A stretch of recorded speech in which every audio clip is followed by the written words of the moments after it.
In this video, we will build and deploy a real-time chat application using Next.js and some of the best modern tools available. On the back end, we'll be using MongoDB as our database and Prisma as the ORM to make working with it easier. For authentication, we will use NextAuth, which gives us a secure and flexible way to handle user login and sessions.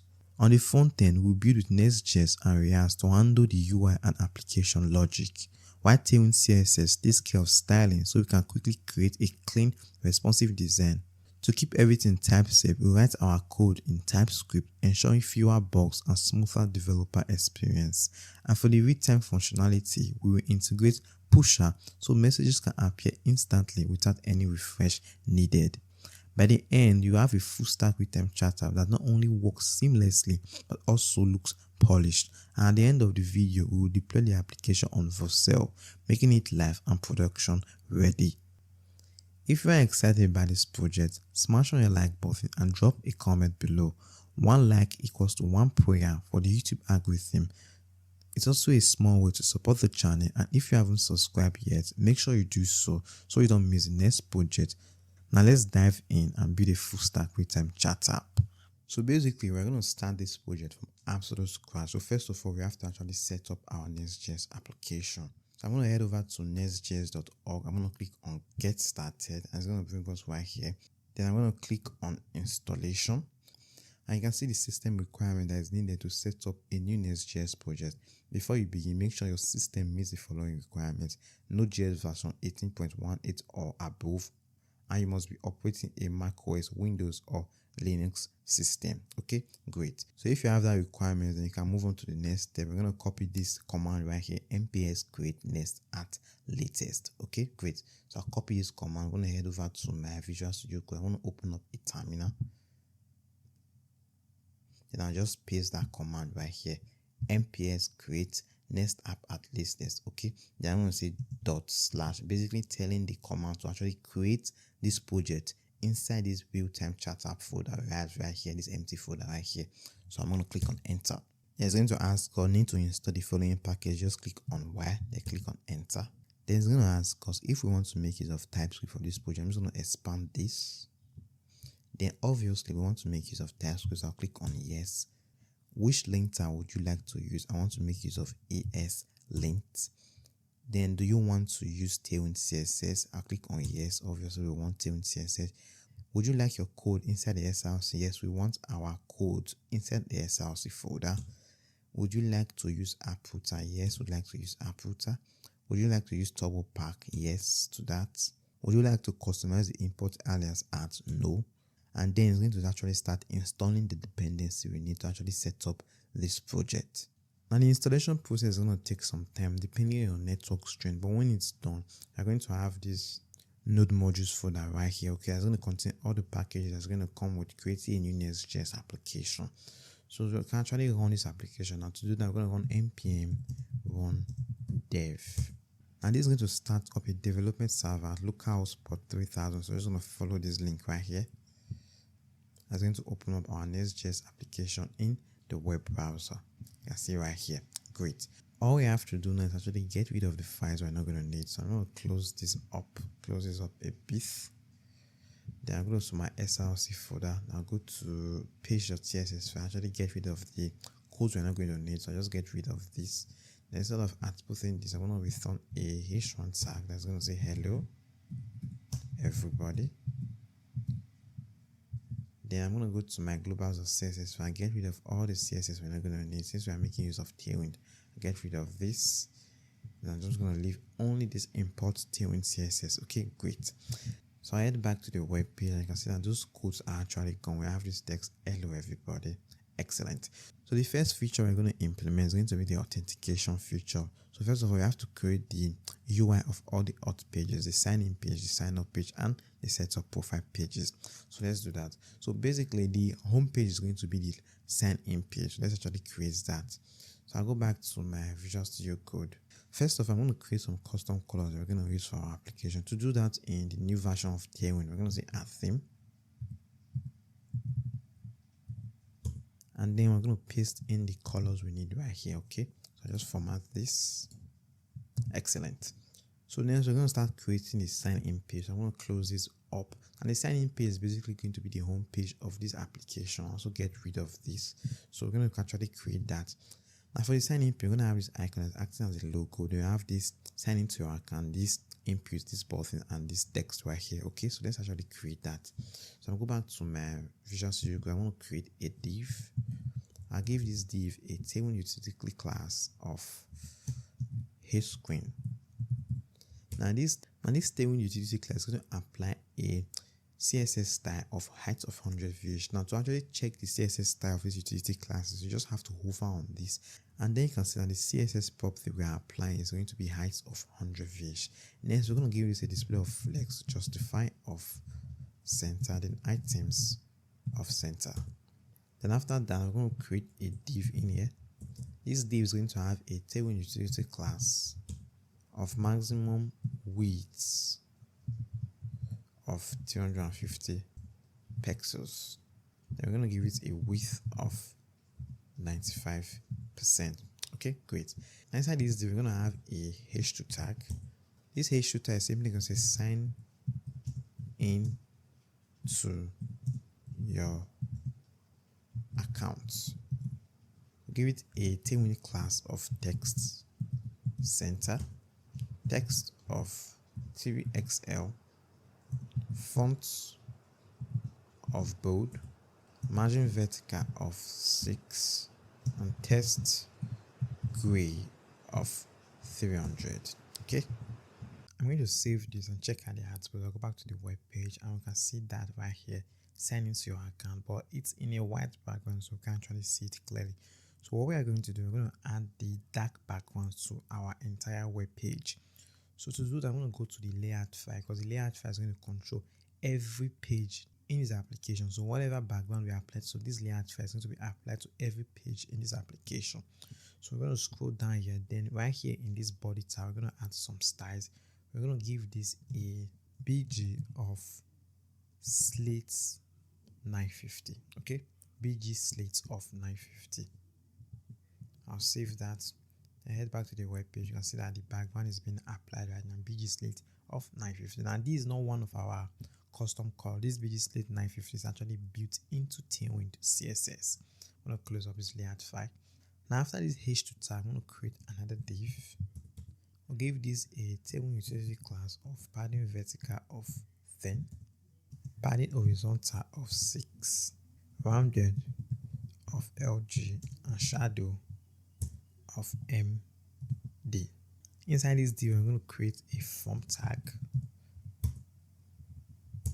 I'll get rid of this action. I'm not going to need it. And remember that inside this form, we're going to have two inputs. One input for our email address and one input for the password. Okay, great.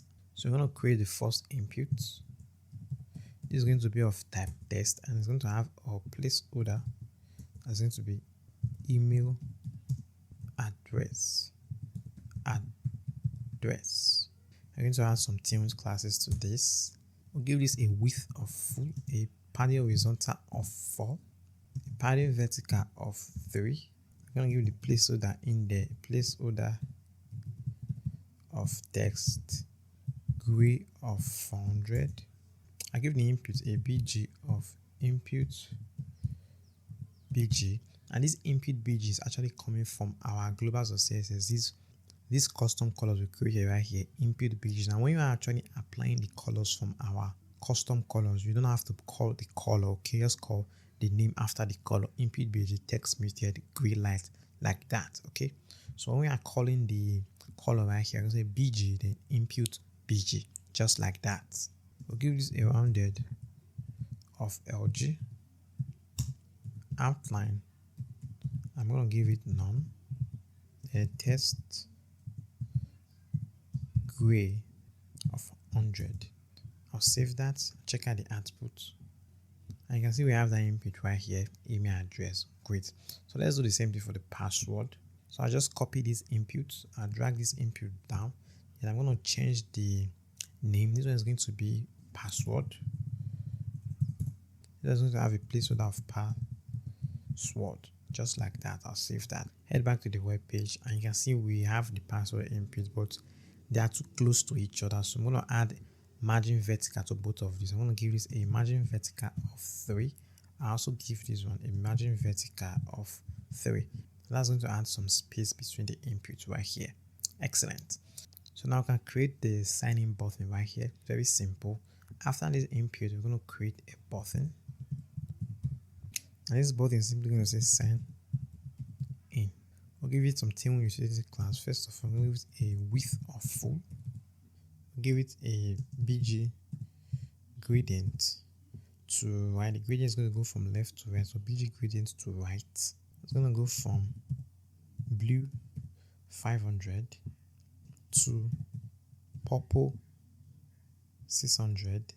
Give it a margin vertical of 2, a padding vertical of 2, a text of white, a rounded of MD, and just use LG. Give it a cursor of pointer, and on hover, I want the form color. That's, remember that we are applying a gradient from blue 500 to purple 600, but on hover, I want the form to be from blue 600. Okay, great. And last, we're just going to add a transition for the button. Okay, I'll save that. Head back to the web page, and now we have that button right here. When we hover on this button, you can see that smooth transition right here at the left hand side of the button. Great. So after this button, we're going to create another div. This is going to have a span in there, and this span is going to say don't. I'm going to use a HTML entity Amazon APOS don't have an account. Then after this span, we're going to add a link tag. Then we're going to get this link from Nest link. So I just import that from Nest link, and in here is going to say sign up. Okay, and this is going to have an href that's going to point to /auth/sign up. I don't have to worry, we've not created this page. We're going to create this page later on. I'm going to add some styles to this element. First of all, I'm going to give this div a Tailwind utility class of margin vertical of 3, a text of center, and a text of white, just like that. Then for this link, we're going to add some Tailwind utility classes, a margin left of 2, and a text purple of 600. I'll save that. And we can see those items. So I don't have an account. Sign up. Great. I want to click on this. It's going to take us to the sign up page. But for now, we have to add this icon right here. Okay, that's going to be at the top of this sign into your account page. Great. So for that, we have to actually install a library called React Icons. Okay, an icon library in React. So I'm just going to open up this terminal. I'll create a new terminal. Then I'm going to say npm install React Icons. Now that command is going to actually install React Icons to our project. Then I can close up this terminal. Then to actually view your packages, you can go to package.json, and right here you can see all the packages we are working with. This is dev dependencies, and these are the dependencies we need for our development environments. Then for the dependency our application actually depends on, it's going to be right here, React Next, React DOM. I can see the one we just installed, React Icons. I'm going to close this up. So now that we have that icon library installed, inside this div that houses our h2, we're just going to create another div in here. Then we just call an icon. I call an icon called AI fill message. Import the icon from React Icons. I'll give the icon a size of 50, and then we're going to add some Tailwind classes to the div that wraps around it. I'll give you a display of flex, a justify of center, and lastly we're going to give it a text of indigo 600. I'll save it and check out the output, and you can see we have our sign-in page right here. Great. So next, when we click on the sign up page, we want it to take us to the sign up page. So we're going to create another page. So inside my app folder, I want to create a folder. I'll call this folder Auth. And inside this Auth folder, I'm going to create another folder called Sign Up. And inside this sign up folder, we're going to actually create a page. And this is how you create a route in Next.js. Okay, each of the folder names is going to be in the URL. Remember when we called this right here, we said /auth/signup, which means the sign up page is going to be inside the folder called sign up, which is this sign up right here, and this sign up folder is going to be inside the folder called auth. Okay, great. Now inside this sign up folder, I'm going to create a page which is going to be page.csx,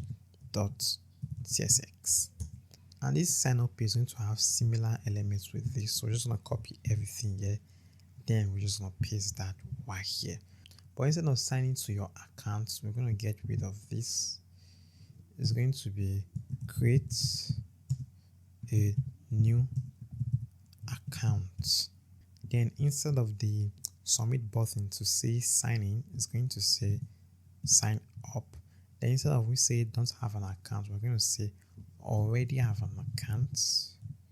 Already have an account. We're going to add a question mark here. We're supposed to add a question mark right here. Don't have an account. Then already have an account. It's going to take us to the sign in page. And remember that our sign in page is going to be the home page. It's going to be /. Then here it's going to be sign in, just like that. So let's actually test this out. Now we'll click on this right here. It says sign up. It's going to take us to the /auth/sign up page. Create a new account. Then we'll click on sign in. It's going to bring us right here. Excellent. And also we have to create the setup profile page. Now this is actually part of the auth page. Okay, so let's do that. Inside this auth folder, I want to create another folder, and this one is going to be setup profile. Okay, and inside this setup profile folder, I'm going to create a file called page.csx. And also this is also going to have similar structure with our sign-in page. We'll just paste that JSS we copied.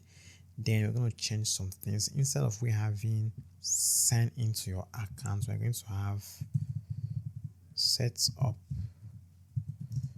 profile or complete your profile. Then instead of having sign in here, we're going to have continue. Then for this one, we don't need this right here. We'll get rid of this. Don't have an account. We don't need that. And for the setup profile, don't forget we're going to have another field for actually uploading the profile picture where the user can actually upload their avatar. So just copy this and then we just drag this down. Then instead of input of type text, we're going to say input of type file. And for input of type file, we don't need a placeholder, so I'll just get rid of this. Then I'm going to add a label up here. I'll add a label. And this one is going to be profile picture. Okay, great.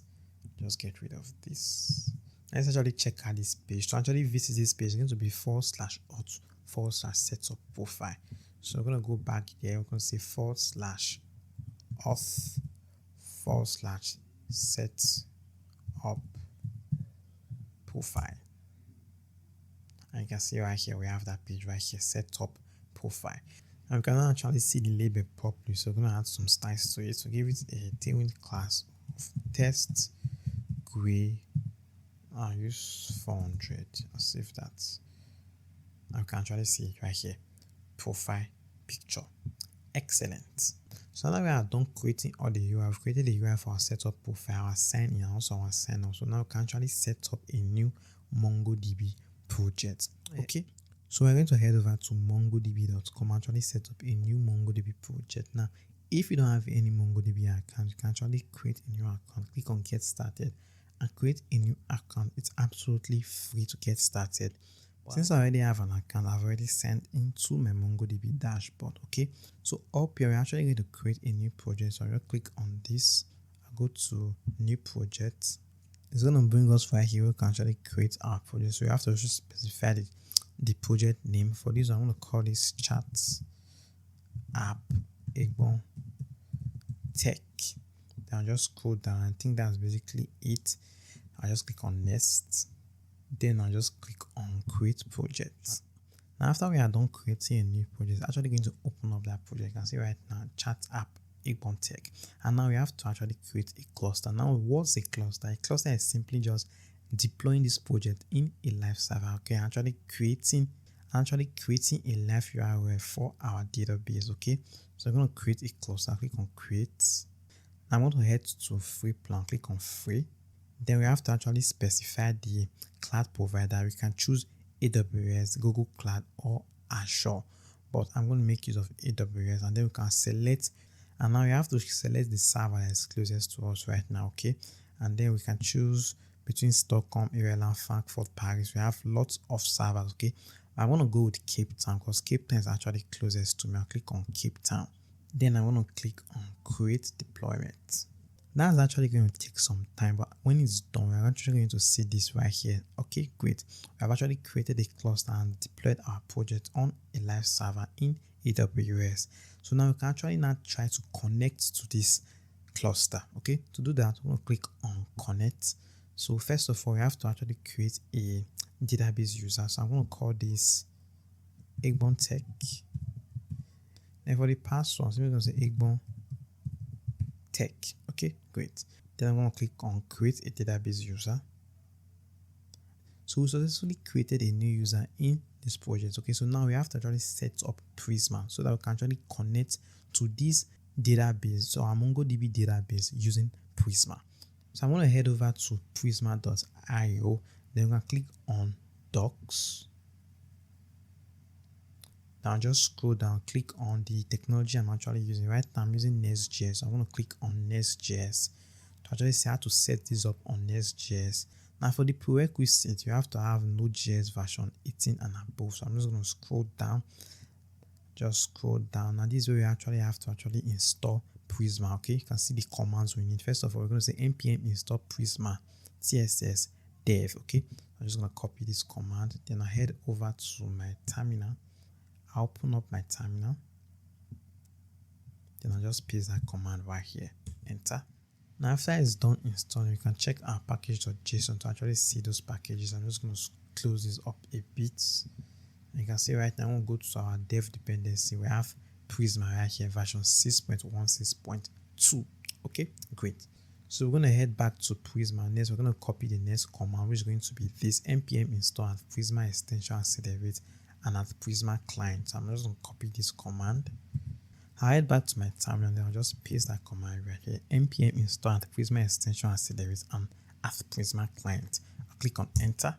Now when it's done installing, you can actually see the packages right here. PrismaClient version 6.12, 16.2, and Prisma extension accelerate right here. So the next step is that we have to actually initialize Prisma in our project. So we have to run npx Prisma init. So I'll go back there. I'm going to say npx Prisma init. I'll click on enter. Now this command is going to create a Prisma folder. And inside that Prisma folder, it's going to create a schema for us. I'm going to expand this so we can see what this command did. It's going to create a Prisma folder. Inside that Prisma folder, it's going to create a Prisma schema for us. Then it's going to give us a warning. You already have a .gitignore file. Don't forget to add .env. So I'm going to close up this right here. And then I'm going to go to my gitignore and ensure that we have .env right here. And yeah, we have .env. It's going to actually, Git is actually going to ignore our .env file. And the reason for that is because this .env file is going to contain sensitive credentials like our database URL and some sensitive credentials. Okay, great. So what that command did, npx Prisma init, created this Prisma folder right here. And inside this Prisma folder, we have our schema right here. Now, what is a schema? A schema is how we define the structure of our database. For this project right now, we're going to have two MongoDB collections. We're going to have a collection for our users. Also, we're going to have a collection for our messages. Now, we can use Prisma to create a schema for that. Okay, great. So let's actually do that. So right now, I'm going to get rid of this because I don't want the output to be generated inside my SRC folder. I want it to be generated inside my node modules. And right here, we'll get rid of this Postgres. We're not making use of Postgres. We are making use of MongoDB. Okay. And you can see right now how we are actually connecting to our database. You can see the database source, MongoDB. And the URL we are actually connected to is going to be gotten from our environmental variable. Okay. So we'll go to our .env. We're going to have this database URL right here. Now this database URL is going to point to our MongoDB string. Okay, connection string. So I'm going to get rid of this very long one right here. I'll get rid of this. And right here, we're going to paste our MongoDB connection string. So before we try to connect to this project right here, we're actually going to create a database that Prisma can actually connect to. So I'll click on add data, click on stats, and then I'm going to call this database chats app, and then we have to create a collection. I just call this text collection or text, and then I'm going to scroll down, click on create database, and that's going to create a database for us right here. You can see we have one collection in here, test collection. Great. So now I can actually make an attempt to connect to this database. I'll go to chat app Igbonte. I'll click on this right here. It's going to bring me right here. Now I'm going to click on connect, and then we're going to get the options to actually connect. Now we're going to be making use of drivers. So I'll click on this right here and just scroll down, and you can see the string we need to actually connect. So I'm just going to copy this. I'm going to head back to the project. I'm just going to paste that string right here. Okay, and remember that when we created this project, we created a username and a password. Right now the username is Igbonte, then the password is going to be Igbonte. So then we just get rid of the things we don't need. We already specified that this is going to be at cluster 0, so just get rid of this right here. And also we have to specify the database we are trying to connect to. It's going to be mongodb.net/. Then we're going to say we want to connect to the database we just created. It's going to be chat app. Excellent. Then I'm just going to save that. So now we've set our MongoDB connection string. So now we have to actually create our schema. So I'm going to go to schema.prisma, actually create a schema for our project. So first of all, we're going to create a model for our user. So down here, I'm going to say model user. The first field that we're going to fill is going to be the ID. And this ID is going to be of type string. It's going to be at ID. You have to specify this is going to be an ID feed. Then at default, the default value is going to be auto. Then we're going to make use of at map ID. Then we're going to say, since we are making use of MongoDB, then we're going to say at db.object ID. Okay, great. And this is how we use Prisma to create the ID field when we are making use of MongoDB. Now, after the ID field, this is going to have a name field that's going to be of type string, an email field that's also going to be of type string, and this one is going to be unique. Each user is going to have a unique email address. Okay, so we're going to specify it's going to be at unique. Then we're going to specify the user avatar, or you can call this avatar URL. I want to call it avatar for mine. It's going to be of type string. It's going to be the URL to the user's profile picture. Then we're going to pass in the bio. It's going to be of type string, and then the password, user's password, that is also going to be of type string. And lastly, we're going to have a property called has profile that we're going to use to check if a user has actually set up their profile, and this is going to be Boolean, because it's going to be that true or false, and the default value at default is going to default to false. And then we're going to have a created at, or just call it created at. There's going to be date, time, and at default it's going to be the current time. It's going to be now. Right now, every field right here are actually required, which means when we create a user, we have to specify the user's name. The ID is going to be created automatically because it's an ID field. That's why we wrote this right here. It's going to be an object ID for MongoDB.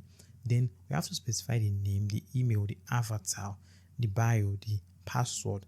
But when we create a new user, we're going to sign up the new user with the email and the password, which means the bio, the avatar, and the name are not going to be present when we actually sign up a new user, because users are going to be able to set up their profile after creating an account. So we have to specify to the database that these feeds are actually nullable. They can be null. The user can actually update their profile, actually update this data later on after setting up a new account. So to do that in Prisma, we're going to add a question mark after these values that they are going to be actually optional. Okay, great. That way, the only field that are required to actually register a new user is going to be the email field and the password field. Excellent. I'll just format this. So now that we've successfully created a model for a user, we have to actually create the model for a message. So after this model, I'm going to create another model. This one is going to be a model message. And it's also going to have this ID. It's going to have an ID field. So I'll just copy this. Then I'll just paste that right here. Then after this ID, it's going to have a text field that's going to be of type string. A created at that's going to be of type date time. And it's going to have a default value that's going to be the current time, which is going to be now. And also this model is going to have two fields that are going to be the foreign keys. So down here I'm going to say foreign keys. Now what are actually foreign keys? Foreign keys are values that are going to come in from another model. For example, now when a user creates a new message, the user is going to fall between two categories. The user is going to be a sender or a receiver, and the user ID is going to be the sender ID. If the user was the one that sent the message, it's going to be the sender ID. But if the user was the one the message was sent to, the chat message was sent to, then the user is going to be the receiver ID. Okay, so down here we have to specify that we're going to have a sender ID that's going to be of type string, and it's going to be at db.object ID. Okay, it's going to be similar with this right here. It's going to be MongoDB object ID, because we are basically getting the user ID and setting that ID to the message. Okay, and also it's going to have a receiver ID, which is also going to be of type string, and it's also going to have a db.object ID, just like that. And now we have to specify relationships between the model, user model, and the message model. Now every message that is sent is going to be sent by a user, which means we're going to be having an has many relationship where every user is going to have many messages, and each message is going to belong to a certain user. Okay, now this has many relationship. So up here we're going to specify the relationships. So I'll say this model is going to have some relationships. Now the relationship is going to either be the message the user sent or the message that was sent to the user. So I'm going to call the first one sent messages, which is going to relate to this message model right here, our message model. This message model we have right here. Then I'm going to say what's the relationship at relation sent messages. I just copy this, then I'll paste that in here. I also have to do the same thing for the received messages. So I just drag this down. Then instead of sent message, I'm going to call this received messages. Specify received messages. Now we're obviously going to get an error because we are specifying the relationship inside the user model, but the message model doesn't have a corresponding relationship. So let's actually do the same thing for our message model. So we're going to scroll down to our message model. We're going to actually specify relationships. So say relationships. Then in this model, we're going to say anyone that sends a message, we're going to call the person the sender. Then it's going to relate to the user model. Then at relation, it's going to be sent messages. This at relation has to match with the relation we specify as sent messages. Okay, now you have to specify the feeds that actually relates to this model, okay, which is going to be the sender ID feed. So I'm going to say feeds is going to be the sender ID, and that sender ID is going to reference to the ID feed in our user model. Okay, so what we are simply saying is that we are going to have a relationship called sent messages, and that relationship, the foreign key we are going to use for that relationship is going to be the sender ID, which means this sender ID is coming from the user model, and the name of this sender ID in the user model is going to be this ID up here. Okay, it references ID. So you have to do the same thing for the receiver. So we're going to say receiver, we're going to call the user model, it's going to be at relation. Then we're going to call this one received messages. It's going to specify the fields, which is going to be the receiver ID. Then we also have to specify where it references to. It's going to reference to the user ID, just like that. Okay, Then I'm going to format this. Now with this, we don't have to go to our MongoDB dashboard and be creating collections and documents. Okay, with this schema right here, we can actually push this to our MongoDB database. Okay, and then we're going to have two collections. We're going to have a user collection, then we're going to have a message collection. Okay, great. So now that we are done with the schema, we can actually push it. So we're going to open up our terminal, and then we're going to say, I'm just going to scroll down. I'll say npx prisma db push. Click on enter. Now after this command has been run, I'm just going to scroll up. You can see right now that after the command was run, we have a new collection, user collection. We have another new collection, the message collection, and also we have a unique index, user email queue. That's because we specified that the email feed is going to be unique in our Prisma schema. Okay, great. And then it's going to say your database indexes are now in sync with your Prisma schema, and also it's going to generate a new Prisma client for us, okay, inside our node modules. Excellent. And now when we head over to MongoDB, I'll just refresh this. Then I'll go to Verse Collections. And you can see right here that we have two collections right here. We have the message collection, and then we have the user collection. Now this collection, we didn't create this collection. We created it in our Prisma schema, and then we push that schema to our MongoDB dashboard. So now we can actually delete this test collection. We don't need this collection. I'm just going to delete this off. I'll just test, and then I'm just going to drop that collection. And now we now have two collections in our database. We have our message collection, and then we have our user collection. Now with Prisma, we don't always have to go to our database, whether we are using Postgres or MongoDB, to check our data. We can actually make use of Prisma Studio. To do that, we can say npx Prisma Studio. I'll click on enter, and that is going to actually open up Prisma Studio for us. And when we open up Prisma Studio, you can see all the models we are working with. We have a message model, and you can see all the feeds in this message model. And you can see this message model has some relationship, the sender and the receiver. And also you can go to the user model, and you can also see that this user model has relationship in it, the sent messages, the received messages. Okay, great. Which means any message a user sends is going to be a collection of your sent message, and any message I sent to a user is going to be a collection of your received messages. Okay, great. So I'm going to close this back up. I'm going to cancel this. So now we have set up Prisma in our application, and we also created our models. So now we can actually create a Prisma instance that we're going to be using to actually query our database. Okay, so I'm going to head over to Prisma. I'm going to scroll down. I'll scroll down. Then you can see right now, set up a Prisma client. Okay, you can see where it's telling us to do. We have to create a lib folder. Inside our lib folder, we're going to create a prisma.ts file. So I'll go ahead over to my project. I'll create a lib folder. And inside this lib folder, I want to create a prisma.ts file. So I'll say prisma.txt. So what they are trying to tell us is that we have to paste this code inside our prisma.ts file. Now this is for Postgres database. Okay, this is recommended for Postgres. So since we are making use of MongoDB, we're going to go to other databases, and then we're going to copy this code right here. Then I'm just going to paste that in here.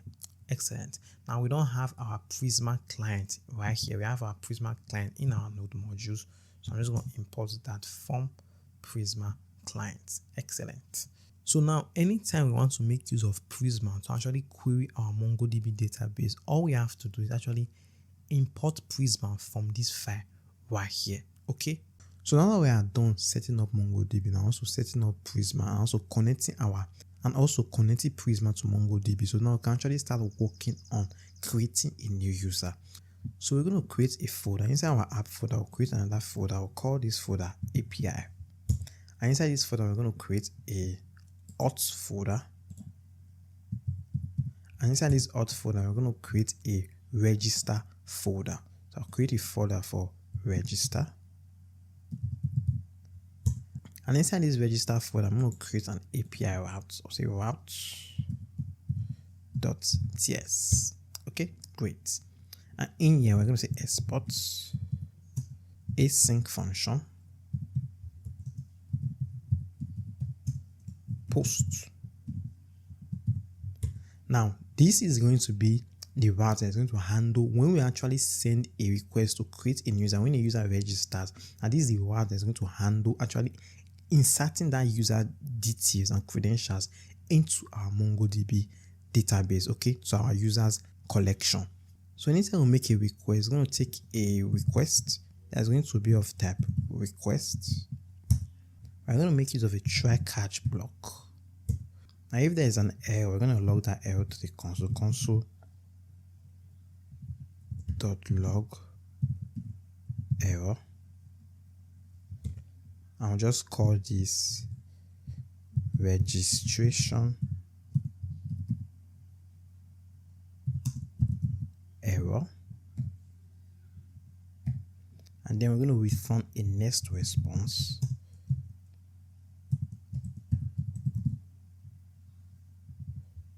I'm going to import this next response from next server.json. I'm going to pass in an error that's going to simply have a value of internal server error, and then we're going to pass in a status 500 status, okay, just for my face. Now, if this doesn't throw an error, they're going to get the values of our request object. So I'm going to say const body is going to be equals to the request object we are passing to this post function, okay. We're going to await it actually. We're going to be await, because this is an async function. It's going to await the request body.json, okay, just like that. And then we're going to set, remember now, when a user wants to register, the user is going to send in an email and a password. So we're going to say const email is going to be equals to the body.email. I'm going to wrap this in a bracket. I'm going to say if there's a body.email, then it's going to be the body.email, else it's going to be an empty string, and then we're going to convert this to lower case dot trim.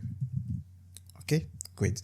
And the reason I'm doing this is that if, for example, now a user types in something like this, john at gmail.com, and another user types in john at gmail.com, we want both this uppercase and this lowercase to be converted to lowercase, okay, because we want the email to be unique. Great.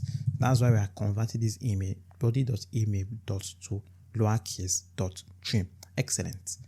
Then we can say const get the password is going to be equals to body.password. But if the user did not fill in the password field, okay, then we're going to be an empty string. Then down here, we're going to perform some server validation. So down here, we're going to check. So if a user didn't fill in the email field, so check if no email. If the email is an empty string, that's what it's basically checking for. So if no email, or if no password. Okay. Now, if any of this returns true, if this returns true or this returns true, the block of code inside this if statement is actually going to fire. So we're going to return a next response.json. It's going to take a key of error that's going to have a value of email and password are required. And also, we're going to pass in a status of 400. Now, after that, we have to validate the individual field. So down here, we're going to validate the email. To do that, I'm going to say if we're going to make use of this regular expression right here, they're going to say .test. I'm going to pass in the email. So I'm basically checking if this is a valid email address, okay? And we're adding an exclamation mark at the end. Now, if we take away this exclamation mark, it's going to say if this is a valid email address, but we want to check if this is not a valid email address. So we're going to negate this.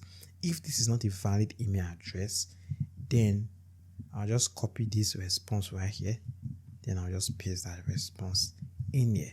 But we're not going to return email and password are required. We're going to return,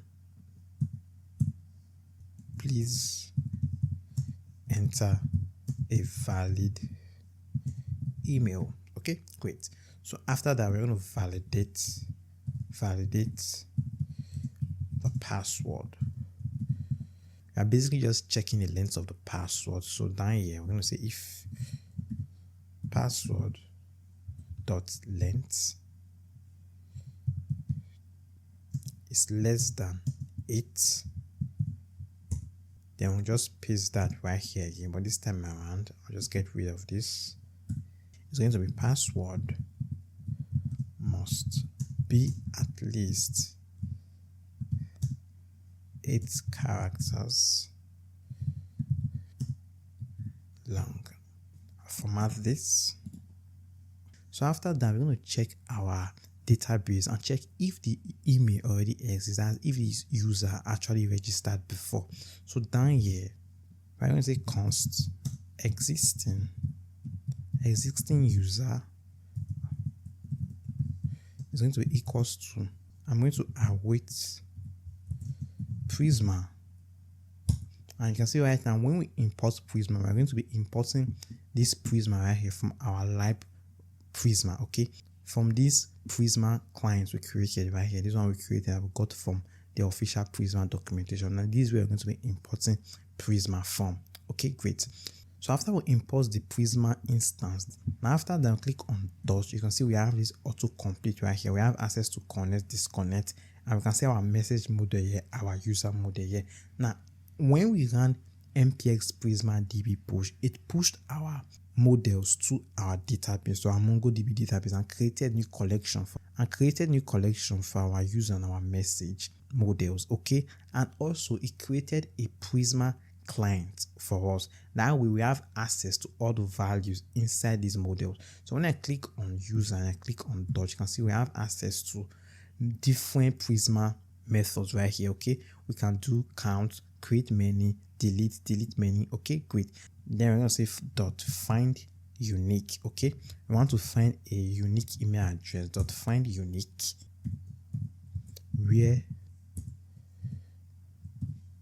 where the email field in our database matches the email. Okay, that's where the email field in our database matches this email we are getting from our request. Now, since both the email from our field and the email variable have similar name, we can use the shorthand method and just get rid of this. Okay, great. And this is simply also going to say where email matches email. And then after that query, down here we can say if there's an existing user, if this user has registered before, the user has an email in our database, then I'm going to return a next response .json error,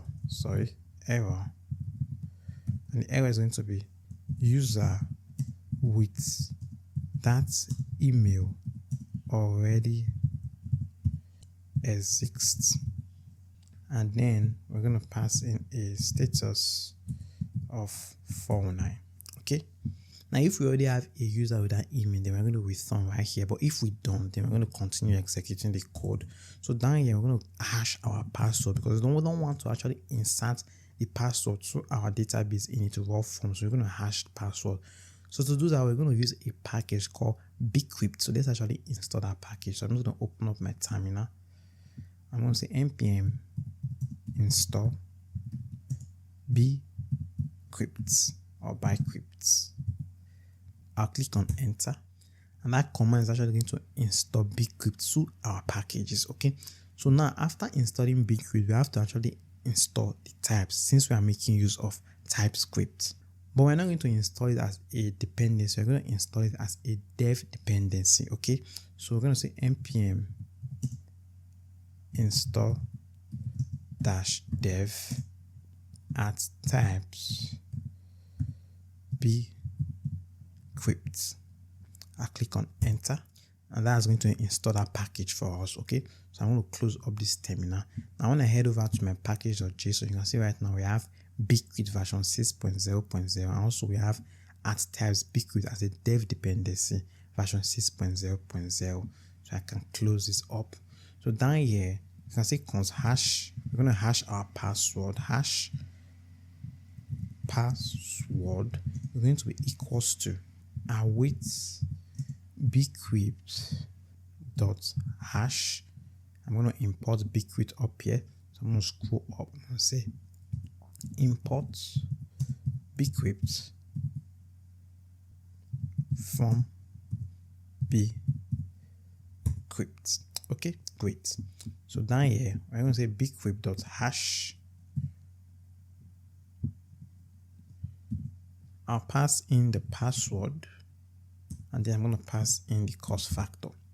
And this cost factor is the value that's going to determine the strength of the hash password. Okay, now higher values means more strength, but also higher values mean that the hashing is going to actually be slower. Okay, great. So this 10 is like a sweet spot.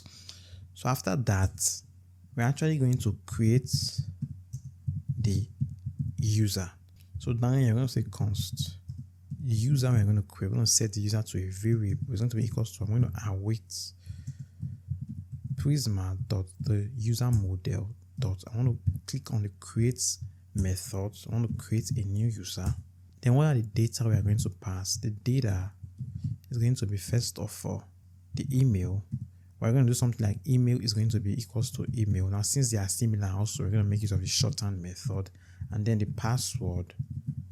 Now our field has to match this. When we go to our Prisma schema, where's that Prisma schema? Go to Prisma schema. We have a field, email and password. So these are the fields we are actually using. Okay, so there's going to be email, then it's going to be password, and the password is going to be equals to the hash password. Okay, now after selecting the user, I want to select the user. Okay, so I want to return the user as a response. So we're going to say select ID is going to be true. We want to select the ID field, then we're going to select the email field. We're going to set that to true, just like that. I'll just format this. Then after we are successfully creating a user, down here we're going to return a next response.json. I'm going to pass in the user, and then we're going to pass in the status. I'm going to pass in the status code, which is going to be 201. Okay, and 201 means that the request was successful, and the 1 means a new resource was actually created in our server. So I'm going to format this. So with this now, we are done actually creating the server code we need to actually insert a new user to our server, okay, to our MongoDB user collection. So now that we are done with the server code to register a new user, we have to actually go to our register page, our sign up page, actually write the code to actually send those data to this route right here. Okay, so let's do that. So we're going to go to, I'll just close this up. We are going to go to Up Auth, then we're going to go to our sign up page. Now inside this sign up page, first of all, we're going to make this a client component because we're going to be writing lots of client code in here. So I'm going to say use client.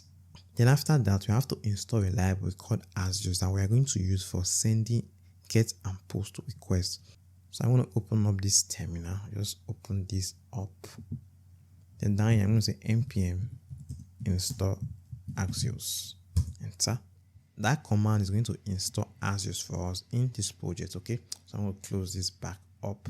So now we can actually make use of Axios for making post and get requests in this application. So up here, we're going to create some states. I'm going to say const. I call this email. Set email is going to be equals to use state, and by default is going to be an empty string. Then down I'm going to say const password set password is going to be equals to use state, and by default is also going to be an empty string, just like that. Then we're also going to create a loading state when we are making the request. I'll say const loading set loading is going to be equals to use state. Okay, this is not going to be a string by default. This is going to be false. This is going to be boolean.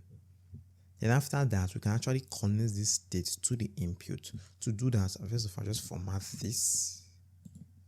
I'm going to say I want to add a value to the input. And the value for this email input is going to be our email state. So whatever we have in our email state is going to be the value of this input. And anytime we type on our input, we want to actually update the state. So to do that, we're going to say on change. We want to run an Auth function that's going to take an event. Then we are going to set our email state to the event or target dot value. Okay, great. So when we head over to the web page, I'm going to go over to the sign up page. I'll say sign up. And you're going to notice that when we type on this right here, you can see that it's going to update. So whenever we type on this email field, that's going to be our email state. Okay, great. So we're going to do the same thing for the password. So right here, we're going to say the value of this input is going to be equal to our password state. And on change of this, we're going to run an Auth function that's going to take an event. And then we're going to set our password state to event.target.the-value. Okay, great. So next, we're going to create a function that's going to fire when we submit this form. Okay, so up here, we're going to create a function. So I'm going to say const handle sign up is equals to an async function. Now this function is going to take an event that's going to be of type react.form event, and it's going to be an HTML input element, just like that. And this is basically the TypeScript type for our form element.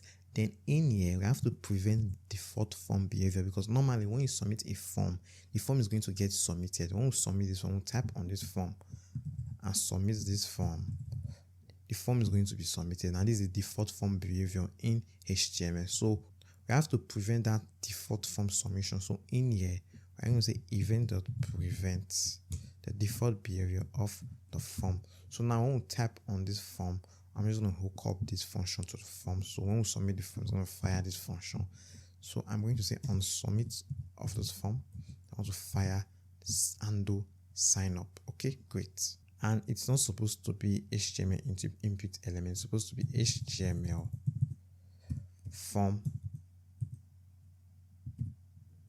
elements. Okay, great. So now that's one of the importance of TypeScript. I'll save that. Now when we head back to the web page, when we type on this, I'll just type here. Then I'm going to type here. Then when I click on sign up, you're going to notice that the form is no longer going to be submitted. So now we can actually use our handle sign up function to actually submit this form. So we'll go back to that function down here. We're going to set our loading state to true. Okay. So when we click on sign up, we're going to set the loading state to true, that a user actually submitted the form. So to prevent multiple form submission when the request is being sent up here, we're going to check. We'll say if the loading state is set to true, then we're going to stop executing the code. That's simply just going to return. And this is going to prevent a user from submitting the form when the request is being processed. Okay, it's basically going to prevent multiple form submission. Then after that, you can simply just use a try catch block, try catch. Then inside the catch, you're going to catch the error, and it's going to be of type unknown error. The type is going to be unknown. And then we're going to check if this is an as-used error, because we're going to make use of as-used to actually make the post request. So as-used dot is as-used error. Then we'll pass in the error in there. Now, if this is an as-used error, then we're actually going to display to the user the error. And to display that, we're going to make use of a library called React Toastify. So I'm going to open this up. Down here, I'm going to say npm React Toastify. file. Click on enter. And that's going to add React Toastify to one of our packages. Okay, so I'm going to close this back up now. So now we can make use of React Toastify. So now that we have successfully installed React Toastify, we have to create a toast component. Now when we head to our final project, when I click on Run Credentials, and this is sign in page, I click on Run Credentials and I click on sign in, I'm going to notice that we're going to get a pop-up that's going to say invalid email or password. Okay, and this is going to be our toast component, and this toast component is going to be accessible globally. Okay, so we have to add this to our layout file. So we're going to head to our layout file, go to the layout file. That's the layout file in our root src folder, this layout file right here. Okay, we'll go to that layout file. Now in this layout file, we're actually going to call that toast component. So right here, I'm going to say toast container. Okay, great. And now we can specify some properties. I want the position to be top center. I want the theme to be dark. I want to hide the progress bar, so I'll say hide progress bar. I'm going to set it to true. Then lastly, I want it to only be visible for 3 seconds. So I'll say auto close. I'm going to give it 3000 milliseconds, which is 3 seconds. Okay, great. I'll format this and I'll just save this. So now we can actually make use of this toast container in anywhere in our application. Great. So when we have an error, we can actually make use of that toast. So down here, I'm going to say toast and just import toast from React Toastify. And now we have to pass in the value we want to actually display. Okay, so if I have code anything here, when this actually displays, it's going to be this value right here. Okay, but we want to display our error. So I'm going to say error dot response dot data dot error. Okay, now if we have this error, then we want to render this error to the user, or we can say if we don't have the error, we're going to render a default error, which is going to be something went wrong. Great. So now we can actually add some specific style to this toast. So for this one, I'm going to add some styles to this. I'll give it a style property, give it a background of this hex color right here, and I'm going to give it a color of white, just like that. So anytime we have an as-is error, we're going to get a toast. So if it's not an as-is error, no, we are checking if it's an as-is error. But if it's not an as-is error, so I'll say S. Then I'll just copy this toast. I'll paste that in here. Then we just get rid of this. Then we can say network error. Please try again. And after the try and catch block down here, we're going to set our loading to false. Okay, great, just like that. But now this block of code is if the request actually throw an error, then we're going to catch the error and actually handle the error. So in here, you can actually make the request now. I'm going to say await as dot post.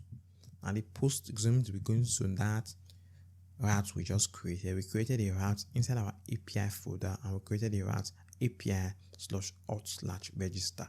So the path is going to be /API/auth/register. And this is the route. Register. And this is the path to the route we just created. Then we're going to pass in the payload, which is going to be the email and the password, just like that. Then if this is successful, then down here we can say, you can paste this right here. Then it's not going to be an error, so I just get rid of this. It's going to be registration successful,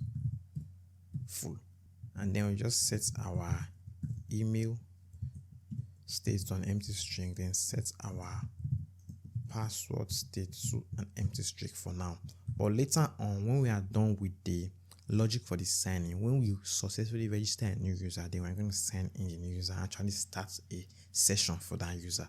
And lastly, when we are actually sending a request, we want to actually signify that with the button. So we're going to get rid of this. Then we're going to say loading. If it's loading, then we are simply going to say signing up as we're going to say sign up, which means when we've not clicked on the sign up button, we're going to say the sign up text. But when we click on the sign up button and we're actually signing up a new user, it's going to say signing up, just like that. Great. I think that's basically it. We can actually test the application now. So I'll go back to my sign up page, create new account page. I'm going to click on sign up now. Now we're going to check if the server-side validation is working. So we'll click on sign up and we have an error, internal server error. I head to the routes.ts file. Now that internal server error is coming from this catch block we create here, right here. Now we say that if there's an error, we're going to catch that error. Then we're going to actually return this error right here, internal server error. So let's actually debug what the problem is, because we're actually logging this to the console. So I'm just going to open up this terminal, because this is not going to be logged to our web browser because we are logging this inside our server. So we have to check our terminal to see the log statements. So I'm going to open this up. Then go to the node server we are running. Then just scroll down. Then it's going to show us right here 500 response. And I think let me just expand this a bit. And I think the error is coming from line 8. Okay, we did not add a bracket, so this lowercase. So I'm just going to close this back up. When we did this right here in line 8, here in line 8, we're supposed to do something dot lowercase, and it's supposed to be a function. Okay, dot lowercase function dot the trim function. That's where our error is coming from. So let's test that again. Click on sign up. And then we're going to get email and password are required. Then if we type in an email that's not a valid email address, then we'll type in a password. Then it's supposed to tell us, please enter a valid email. Now, if we enter a valid email at gmail.com, then we enter a password that's less than 8 characters. It's going to tell us password must be at least 8 characters long. So let's actually sign up this user. So I'll say password is going to be 0000.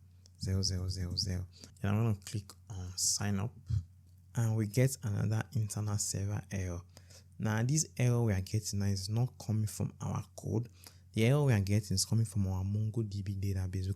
The way MongoDB works is that if you create a database or a project with MongoDB, MongoDB is going to take the IP address you used to create that project and add it to the dashboard as the only IP address that can access that dashboard. Okay, that can push schemas to that dashboard and also read and write from that database, okay, from that project. But my IP address has obviously changed, which means I have to actually add my new IP address. So to do that, I'm going to head over to MongoDB. I'm going to go to network access. And you can see right here, your IP address not added. You will not be able to connect to databases from this address, okay? So to actually just solve this problem in general, now, what you could do is that you could add your IP address as the IP address that allows to actually connect to this database, but we don't want to always come here to modify this when our IP address change.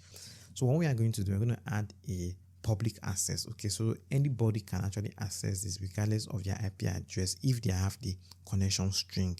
So I'm going to add an IP address, and the IP address is going to be 0.000.0/0. Okay, great.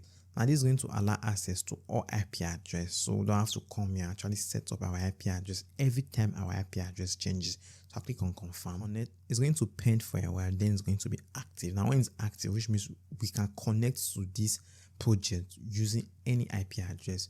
So let's actually test that again. So I'll click on sign up a new user, and we're going to see registration successful. Okay, great. Now when we try to sign up the user with the same Gmail address, I'll use the same address. I'll click on sign up. you're going to say user with that email already exists, okay, because the email field is going to be unique. I go to Egmont Tech project, then I'm going to go to browse collections. Now you see we have two collections, our message collection, our user collection. Click on our user collection, and you can see in our user collection we have one document right here, egbon@gmail.com, and the hash password, and by default the hash profile is going to be false, which means this user has not set up their profile yet. And also we're going to have that object ID, that MongoDB object ID right here. Great. So now that we can register new users, we have to work on the functionality to actually sending in a user. Okay, great. That's logging in a new user. So to do that, we're going to make use of NextAuth. Okay, so now we're going to install that package. I'm just going to open this up.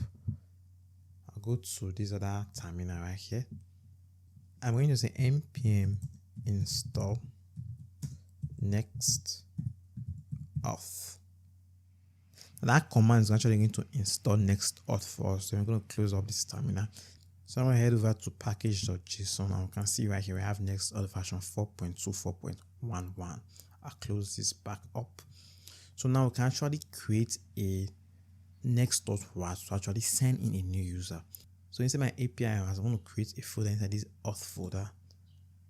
This folder is going to be .NextAuth. Okay. Then inside this NextAuth folder, we're going to create a routes.txt, just like that. Then down here, we're going to say const auth options. Whatever we do, we're going to set it to a variable called auth options. Now this variable is very important. We're going to reuse this variable several times in our application. It's going to be equals to this. This auth option is going to be equals to this object, and inside this object we can specify our providers, our callbacks, and our sessions configurations. Okay, so let's specify the type for this. This is going to be of type auth options. I'll just get that from NextAuth. Now inside these auth options, our first option is going to be our providers. Okay, and for the providers we are using, it's going to be an array of providers. Now this is going to specify all the providers you want the user to be able to sign in. Google, GitHub, credentials. Okay, but for in our case, we are going to make use of credentials. Then we just import these credentials from NextAuth. Okay, NextAuth providers credentials. In here, we can specify the name as credentials. I use capital case. And also we can specify the credentials we are going to use, which is going to be email field. The label is going to be email, and it's going to be of type text. Okay, same thing with the password. I'll just drag this down. The password is going to be of type text, and the label is going to be password, which means we need the email and the password for the credentials login. Now this is very important. You have to actually specify the authorized function. So we're going to say authorize. Now this authorized function, we're getting an error here. We didn't add the semicolon. Now this authorized function, and this is where we're going to actually make a request to our MongoDB database to check if the user that is trying to sign in is actually authorized, if the user has a registered account in our MongoDB database. Okay, then we're going to say this is going to be an async function. It's going to take credentials,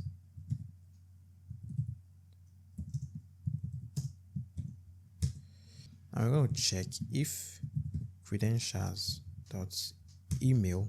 Now if there's no email when the user sign in a login form, and also if there's no credentials.password, if there's no password, just negate these two. If no password, then we're going to return null. Okay, so when the user submits an empty form, we're going to return null. But if that is not the case, if the user submitted the email and the password, then down here we're going to make a request to our MongoDB database. So say const user is going to be equals to, I'm going to await Prisma. I'm going to get Prisma from our lib folder, Prisma dot the user model dot find unique. We want to find the unique email where the email field in our MongoDB collection matches the credentials dot email. Then we have to convert this to lowercase function, then dot trim. Okay. Now if you don't find any user with that email address, we'll say if no user, then we're going to return null. Okay, great. Now if we found a user, we have to actually authorize this user. We have to check the password of the user. So down here, I'm going to say const is valid user.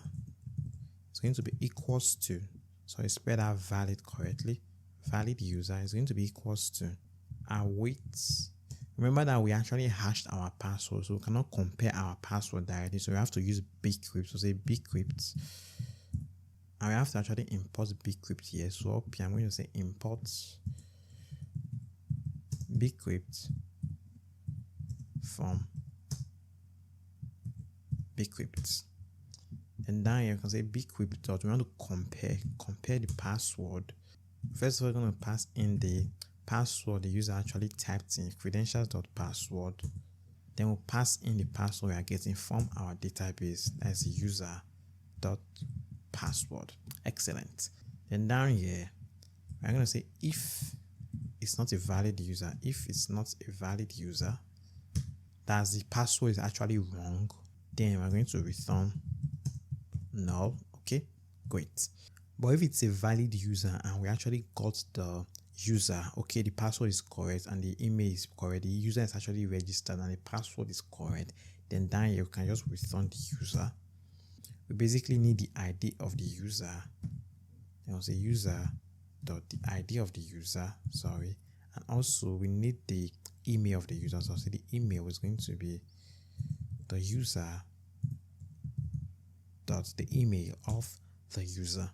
And we're not done yet. Now we specified the provider and we said this is going to be credentials provider. Now we also have to configure the session type. So down here after this, we're going to say the session type, session is going to be strategy.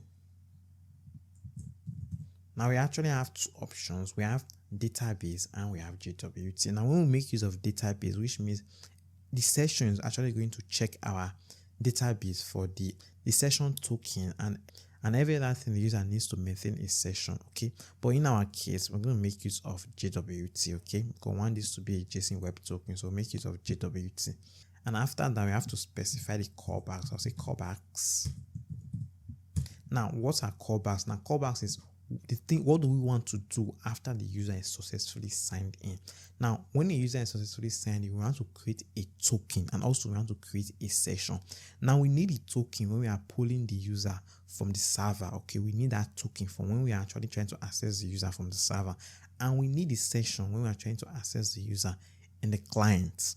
So in there, we're going to say async JWT. I'm going to pass in a token and then we're going to pass in the user we just created, and then we're going to say if user, then the token dot ID is going to be equals to the user dot ID. We are setting our token ID to the user, to the logged in user ID, and then we're simply just going to return the token. Okay, now when the user logs in, we're going to set the token ID to the user's ID. Okay, great. So now we have to do the same thing for our session. So down here, we add a command, and down here we're going to say async to. It's going to be async session. We'll pass in a session, and then we're going to pass in a token. Then we're going to check if we have a token ID. Remember that we created a token ID right here. The token ID is also the logged in user ID. So check if token dot ID. Just use optional chain here. Now if we have a token ID, then the session dot the the user ID is going to be equals to token dot ID as a string. You want to set it as a string. Okay, great. Then we're also going to return the session just like that. Now we're going to get a TypeScript error. Now the reason we are getting this TypeScript error, when we hover on this, we're going to see right here that session user is possibly undefined. Now the reason we are actually getting this error is because when you define a user in NextAuth, now the user is going to have three properties: name, email, and image. But now we are saying the user is going to have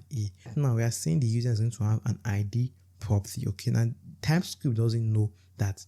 Now when we create our user right here, we passed in ID and email. Okay, but TypeScript doesn't know that, because TypeScript expects that we're going to have name, email, or image. So we have to specify to TypeScript that this is actually okay, that we have an ID feed. Okay, great. So to actually fix that, what we are going to do, we're going to create a type for it. So I'll create a folder. I'll call this folder types, and inside this types, I'm going to create a folder called NextAuth.d.txt. Now in here, we're going to say declare module. The module is going to be the NextAuth module from our node module. Then I'm going to say interface session user. Then we want to actually specify a type for the ID feed for a user. It's going to be ID. Then the type is going to be of type string. Then we're going to say an default session. Just import that from NextAuth. Then in here, I'm going to say the user. So what we are doing right here is that we are saying for our NextAuth session, our user inside that session, our user model is going to have a ID that's going to be of type string. Okay, I'm going to save this. So next we're going to go to our tsconfig.js to actually add something here. I'm going to add a types, and it's going to be for NextAuth. I'm going to save that, and that should get rid of the TypeScript error we are getting, and we still have an error. So far, the left hand side of an argument expression may not be an optional. Okay, this is not going to be optional, so get rid of the optional chaining. So with that, we've actually resolved the TypeScript error. So after the callback, I'm going to specify the sign-in pages. So I'll say pages. I'll just say this sign-in page is going to be our home page. I'll say /. And with that, we're actually done with the auth options. Okay, so now that we are done with the auth options, we're going to take this variable right here, this auth options variable. I'm going to copy this. So down here, I'm going to create an handler. So down here, I'm going to say const handler is going to be equals to NextAuth. Get that from NextAuth, and then we just paste in that auth options in here. Okay, so now you have to actually export this. So I'm going to say export handler as a get request, and also handler as a post request, just like that. And with that, we are done with this route right here. So now we have to create the logic from the sign-in page to actually send a sign-in request to this route right here. Okay, so we'll go to our page.tss for now. Now remember that the root page.tss is going to be the sign-in page. So we'll go to that sign-in page, which is going to be this page right here. So right here, we're going to make a request to actually send in a new user. So first of all, we're going to make this a client component because we want to make use of state in here. So I'll say use client. Then after that, the state we are going to be is going to be similar with the sign up page. So I'm going to go to the sign up page. I'll just copy this state right here. I'll just copy this state right here. Then I'll just paste that right here. Okay, I have to import the use state hook. So get that from React. And down here, we have to actually specify. I'll just format this. We have to actually specify the value of the input. So we're going to say this input is going to have a value that's going to be the email states. I'll just copy that from this other page. I'll just scroll down. I'll copy this right here so we don't have to write this all over again. Copy this, then I'll just paste that right here. Then I'll do the same thing for the password. I'll just copy this, then I'll just paste that, scroll down, then I'll paste that right here, just like that. I'll just format. So now the email input is equal to the email state, and the password input is equals to the password state, just like that. So now we have to create a function for when we actually submit this login form. So up here, I'm going to create a function. So I'm going to say const handle sign in is going to be equals to an async function that's going to take an event, and this is going to be react.form event, sorry, not focus event, form events, and it's going to be HTML form element, just like that. And obviously we have to prevent the default form behavior, so events that prevent the default behavior of the form. After that, we're going to say if loading. We want to prevent duplicate submission. If loading, if the loading state is true, then we're going to return, which means the request is still processing. So if loading, then return. Then before we send the request, we're going to set our loading state to true. Okay, great. Then down here, we're going to say const response is going to be equals to, I'm going to await.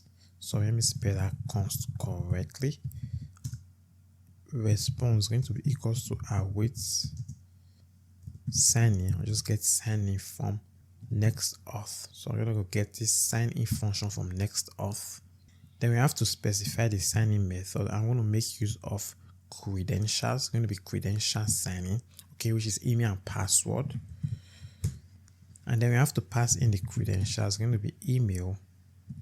Then it's going to be the password state. Okay. Then I'm going to say redirect. I don't want this to redirect, so say redirect false. Just like that.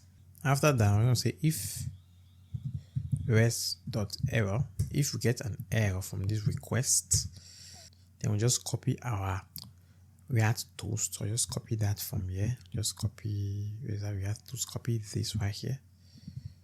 Then I'm just going to paste that right here. Okay. Then I'll import toast inside this React component. We import toast from React toastify. And this is going to be, because if it's an error, it's going to be invalid credentials, which means this that the email or the password is wrong, or both of them are wrong. Now, if we don't get an error, so I'm going to say S, which means the login request was actually successful. Then we just paste that toast again. I'm going to say sign in successful.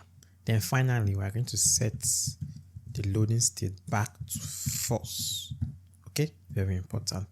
So now we have to actually hook up this function to the form. Okay, so when we submit the login form, we want to run this function and do sign in. So I just want to copy this. I'll scroll down. Then right here in this form, I'm going to say on submit, run this function handle sign in, just like that. And also when we actually submit the form, it's going to be loading. When it's loading, we want to display that this button is actually signing in. So we're going to say loading, will display something to the user so that the user knows that it's the request is being processed. We'll say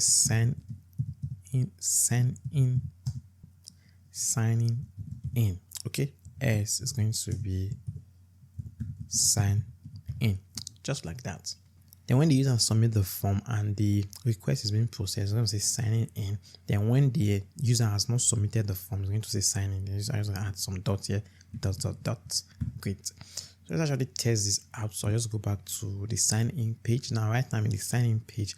I'll click on sign in and invalid credentials, and we didn't add any validation to this. Okay, so let's quickly do some client-side validation for this login form. So just before we actually make the request, we are going to check if this is actually empty.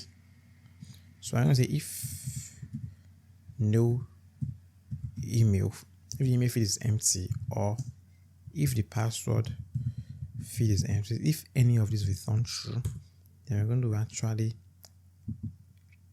pop out a toast notification, and I'm just going to paste that right here, which is going to be all fields are required.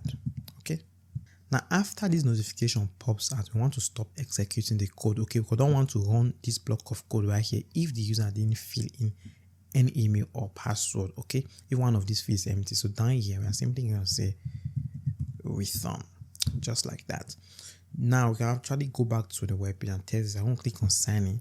It's going to say all fields are required, and we are returning. We are not setting the loading state back to false. So we're going to say set the loading state to false, and then we're going to return. Okay, great. So let's test again. Just refresh, then sign in. It's going to set the loading state back to false, and all fields are required. Excellent.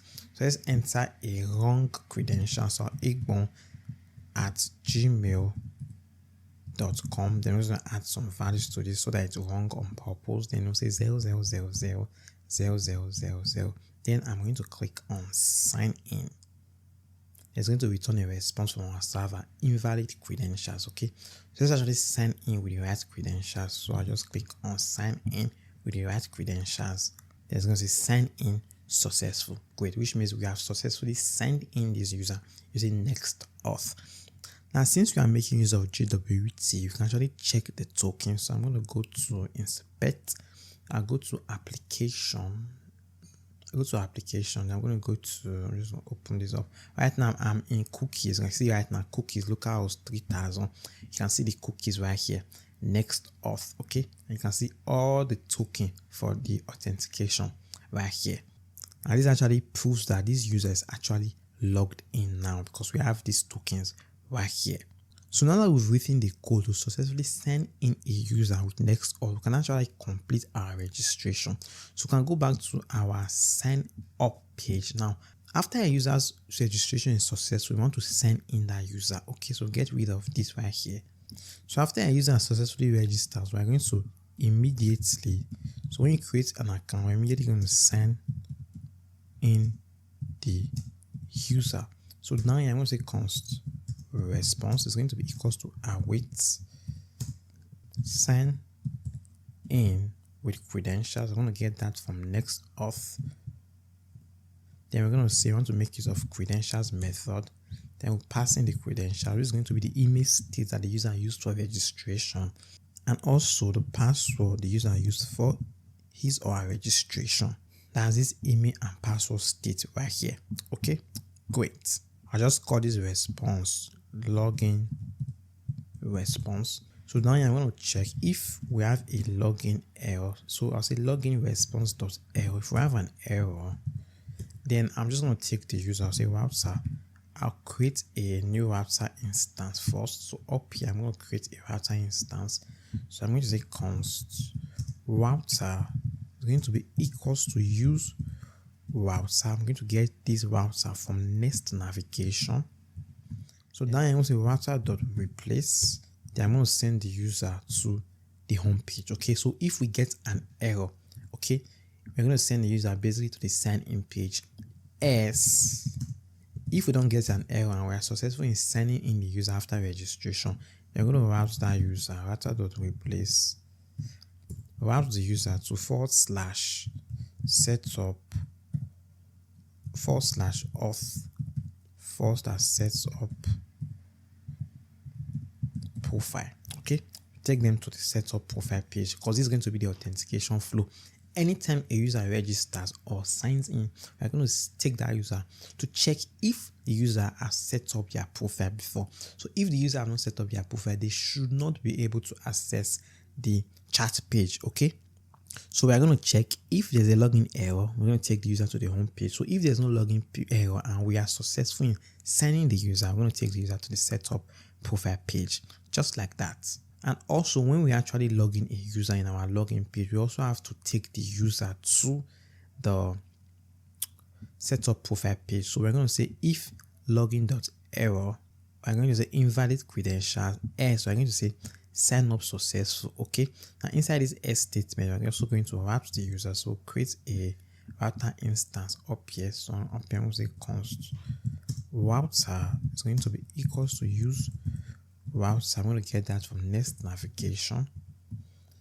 Then there's going to be router. Now always get your router from next navigation if you are making use of app router. Okay, getting router from next router is for pages directory. Okay, that's the old versions of Next.js. So down here, after we output this signing successful, we are going to say router dot replace. We're going to send the user to /auth /setup profile after the user is sent in successfully. Okay, just like that. So now that we are done with the functionality for signing in a user and signing up a user, we can now start working on actually setting a user's profile. Okay, so we're going to go to the setup profile page. I'm going to go to the setup profile page, setup profile. Now this is where a user is going to be brought to when a user logs in or signs up a new account, okay, to set up your profile if they've not set up your profile. So we have to write the server code to actually handle the request from the setup profile page. So I'm going to go to my API folder. I'm going to create another route.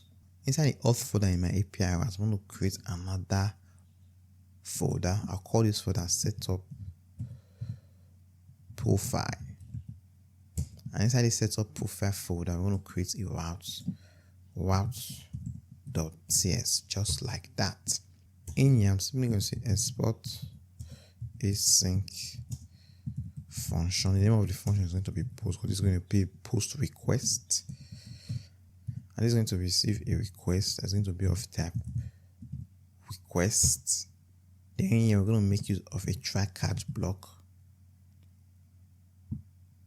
I'm going to try to actually make the request to set up a user profile. Then if we get an error, we're going to catch that error. So let's actually handle the error. If we get an error, we're just going to say console.error profile setup error, and then we just pass in the error right here. And then we're going to return a next response. I'm going to get that next response from next server.json, passing an error value which is going to be feed to update profile, and this is going to be a status of 500. Excellent. So right here you can actually make the request. But first of all, we need the logged in user ID to actually update the user. Okay, remember I said I'm going to make use of that auth options we created in this NextAuth right here. Okay, these auth options. Okay, so we need these auth options to actually get the user's ID on the server. Okay, so right here we're going to say const session is going to be equals to await get server side session from NextAuth. We're going to import that from NextAuth, and then we're going to pass in the auth options. Okay, the auth options, I don't think we're exporting that auth options, so you have to actually export that auth option so you can make use of it anywhere in this application. So we're going to go back to that route, then we're going to say export const auth options, or save that. And right now we can actually import that right here. You can see right now auth options. Click on that. It's going to import auth options from that NextAuth route. Excellent. Then we can check if we have a session. So if session.user.id, and if there's a session ID, then we're going to continue executing the code. But we want to check if there's no session ID, because we don't want to update a user that doesn't have a session ID, that is not actually logged in. Okay, so if no session ID, we're going to return a next response.json. It's going to have an error that's going to be unauthorized, which means the user is not actually logged in. Okay, then the status code is going to be 411. unauthorized access. So I'll format this. So if the user is not logged in, then we're going to check if no session.user ID, which means there's no session, because if there's a session, then there's a user, and if there's a user, there's definitely an ID. Remember that we specify here that when we send in a user, then we're going to send the session.user ID to the token.id, and the token.id is actually equals to the user.id. It's end in user.id. Okay, great. So if there's no session, which means there's no ID, and if there's no ID, you want to return unauthorized access. Okay, unauthorized.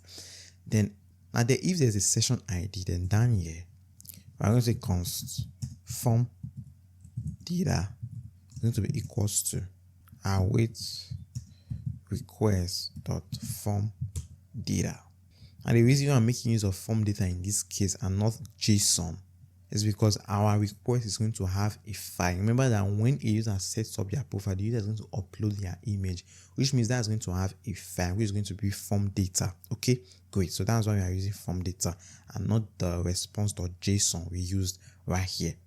So we can simply say const name is going to be equals to form data dot get name, get the name field, get it as a string, is going to be a string, and then we can say const the user bio is going to be equals to form data dot bio, dot get bio. We're going to get it as a string, and finally we're going to say const avatar file, which is going to be the user's profile picture that the user uploaded, is going to be equals to form data dot get avatar. I'm going to get this as a file. Okay, great. Now after we've gotten these values from the request, we have to actually handle the file upload, and we're actually going to upload that user profile picture file to Cloudinary. So say uploads to Cloudinary. So now we have to actually set up Cloudinary. So I'm going to head over to Cloudinary.com. Now Cloudinary is a service that actually allows us to upload files to the cloud. Okay, now they actually have a very generous free plan. Okay, so you don't have to worry about paying for the service. So signing up is actually free, so you can actually sign up for free, and you can sign up with your email, your Google, or your GitHub. Okay, so I already have an account, so I'm just going to sign in. I'll go back, click on login. Now sign into my Cloudinary account. It's going to bring me right here to this dashboard. Now if you are successful in signing up and creating a new account, it's going to bring you right here to a dashboard that's actually similar to this. Okay, now you don't have to get overwhelmed. It's actually very simple to make use of Cloudinary. Okay, now these images you are seeing right here are images that have been uploaded to my dashboard. Okay, and to actually connect this Cloudinary dashboard to our project so that we can upload files from our chat app project to this Cloudinary dashboard, we have to actually connect it using the API keys. Okay, great. So let's actually do that. We're going to head over to settings. You can see settings right here. We go to settings, and then we're going to go to API keys. I'll click on API keys, and then you can see all what we need. We need the cloud name, we need the API key, and we need the API secret. And the API secret is obviously a secret, so you shouldn't show this to anybody. Okay, so let's actually try to connect Cloudinary to our project. So we're going to go back to our project. We'll just close this up. Then we'll go to .env. Okay, now we can actually write some environment variables right here. Down here, we're going to say Cloudinary, spell that correct, Cloudinary cloud name. It's going to be equals to, then we have to copy the Cloudinary cloud name. Then we just come over here. This is the cloud name, so I just copy the cloud name. Then I'm just going to paste that right here. Okay, so next we're going to say we're going to get the Cloudinary API key. So say Cloudinary API key is going to be equals to, then we have to copy the API key, which is this right here. We just click on copy, and then we just paste the API key right here, and then we're going to say Cloudinary API secret. Okay, Now I cannot actually show you my API secret, but this is where your API secret is. This is your API secret. Okay, so you're going to copy this API secret and then you're going to paste it right here.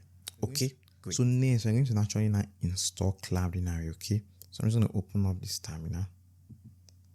I'll go to this other terminal, then I'm going to say npm, scroll down, npm install Cloudinary. I click on enter. Now that command is going to actually install Cloudinary for us. So I'm going to close this back up. Then we'll go to our package.json. You can see right here that we have Cloudinary version 2.7.0. Alright, great. So now we have actually installed Cloudinary. We can now actually set up our connection to Cloudinary. Okay, we can actually connect our project to Cloudinary. So I'm going to go to my lib folder. I'm going to create a file right here. I call this file Cloudinary.ts. In here, I'm going to import v2 as Cloudinary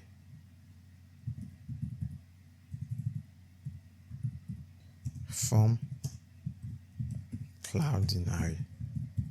Then down here you can actually configure Cloudinary. Say Cloudinary.config and the cloud name. To access that environmental variable, we're going to say process.env.name of the name of the variable. In our case, the name of the variable is going to be Cloudinary cloud name. Okay, great. Then the API key is going to be process.env.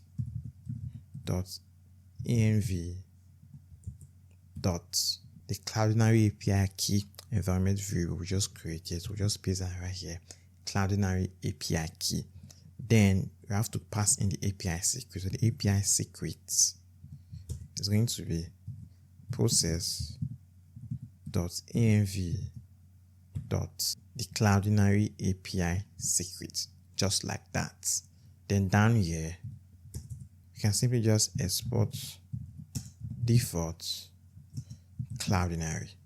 Okay, export that Cloudinary instance. So now we can use this Cloudinary instance anywhere in our application to actually upload files to our Cloudinary dashboard. Okay, so I'm going to save this. I'm going to go back to our setup profile page and actually upload a file to Cloudinary. So down here, first of all, I'm just going to convert the array buffer. Convert array buffer.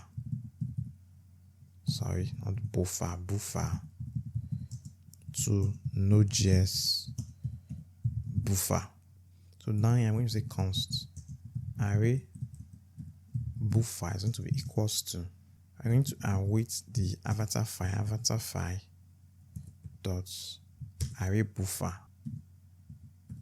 And then you're going to create the buffer and set it to a variable called buffer. It's going to be equals to buffer dot from array buffer. Okay, just like that.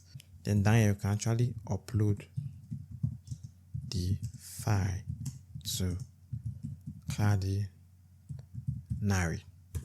We can say const upload results is going to be equals to await new promise, which is going to be of type upload API response. In here, we're either going to resolve the promise or we're going to reject the promise. Then we can simply say Cloudinary. We're going to import Cloudinary from that lib folder we just created, from this lib folder, this Cloudinary instance. Okay, so we want to actually connect to the Cloudinary, actually upload the file to Cloudinary. Upload stream. I'm going to specify the folder. I'm going to call the folder I want this to be uploaded. I'll say chats app avatars. And after that, we're either going to get an error or a result. Just format this. Now if we get an error or there's no results,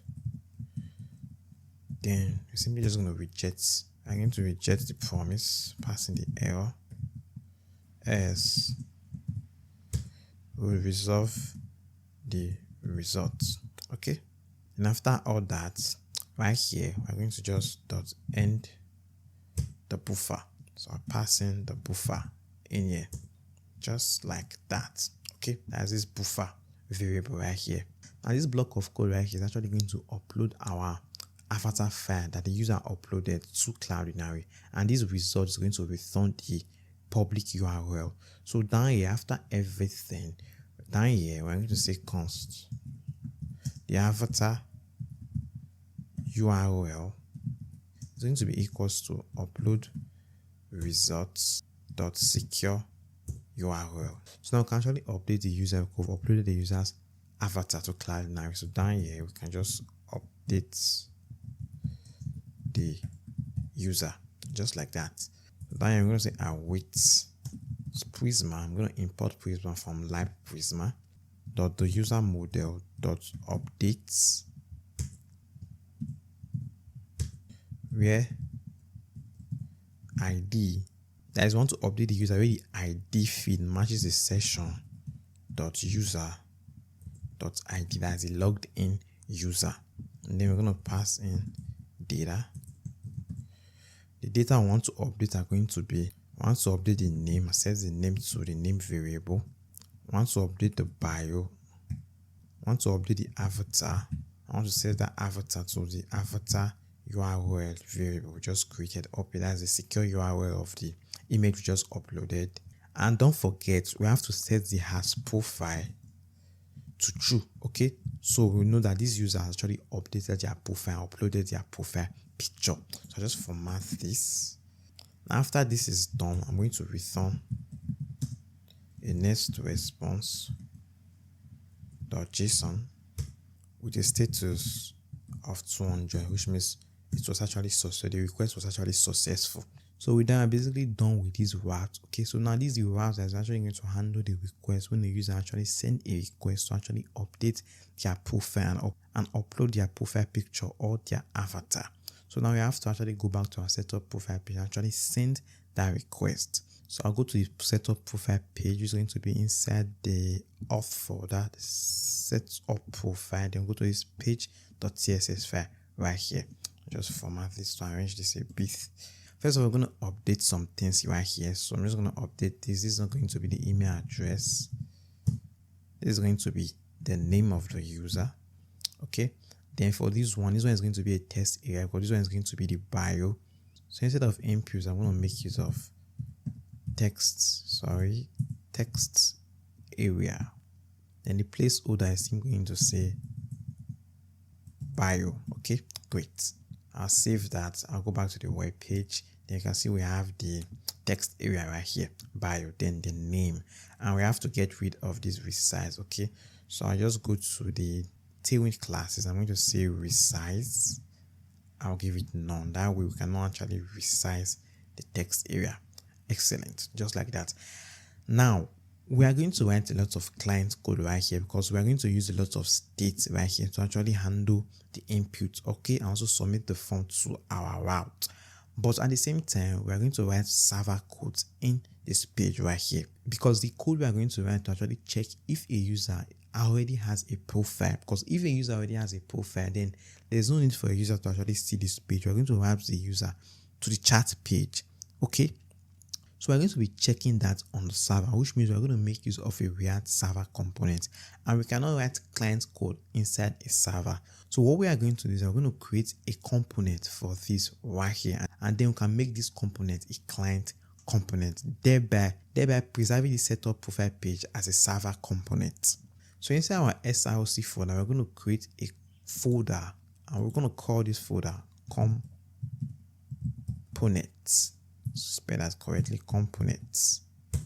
And inside this components folder, I'm going to create a component. I call this component setup profile.csx. Excellent. RFC, I'm going to make use of React snippet, actually set up this component. Then we're going to go to the setup profile page. And everything we have here, we're going to cut it off. Then we just paste that right here, just like that. And then we have to get the import statement too. We're going to get this, and then we just paste that up here. Get rid of this, paste that up here. Also, we don't need a link in this page. Great. And now we can make this a client component without actually making our entire page a client component. Okay, great. I'll just format this. And then we're going to head back to our setup profile page. All we have to do is just call the setup profile component, setup profile. Okay, which means we can write all our client code inside this component while preserving this page.tss file as a React server component. Okay, great. So inside the setup profile page, we want to actually write some server code to check if a user already has a profile. Okay, so first of all, we're going to make this an async function. Okay, so say export default async. We're going to make a network request inside of this component. Then in here, first of all, we're going to get our session const session is going to be equals to, I'm going to await get server session, and then we're going to pass in our auth options, and this is going to get the session of the authenticated user, of the logged in user, and then you can check if session.user.id. okay, now if we don't have a session ID, so I'm going to negate this. If we don't have a session ID, then we're going to redirect the user. I'm going to get that from next navigation to /, which is basically the home page, our sign in page. Okay, so if the user doesn't have a session, we're going to take the user to the login page to actually log in. So down here, we're going to check if user has a profile. Okay, so we're going to say const user is going to be equals to await Prisma. We're going to import Prisma from our light folder dot the user model dot. We want to find the unique user. Find unique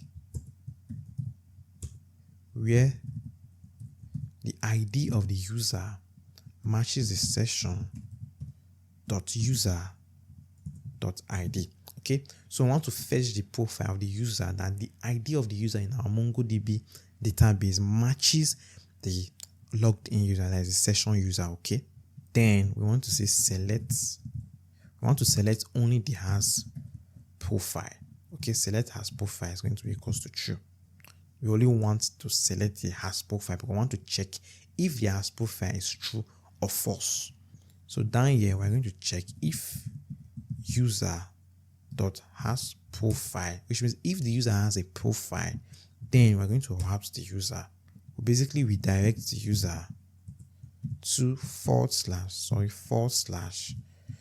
chat page, just like that. Okay, great. So let's quickly create that chat page. So I'll just create that chat page. It's going to be inside our app folder. Then we're just going to create a folder right here. There's going to be chats, and inside this folder, we're going to have a page.csx. Then in here, I'll say RFC. I just call this chat page. So I'm to add some styles to this. So say class name, text 2XL, and a text of white. Excellent, great. So when a user has a profile, we're going to redirect the user to / chat page. But if the user doesn't have a profile, then we're not going to do anything. We're going to leave the user in this setup profile page to actually set up their profile. So let's actually test this out. So we're going to go to our sign into your account. Now remember that when we sign into our account or we sign up a new account, it's going to take us to the setup profile page. Okay, now if this user already has a profile, it's going to have the user to the chat page. And also, if the user is not authenticated, it's going to add the user back to the sign into your account page. Then if the user is signed in, but the user doesn't have a profile, the user have not set up their profile, their bio, their profile picture, their avatar, then the user is going to be left in that setup profile page to actually set up their profile. Okay, so let's sign in a user. I'm going to say Egbon. We already registered this user at gmail.com, then password 00000000. I'm going to click on sign in, and we get an error and we are routed back. Okay, let me check this error. NextAuth error, JWT session error. Now, since we are making use of JWT, now when we send in a new user, the user's details are going to be encrypted with a NextAuth secret key. So when we want to check that, for example, we want to check if a user is authenticated using that get server side session, it has to decrypt the token with the key. But right now, we don't have a NextAuth secret for NextAuth to actually encrypt and decrypt the user details. Okay, so we have to actually set up a NextAuth secret in our environment variable for NextAuth to be able to access it. Okay, so we're going to go to our .env file, actually create that. So up here, I'm going to say NextAuth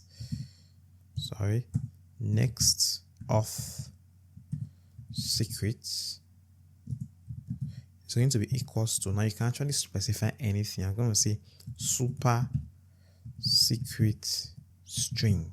Okay, and this is going to be the key NextAuth is going to use to actually encrypt and decrypt your JWT. Okay, great. So that's why we're getting the error. NextAuth expects us to have this environment variable right here, NextAuth secret.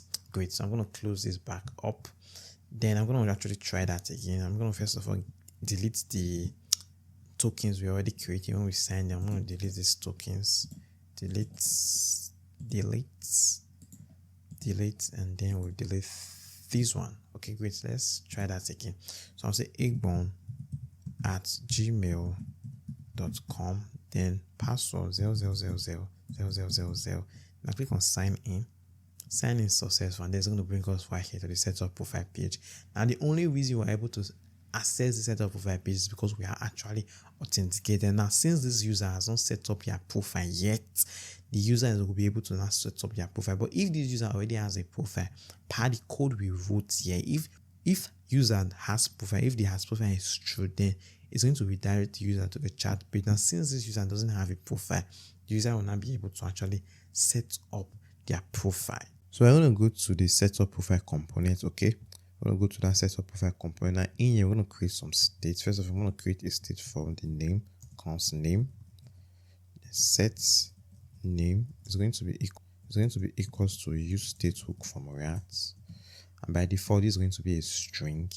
After that, we're going to create another state, const the bio, then set bio is going to be equals to use state, and by default this is also going to be an empty string, sorry, not colon, semicolon. Then down here, we're also going to create a state for the image. Now we're going to need two states for the image. We're going to need the state that's going to host the image preview URL. That's the temporary URL we're going to create to actually preview the image on the browser so that the user can see the image they are trying to upload. So I'm going to say const image preview set image preview is going to be equals to the use state hook from React, and by default this is going to be null. Okay, because if the user has not uploaded the image yet, then these are going to have a state of null, but it's not going to be null. It's going to be either null or it's going to be of type string. Okay, so we're going to say this is going to be null or it's going to be of type string, just like that. Okay, because this is going to be the URL to actually preview the image. It's going to be string. So after that, we're going to create a state that's going to host the image file. So const image set image is going to be equals to the use state hook from React, and by default this is also going to be null, and this is also going to be null, but it's not going to be null and string. It's going to be of type null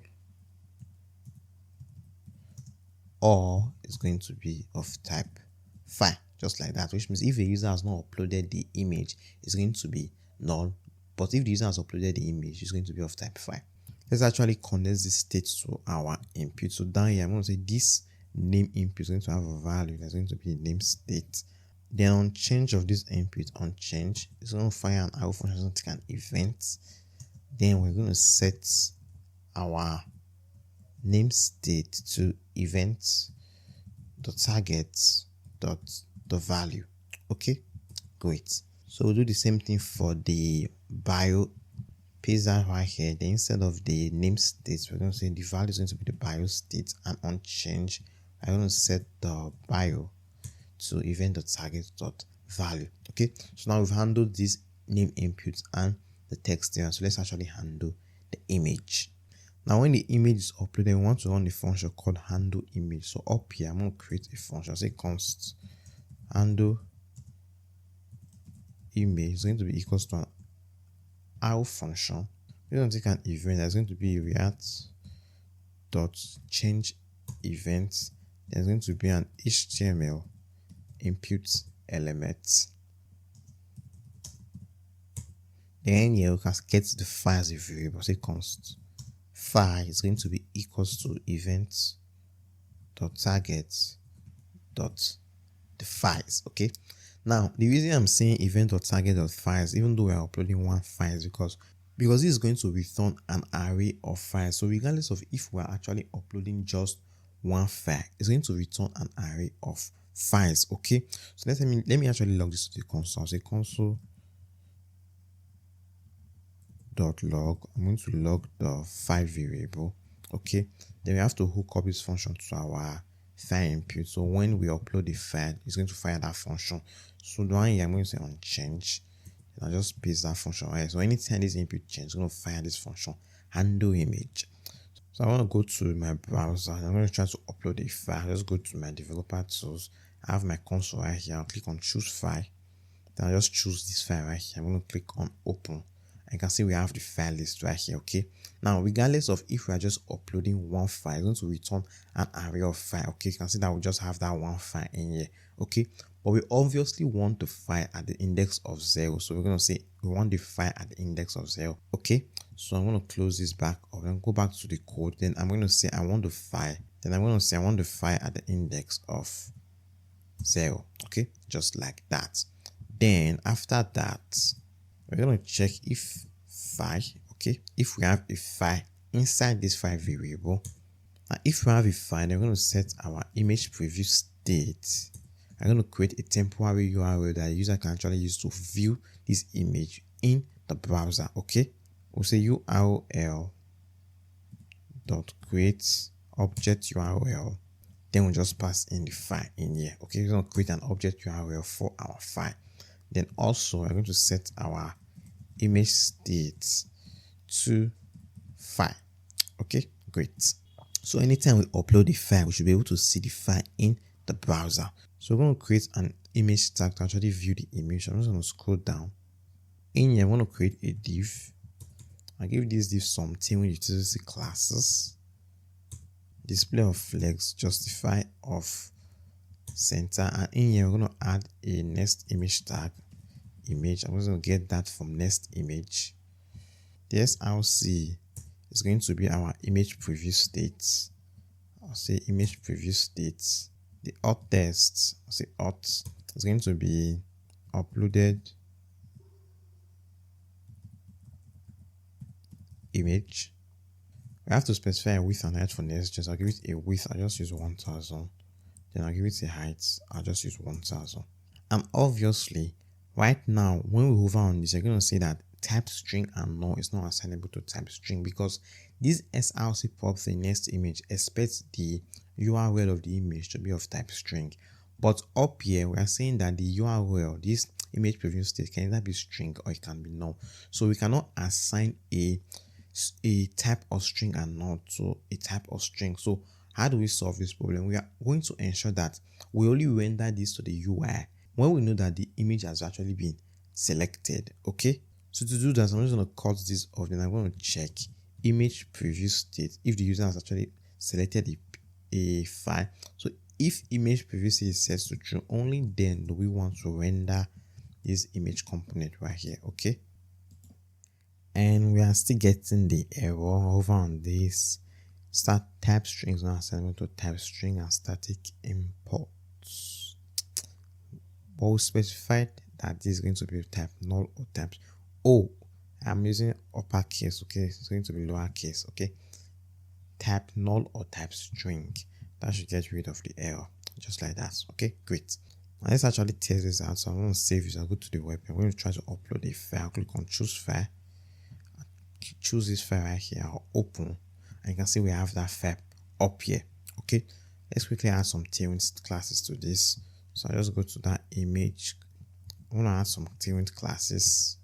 Use a height of 35, a width of 35, a rounded or full border radius. An object fields, I'll get an object of cover. Okay, basically object fit of cover. I'll save that, and we have that image right here. So anytime a user upload a file, you can actually see the file the user actually uploaded right here. Great. So now we've handled the input and the image, you can actually now send the data to our setup profile route. So let's actually do that. So up, you're going to create a function to do that. We'll create a function const. I'll call this handle submit. It's going to be equals to an arrow function. This is going to take an event, and this event is going to be of type react.form event, which is going to be HTML form element, just like that. Then you're going to prevent the event or prevent the default form behavior. Then we're going to set our loading state to true. We've not created a loading state, so let's quickly do that. So up, you're going to create a loading state const loading set loading. It's going to be equals to use state, and by default this is going to be false. Okay, so down here, just before we start actually making the request, we're going to set the loading state to true, just like that. And plus we have to do some client-side validation. So I'll say client side validation. So I'm going to check if there's no name, if no name in the name state, if no bio, and also we're going to check if no image, if we don't have a file in the image state. Okay, now if that's true, I want to return a toast. So I'm going to copy the toast notification from one of our pages. I'm going to go to this page right here. I'll copy this toast right here.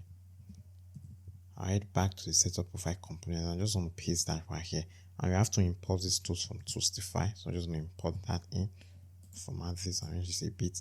Then right here we can simply say please fill in all fields and select an avatar. Okay, then before we even validate, we're going to check if it's actually loading. Okay, because we don't want user to submit the form multiple times. So if it's loading, so if the user is, if the request is being sent, they're just going to return. Okay, return right here. So if a user actually submitted the form and the request is being processed, we're going to return right here. Okay, else is going to validate the input. Okay, and if it's validated this input and any of this is empty, then down here we're just going to return. Okay, then we're going to display this toast notification. Please fill in all fields and select an avatar. But if the user actually filled the name input, the bio input, and selected an image, then we're going to continue executing the code. We're going to set the loading state to true, and then down here we're going to wrap the request in the try catch block. Then down here we're going to handle the error. If we get an error, we're going to log that error to the console. Console.log the error. And then we're going to render a toast component. So I'm just going to copy this, scroll down, then I'll just paste that right here. And this is simply going to say something went wrong. Okay, great. Then in here we can try to make the request. So we can say const. Remember that we are going to be setting a file, so we have to make use of form data. Transform data. Sorry, spell that form correctly. So transform data is going to be equals to new form data. Then we're going to say form data dot append name. Call it name. Then we're going to pass in the name state. Now these values you are passing right here has to match the values in our setup profile route. Okay, these values right here, the name, the bio, and the avatar. Okay, so the values has to actually match that. Then down here we're going to say form data dot append. We're going to call this one the bio. Then we'll just pass in the bio states, Then finally, we'll say form data dot append. We'll call this one the avatar. Then we'll just pass in the image right here. Okay, and this is optional, but we're going to specify that we are sending this as a file. Okay, because we already specified up here that this is going to be file or null. Okay, so we're just going to do that additional check that this is going to be sent as a file. Excellent. So after that, we're going to say await as dot post. We're going to just import as from as dot post, and the URL is going to be the, and we're getting an error. Await expressions are only allowed within async function, so we have to make this an async function. So it's going to be equals to an async function. Okay, asynchronous function. So down here we can simply say await post, and this route right here is going to be the route to our setup profile, which is going to be API/auth/setup profile. Okay, so we're going to go back to our setup profile comment. It's going to be /API/auth/setup profile, just like that. And then we're going to pass in the form data. Okay, great. Then if it's successful, because if it shows an error, we're going to handle the error. Then we're going to say, we're going to just use that toast component, or copy this toast component, and we'll just paste that down here. Then we'll notify the user. We're going to notify the user that profile was updated successfully. And then we're going to route the user to the chat page. Okay, because the user has set up your profile, so we're going to create a router instance. So we're going to say const router is going to be equal to use router. We're going to get that from next navigation.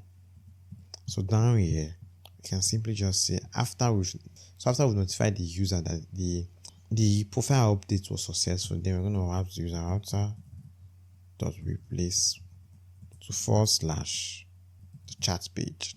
That's the chat page we just created. We created earlier on this chat page right here. Okay, great. So next we're going to copy the function name. Just copy this function name and hook it up to the form.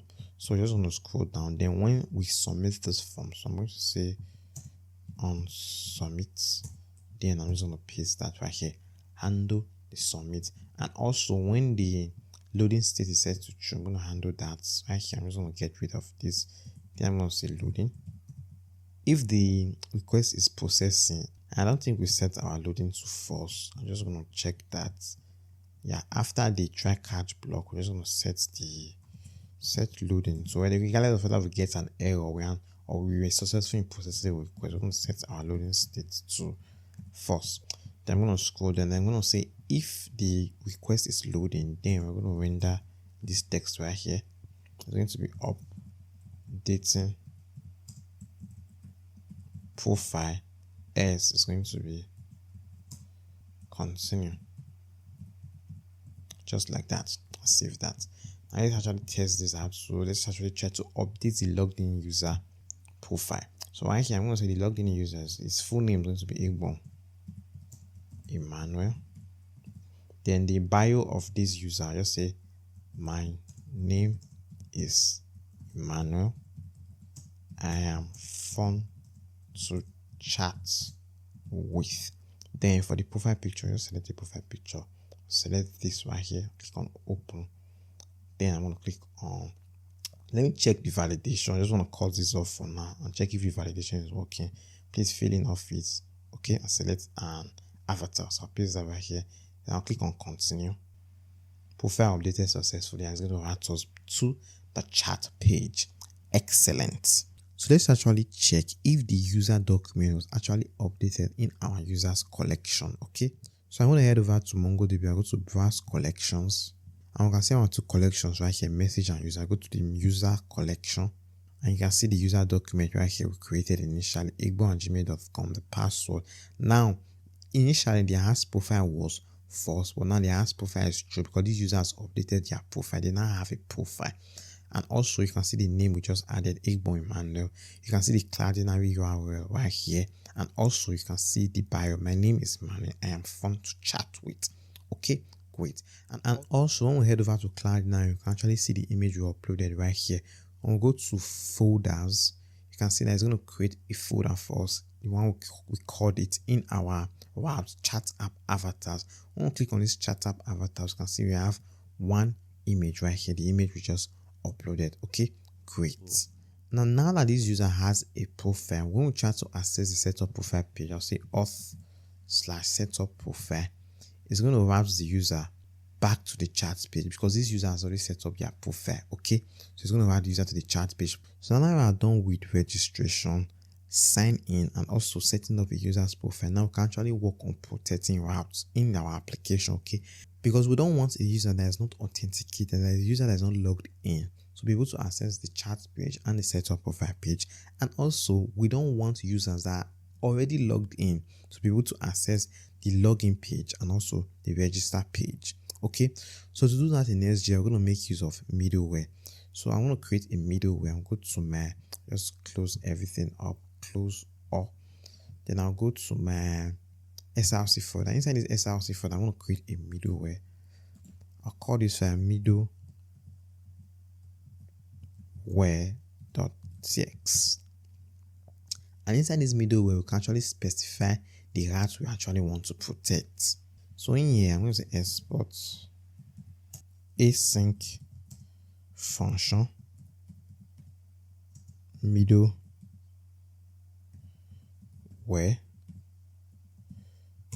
So in here, we're going to get the token of the logged in user. So I'm going to say const token is going to be equals to, I'm going to await get token. I'm going to get that from NextAuth JWT. It's going to take a request and then it's going to take a secret.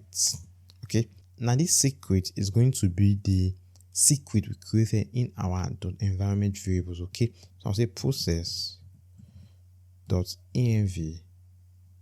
dot, I'm going to actually call the NextAuth secret. Okay, that's the secret we created in our environment variables. I'll go to our environment variables, see that's a NextAuth secret we created. Okay, so we actually need this NextAuth secret to access the user's token, because remember we have to decrypt the token from NextAuth JWT. And we have an error right over on this, no value exists. That's because we've not passed in the request to the function, so it's going to be a request of that next request from Nest server. Okay, great. So anytime a user makes a request, we want to get the path the user is trying to access. So I want to say const, I want to destructure the result we are getting is going to be equals to request.the next URL of the user. Okay, so if I'm going from the sign-in page to the chat page, I'm going to check the request. Okay, so right here I'm going to say I'm going to destructure as the path name. Okay, so if I'm going from the sign-in page to this chat page, the path name I'm trying to access is going to be /chat. So the first thing we are going to do is that we're going to protect the chat page. So I'll say protect chat page. Okay, so down here we're going to say if path name dot start with /chat and there's no token, that the user doesn't have a logged in token, there's no token, then I'm going to return a next response dot redirect new URL / the home page, which is basically the sign-in page. Okay, so if a user try to access the chat page and the user doesn't have a token, so if user tries and there's no token, then we're going to return a response and redirect the user to / the home page. Okay, so the user can actually sign in and actually create a new token. So also down here, I'm going to protect the setup profile page. Okay, because I don't want user to be able to access this page if they are not actually authenticated. So down here, I'm simply going to do the same thing we did there. So I'll just copy this, then I'll paste that down here. Then instead of /chat, let me /auth /set up profile, just like that. Then if that's not the case, if the user actually tries to access the page, then the user is actually logged in, and also if the user tries to actually access the auth/setup profile page and the user is logged in, then we're going to return next response.next. Okay. Now, if a user is logged in and they try to access the chat page, if they try to access the chat page and the user is logged, it's going to jump this, there's going to return the response so the user can actually access the chat page. Now, we are not done yet. You have to actually create matchers. Okay, now, right now, this block of code we wrote is actually going to check for every request we make in our application, every page we try to access. It's going to actually run this middleware. Now, we want this to only run this middleware for specific pages. Okay, now when you are building large applications, when you have lots of pages, it's going to be running this middleware for every page, even pages that you are not protecting and pages that you are actually protecting. So we want this middleware to only run for specific pages when specific pages are actually accessed. So to do that, we're going to make use of matcher. So down here, after the middleware function, down here I'm going to say export const config is going to be equals to an object. You have to specify the matcher. We're going to say we want this to run for /chat page, and also we want it to run for the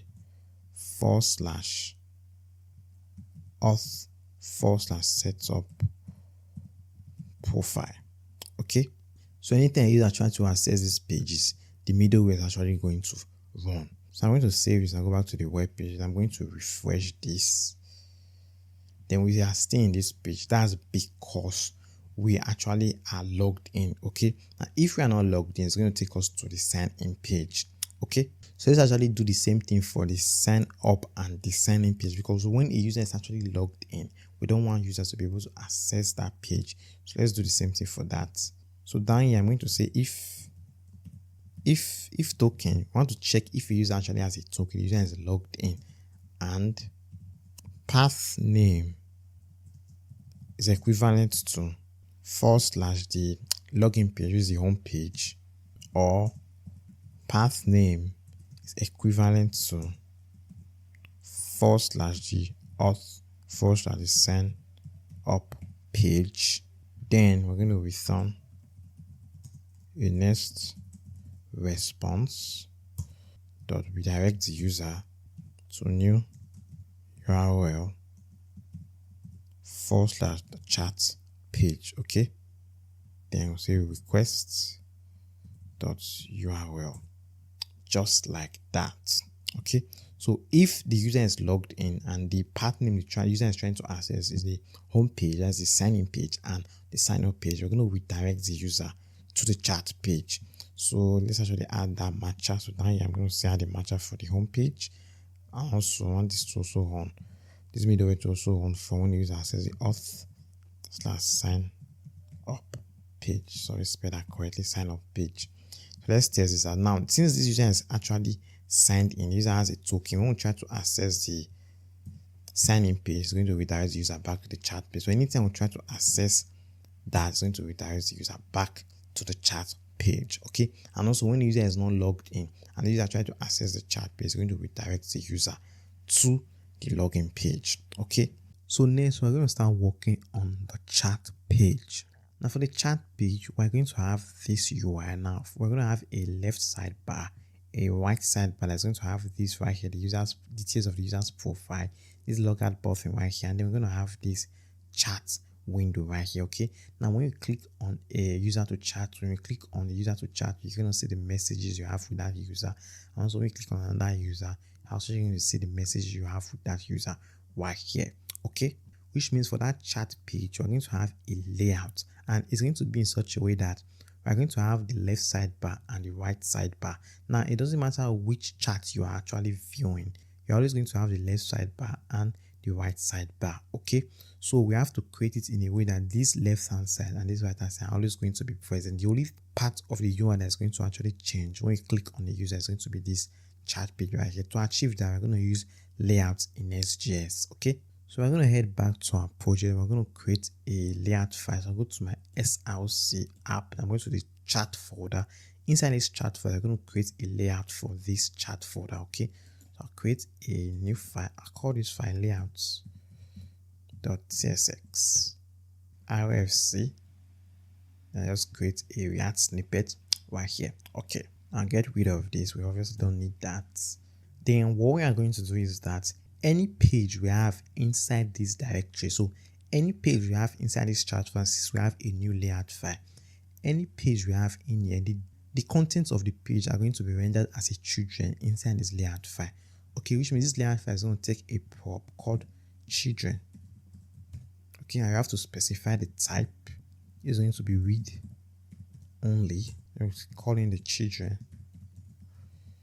It's going to be of type React node. Okay, then right here we can output the children right here. Okay, so whatever content we have in this page right here is going to be rendered as the children. Okay, so I'll save this. Now when I head back to the web page, I'll just refresh this. You can see that nothing really changes. We have that chat page right here, but if we decide to add something, I'll add the paragraph tag. I'll call this layout text. Now add some Tailwind classes to this so that we can actually see. I'll give this a text of white. Then when we actually check out the output, you're going to notice that we have that text right here. Okay, so we are basically rendering the layout file. So when we add a layout file to a directory, is a layout file that's going to be rendered to the UI in Next.js, but the layout file is also going to render the children. So whatever we say the children is going to render the children too. So whatever content we have inside, so even if we create a new folder inside this chat, a new page inside this chat, I'll create a page. This right here, this layout text is also going to be displayed. So this is going to be basically the layout for any page we create inside this chat directory. Okay, so this layout file is going to trickle down to whatever page we actually create. So in that case, which means we can add our left sidebar and our right sidebar right here, and they are going to be displayed at the left hand side and the right hand side of this chat page. So let's actually create our left sidebar. So I'm going to create a component. I'll go to my components folder. I'll create a new file. I'll call this component left sidebar.tsx. Okay, then right here I say RFC. Now all we have to do is go to our layout file and just call that component left sidebar. I'll just import that in. And when I save that, we should be able to see the left sidebar text is actually here, but it's actually has a color of black. We should be able to see the left sidebar right here.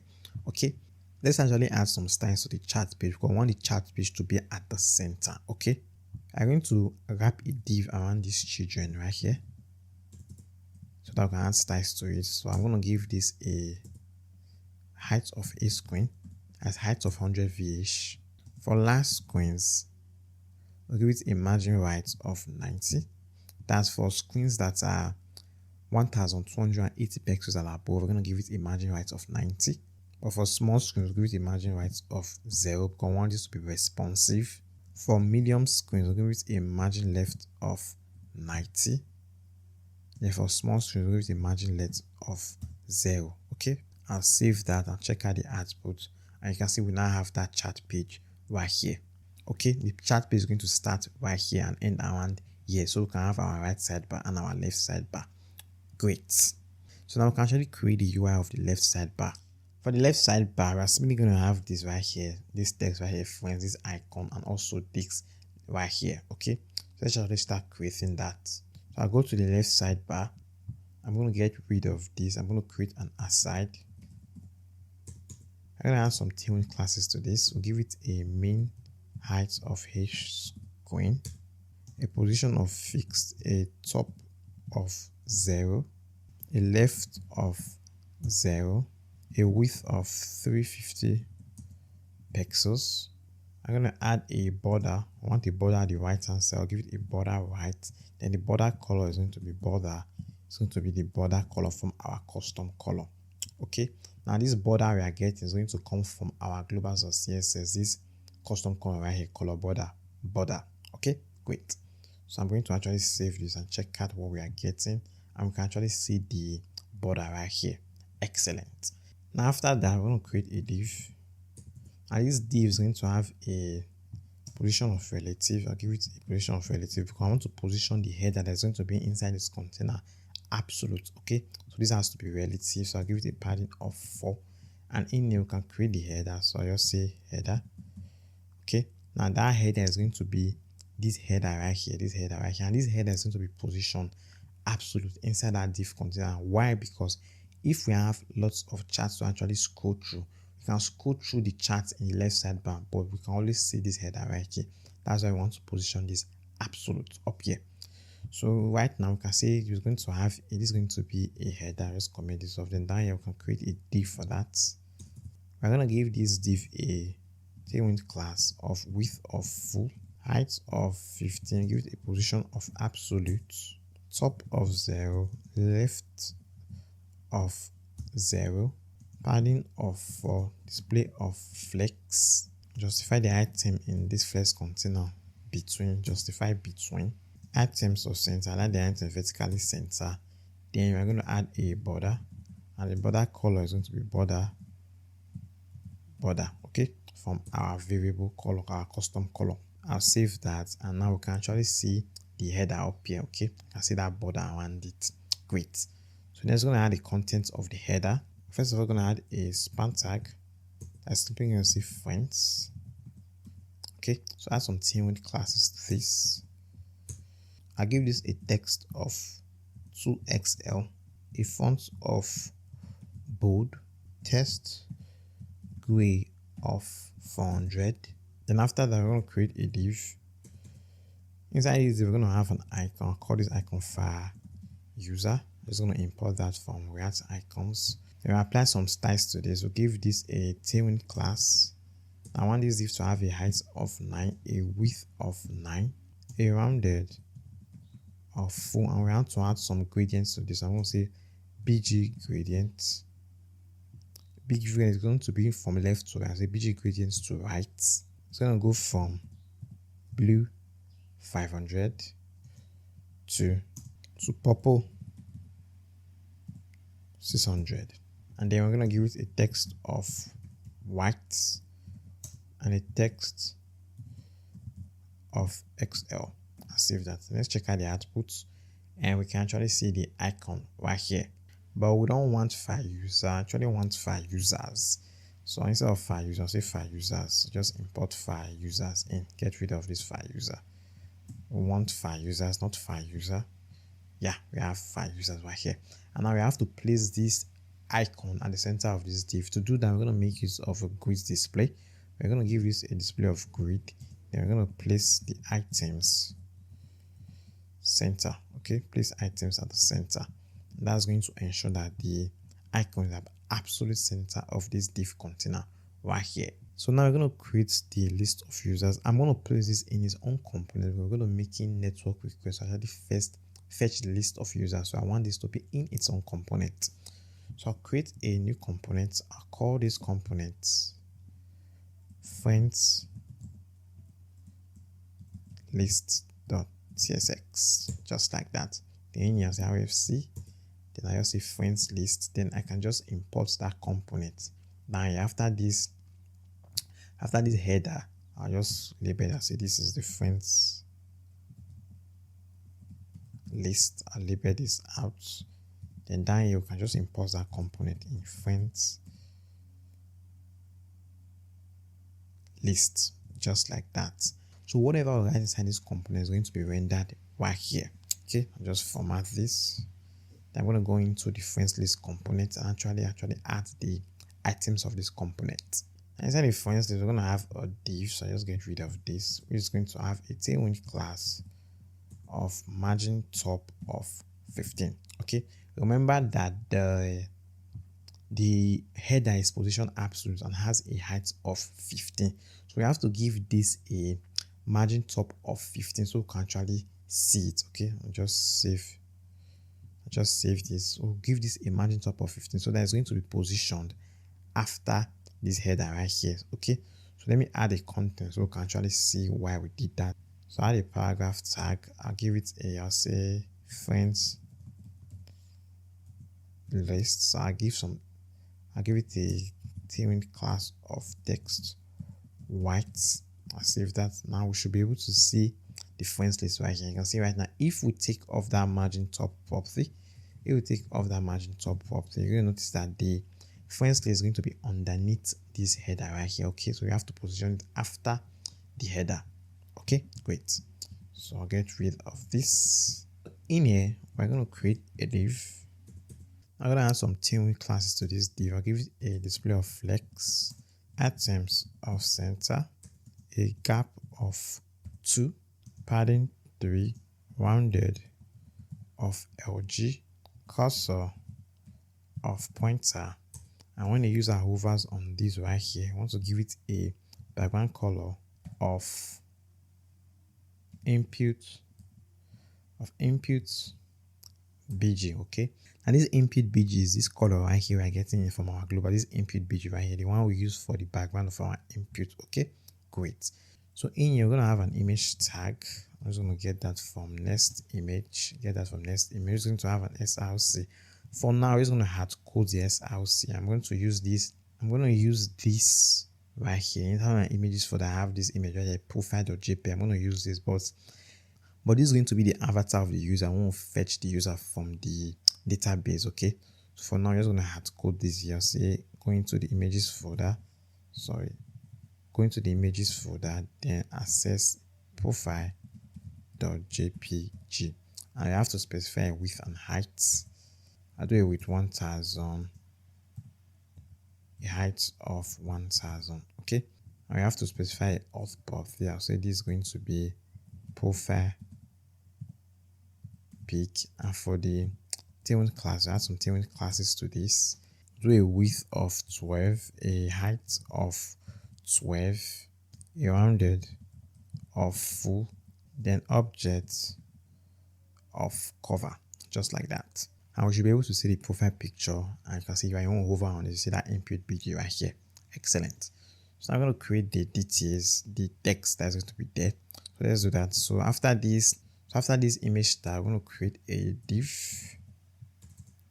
Inside this, we're going to have a paragraph tag. This one is going to say Egbon Emmanuel. Then we're going to add some Tailwind classes to this. Give it a font of semi-bold and a text of white. After that, we're going to have a span to show if the user is online or if the user is actually offline. Okay, so for now, we're going to say offline. Give this a Tailwind class of text xm and a text gray of 400. I'll save that, head back to the web page, and we can actually see that right here. Excellent. So let's create another one. I'm just going to copy this right here. I'll just drag this down, just hard code another one. Then for this one, it's going to be online. And here I'm going to say it's going to be test green 400. I'll save that. And then when I head back to the web page, you can see that we have two of them here, offline, online. Okay, now we're actually going to render the offline and online status based on if the user is online or if the user is actually offline. Okay, great. But we are not done yet. We have to ensure that this left sidebar is actually responsive for small screen devices. Now when we head to the final project, when we reduce this to small screen devices, you're going to notice that when we go to small screen device, we're going to have this chat icon right here. When we click on this chat icon, we can actually see the list of users who can chat with, the friends list. Then we can click on any chat. We can click on this again, then click on any chat. Okay, so we want this to be responsive for small screen devices. Okay, so let's actually work on ensuring that the left sidebar is actually responsive. So first of all, we're going to create a button. I'll go to the left sidebar. I'm going to create a button inside this aside. In here, I want to create a button. And this button is going to have an icon in here, AI fill message. And then we're going to add some styles to the button. We'll give it a position of fixed. We want this to be fixed. I want it to be fixed at the bottom, so I'll give it a bottom of 3, a left of 1. Now we're going to add a background gradient, which is going to be similar to this. So I'll just copy up to this point, and I'll just paste that right here. Okay. After that, we'll give it a width of 12, a height of 12. We're going to give it a display of grid so we can place items at the center. Okay, we can place the icon at the center of the button. Give it a text of white, a rounded of full, a z-index of 50, and a cursor of pointer. I save that. Now when we head back to the web page, we should be able, I'm just going to get rid of this Next.js right here. I'm going to say settings. I'm just going to hide this for now. And we should be able to see the icon right here. Okay, great. Now this icon right here, I want this icon to be visible only for small screen devices, because for large screen devices, we're always going to see this left sidebar. So it's basically useless for large screen devices. Okay, so what we are going to do is that for large screen device, we're going to give this a display of hidden, just like that. I'll save that. Now when we head back to the web page, we'll go to small screen device. You're going to notice that we can actually see this for small screen device. Just scroll. You can see that for screens, you can see that we can actually see this only for small screen devices that are less than, I think, devices that are less than 1024 pixels in screen size. Okay, great. So now we've actually created this button. Now we want to use this button to actually add classes to this aside right here. Okay, so first of all, what I want to do is that for small screen device, I'm going to give this a property. I give this a negative translate x of full. I'll save that. Now when I go back to the web page, you're going to notice that I can no longer see that left sidebar. Okay, it's basically in the left hand side, inside the left hand side, and it's off the viewport. Okay, so we want to click on that button. We want to actually add a property that's going to make this left sidebar go to the left hand side of the viewport. Then when we click on the button, it's going to bring it back. So we're going to achieve this using a state. Okay, so up here I'm going to create a state. First of all, I'm going to make this a client component. Up here I'm going to make this a client component. So use client. So I'm going to create a state here. Const sidebar open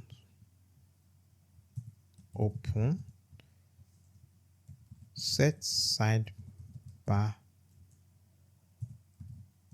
open is going to be equals to use states hook form react. Okay, and by default this is going to be true. Okay, because when a user actually logs in or accesses the chat page with a small device, we want them to see the list of users they can chat with. So we want the sidebar to actually be open. Okay, so next what we could do is go to this asset and add some styles dynamically. So I'm going to get rid of this. I'm going to use backticks instead.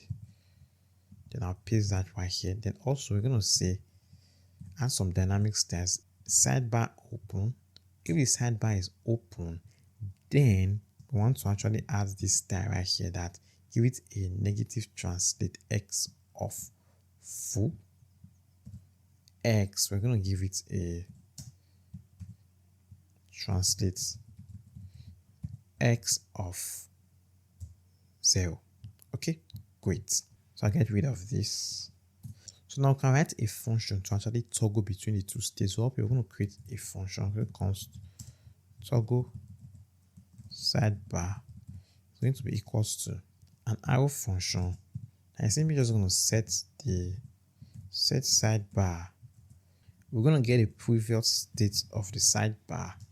Then we're going to set the previous state to the opposite value, just like that. Okay, and then we can copy this function name. I'll just arrange this document and format this. Then we'll just paste that in this button right here. So in this button, we're going to say on click of this button, I want to fire this function toggle sidebar. So what this toggle sidebar is going to do is that if this sidebar is open, when we click on it again, it's going to set it to false. It's going to set it to the opposite state, and if it's false, when we click on it, it's going to set it to true. So let's test this out. So we'll go back to our application, and we cannot actually see this sidebar. Why are we not seeing the sidebar? Okay.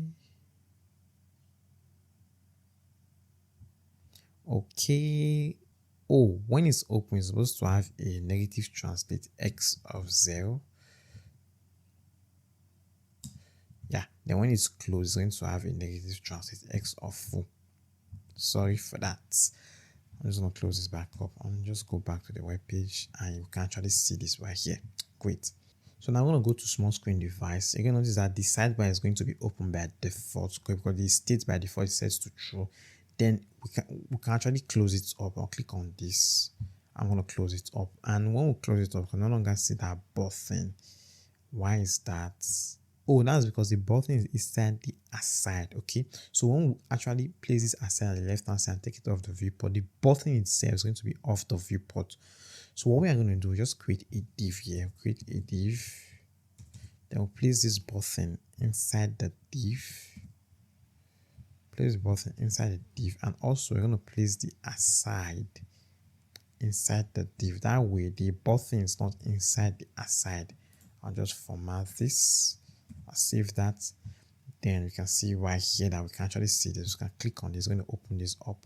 Click on it again. You're going to close it back up. Great. Now we have another problem. If the state is set to false and the sidebar is off the viewport, for last screen too, it's all going to be off the viewport. We only want this to be off the viewport for small screen devices. So what we are going to do is that for last screen devices, we're just going to copy this. Then right here, we're going to say for, I'll just use medium screens and above. Then we're going to have this that translate x of 0. I'll save that. Now when we head back to the web page, we can actually see it for last screen device. When we go to small screen device, then we can click on this to open it up. Okay, great. But now one more thing, for small screen device, we want the sidebar to occupy the entire width. Okay, great. So what we are going to do is that we'll go back to the code. We're going to give this a width of full. Okay, by default. Okay, so when I save that, you can see right now this is going to have a width of full. Okay, it's going to occupy the entire width, but it's going to also do the same thing for last screen devices. But for last screen device, I want it to be a sidebar. So what we are going to do is I'm going to give it a, for I'll just use medium screens and above. I'm going to give it a width of 350 pixels. That way, when we go back to the web page, you can see right now when we start to expand, it becomes a sidebar. Okay, just like that. And also we have to change this to medium screens. I want this to be hidden for medium screens and above. So where's that button? Instead of we giving it hidden for last screen, say medium screens and above. Yeah, so it's only going to be visible when we go less than medium screens. You can actually see it right here. You can close this up and can open up again. Excellent. So next, we're going to create this sidebar right here. Okay, so I head back to my Visual Studio Code. I'll create another component. I'll call this component right sidebar.csx rfc, and then I'm just going to import this right sidebar inside my layout. Okay, so I'll just go to the chat layout. I'll just import that right here. Right sidebar, just like that. Then inside this right sidebar, we're going to create an aside. Create an aside in here. We'll give you some Tailwind utility class, a height of his screen, a position of fixed. Want it to be fixed at the top. Give it a top of 0, then a right of 0, a width of 350 pixels, a border of border 1, then a border color of border. Okay, great.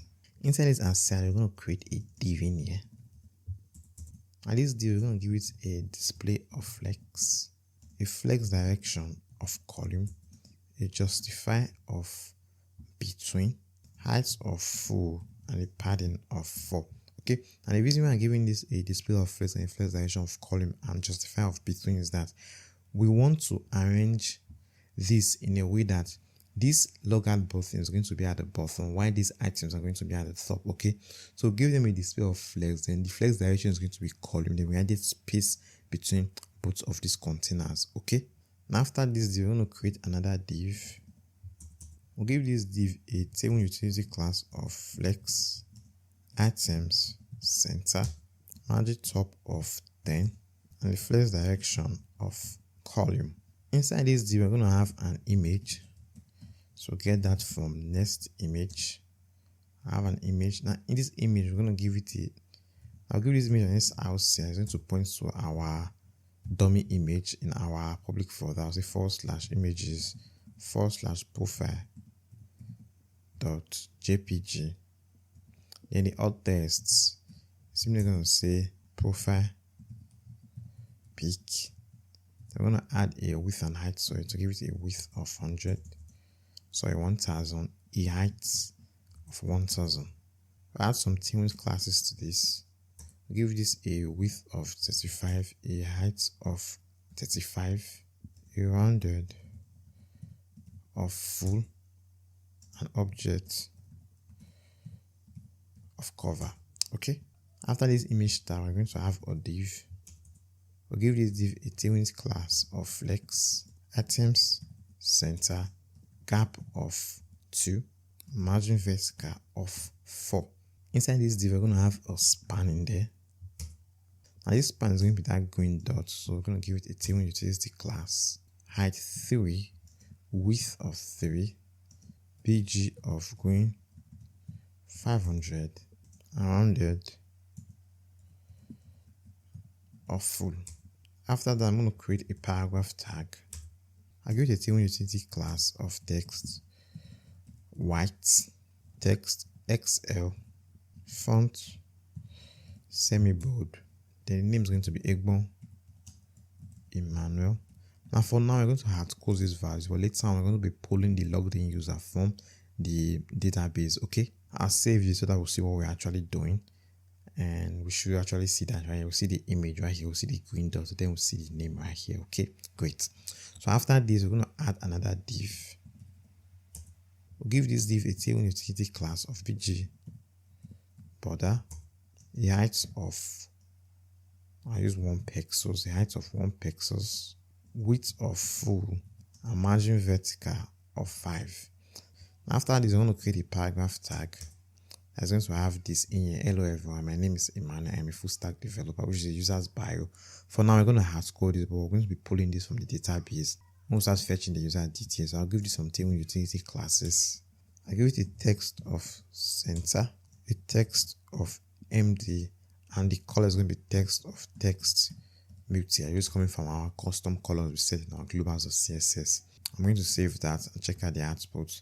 And we have those items right here. We have the image, the name, and the bio. Great. So now let's create the logout button. So after all this right here, after this div right here, we're going to wrap this up. Create a button underneath here.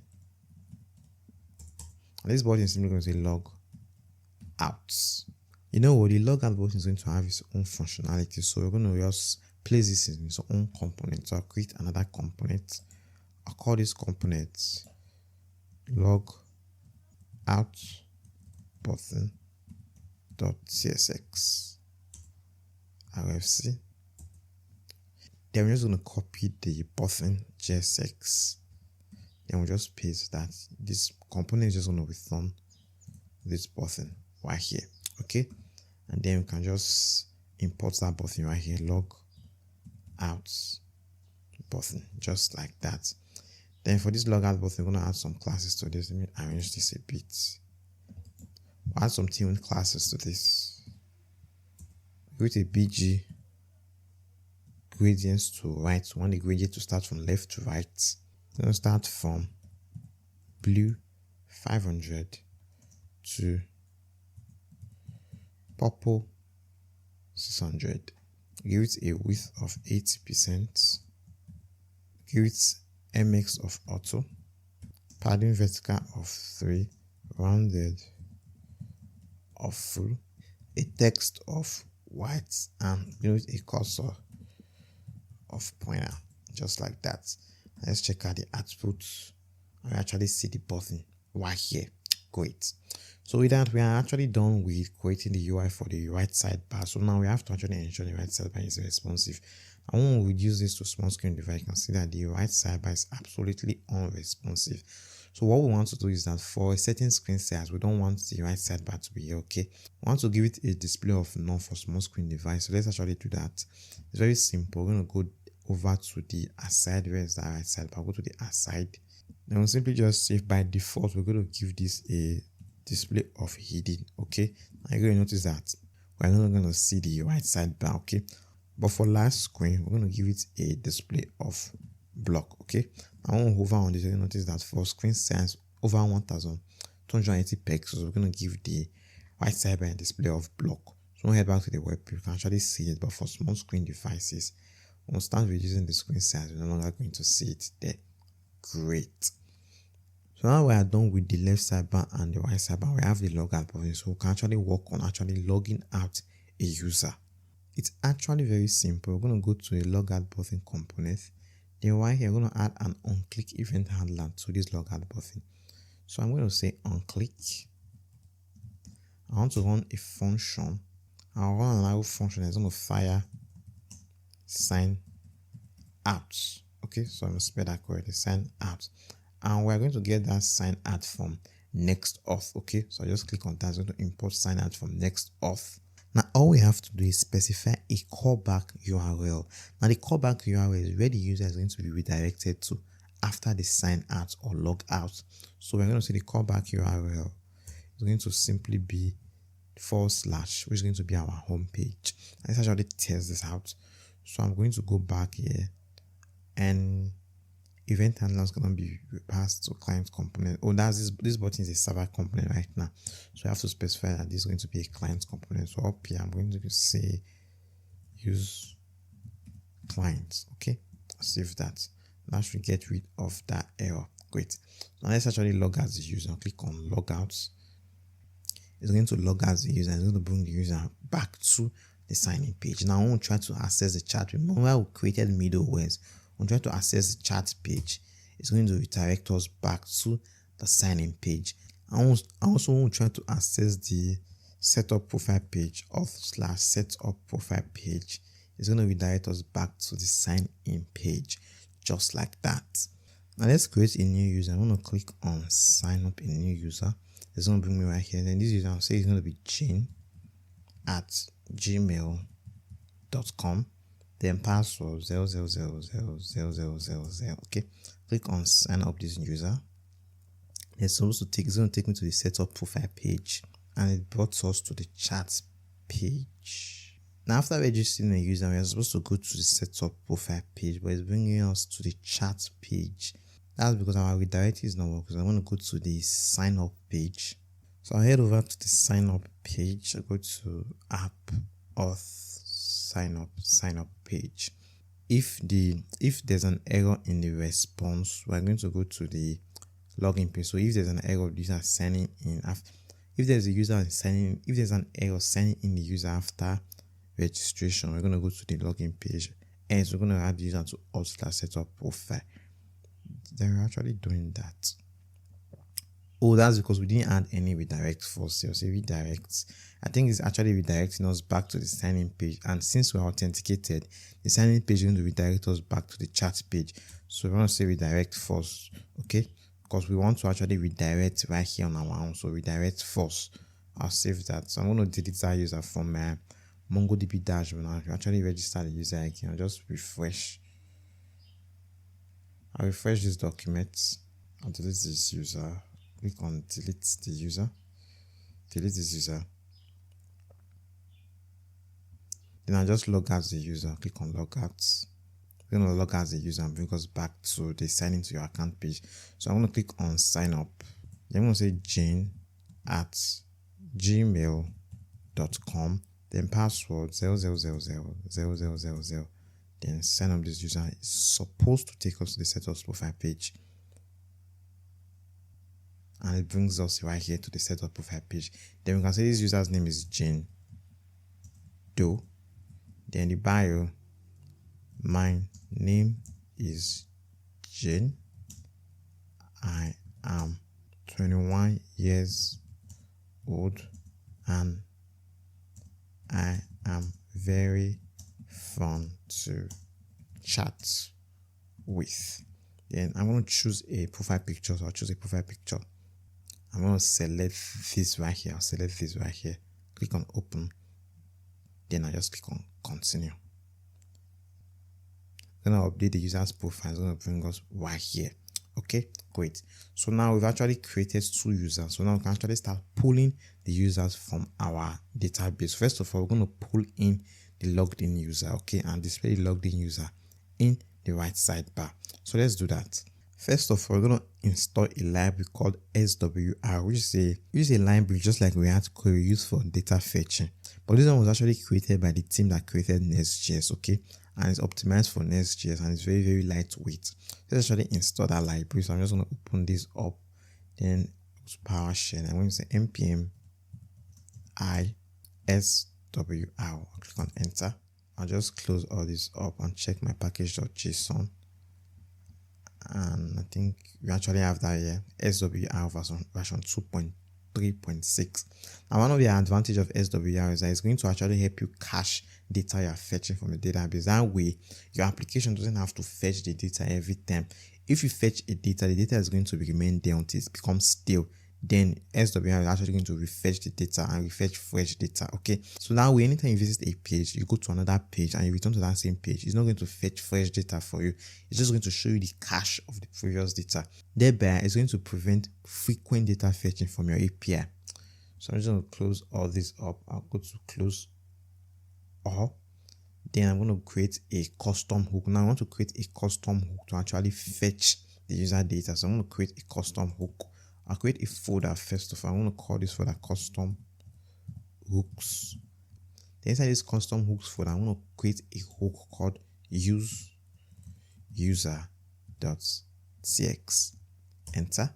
Then you're going to create a function. I'll say const fetch user is going to be equals to an arrow function. It's going to take a URL that's going to be of type string, and then it's going to fire this function as use dot get. Sorry, just import as use in as use from as use dot get. Then we're going to pass in the URL that we're going to pass to this function right here. Then we're going to say dot then response. Then we're going to return the response dot the data. Okay, great. So anytime we fire this function, we're going to pass in a URL to it, and we're going to make a request to that URL. Then we're going to return the data we get from the response.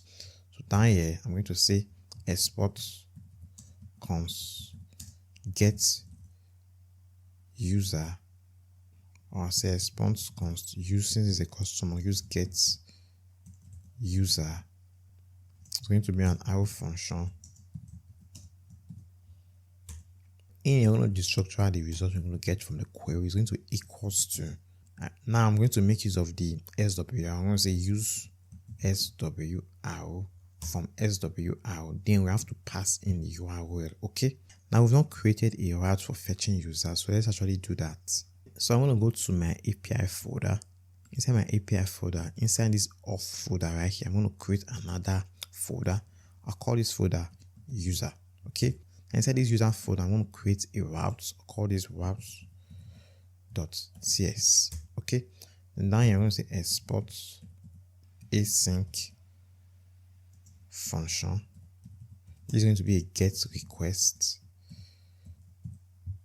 And the first thing we have to do, we have to get the user session, that's the logged in user. Okay. So to do that inside the server, I'm going to say const session is going to be equals to, I'm going to get server site session, and then we're going to pass in the auth options in there. Okay. We obviously have to await this. I'm going to say await. Then after that, we're going to check if session dot user dot the ID of the user. Now, if there's no session ID, so I'm going to say negate this. If no session ID, then we're going to return a next response dot JSON. The error is going to be unauthorized. Okay. Then the status is going to be 4.1 unauthorized access. But if there's a logged in user, then down here I'm going to try to make the request. So wrap it in a try catch block. We're going to handle the error first of all. We're going to console.error or log error fetching data, then we just pass in the error right here. Okay, and then we're going to return a next response.json with an error in here, failed to fetch user. Then we're going to pass in the status of 500 internal server error. Then up here, let's just rename this to say fetching user. Okay, great. So now you can actually make the request. So in here, I'll say const user is going to be equals to, we're going to bring in our Prisma model, say Prisma. I'll import that in dot user model dot the user model dot the dot we want to find a unique user. So find unique. Then we're going to say where the ID of the user matches the session dot user dot ID. Okay, then we're going to select what feeds we want to select. I'm going to select the ID feed. I'll set it to true. I'm going to select the avatar. I want the path to the user's profile picture, so set this to true too. I'm going to select the bio, so set this to true. Finally, we're going to select the email. We'll set this to true too. I also need the name, so I'll select the name and set it to true. Just like that. I'll just format this. And after that, down here, we're going to say check if we get a user. So if no user, then we're going to return. We'll return a next response.json, and the error going to be user not found, and the status is going to be 404 not found. But if we got the users, then we're going to skip this line of code. Then down here, I'm going to return a next response.json. I'm going to pass in the user, then the status, pass in the user object that we are getting, then the status is going to be 200. Okay, success. Format this. Great. So now we have the heart to actually fetch a user. So now we can actually make a get request right here to actually fetch the user.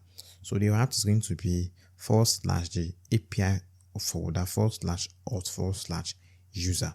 So go back there, go back to our custom model, we'll say / API / auth / the user. Okay, so we're going to make a get request there. And after that, we're going to pass in the function to use SWR. Okay, and the function is going to be that fetch user we created up there. Okay, this fetch user we created right here. Great. So in here, we can actually destructure the values we are getting. Then we're going to destructure the values, we're going to destructure the data we are getting, the its loading states. Then also we're going to destructure the error, just like that. So down here, we're going to return those data. So I'm just going to return. So anytime we call the custom, anytime we call this custom, we're just going to return this object right here. It's going to return the data. I'll call the data users, pass in the data. Then it's going to return the is loading. Then also it's going to return the error. Okay, so I just call the error is error. Then I'll say passing the error right there. Okay, great. I'll format this. So now I can actually make use of this custom hook in our right sidebar to actually fetch the users. Okay, great. So we're going to go to our right sidebar. Here's our right sidebar. Go to our component, right to the right sidebar. So up here, you can actually now fetch the logged in user. So first of all, I'm going to make this a client component. Up here, I'm going to say use client. Then down here, I'm going to say const. I'm going to destructure the result we are going to get. It's going to be equals to use get user, just like that. Then right here, we're going to destructure those values. Remember, we called it is loading. We called the other one users, not users. We are not supposed to say users. I'll say user because it's just one user. Okay, so we're going to call this one the user.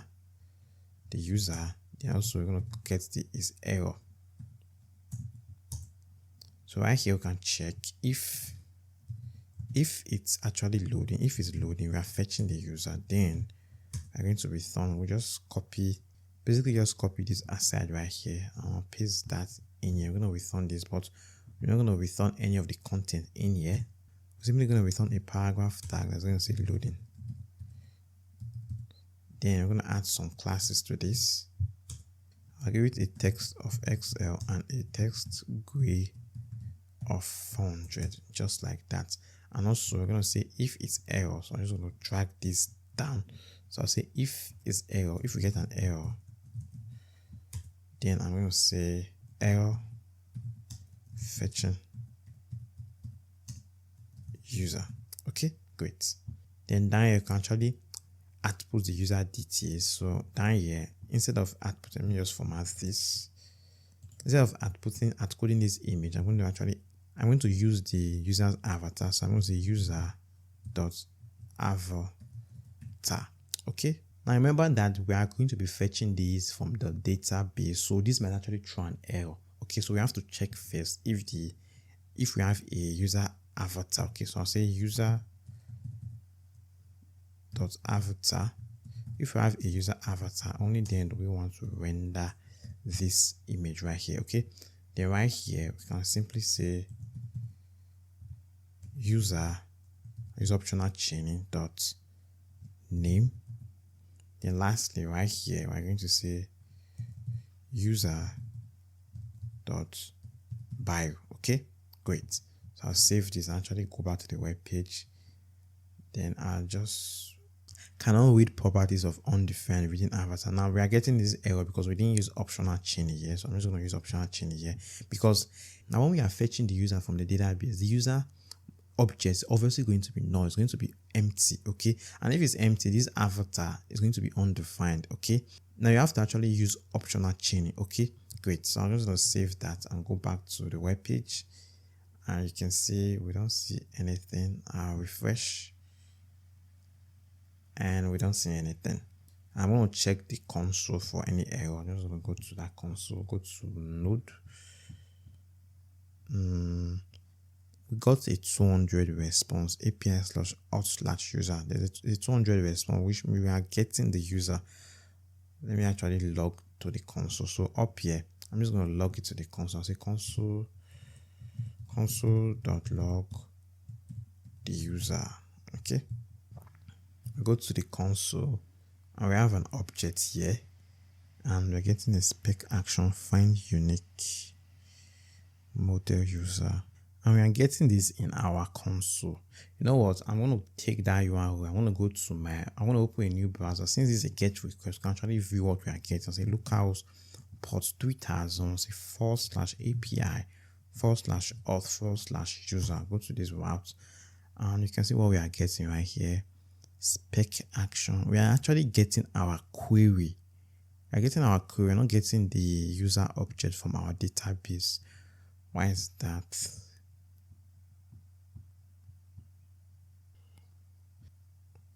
Console user is also prisma.find unique. Oh, this is a network request, so we have to await what we are getting. Okay, because if we don't await, it's going to return this right here. We have to await the results. I'm going to say await. Okay, we have to await the results. I'll save that and I'll go back to the web page. Let me just refresh this again, and now we're actually getting the user object right here. Great. So I'll go back to my application. I'll just refresh this. And we are getting an error, invalid SRC prop. Now what we are getting right now is a Next.js domain error. We've not registered this domain name, this Cloudinary domain name that we are pulling the image from. Okay, so let's do that. It's very simple. We're going to go to the Next config file. Let's close this up. Go to Next config. In here, we're going to specify configuration for images. Then we're going to say remote patterns. It's going to be an array, and you're going to pass in an object. The first object is going to be the protocol, and the protocol is going to be HTTPS. Then the host name is going to be, you can actually get the host name from that error. So it's going to be res.cloudinary.com. So I'll just copy this right here. Just copy that, then just paste the host name right here. Okay. So what we are simply doing is registering this domain name with Next.js that it's okay for our application to actually pull external images from this domain. Okay. So I'll save that. Now just head back to the web page. I'll refresh. And we can actually see the details right here. Okay. So I'm going to refresh that again. And our loading screen is not actually working. What's happening? I'll just go back to that right sidebar. Okay, that's because we are not returning this. We're just going to return. We're going to return this, and not returning the JSX. And also, we are going to return. I'll just return fix right here. Okay, great. So get rid of this semicolon. Then I'm going to do that again. I'll refresh the web page. And you can see it's actually loading. It's going to load. It's going to pull in the user details. You can see right now Jane Doe. You can see the user profile picture. And also, my name is Jane. I am 21 years old and I am very fun to chat with. Great. So next, we're going to work on fetching the list of users. Okay. So I'm going to create a route for that. So inside my API folder, I'm going to create a new folder. I'll call this folder users. And inside this users folder, I'm going to create a route in here.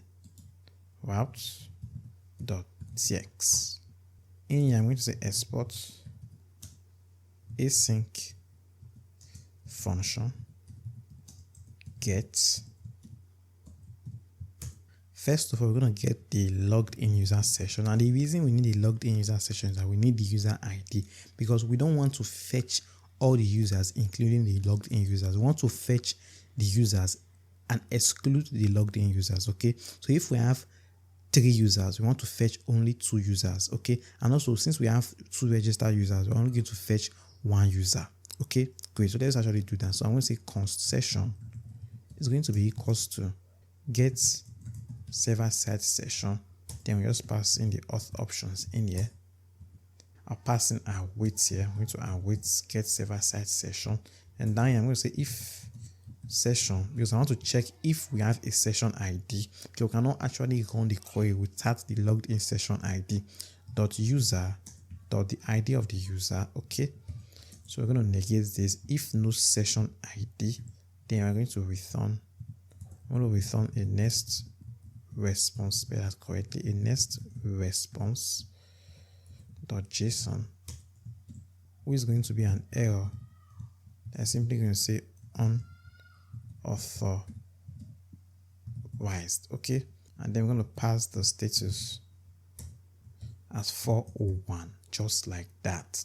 But if there's a session, then down here, we're going to make use of a try catch block. Try catch. Then we're going to handle the error first of all. I'm just going to console dot error fetching users, and then we're just going to pass in the error right here. Okay.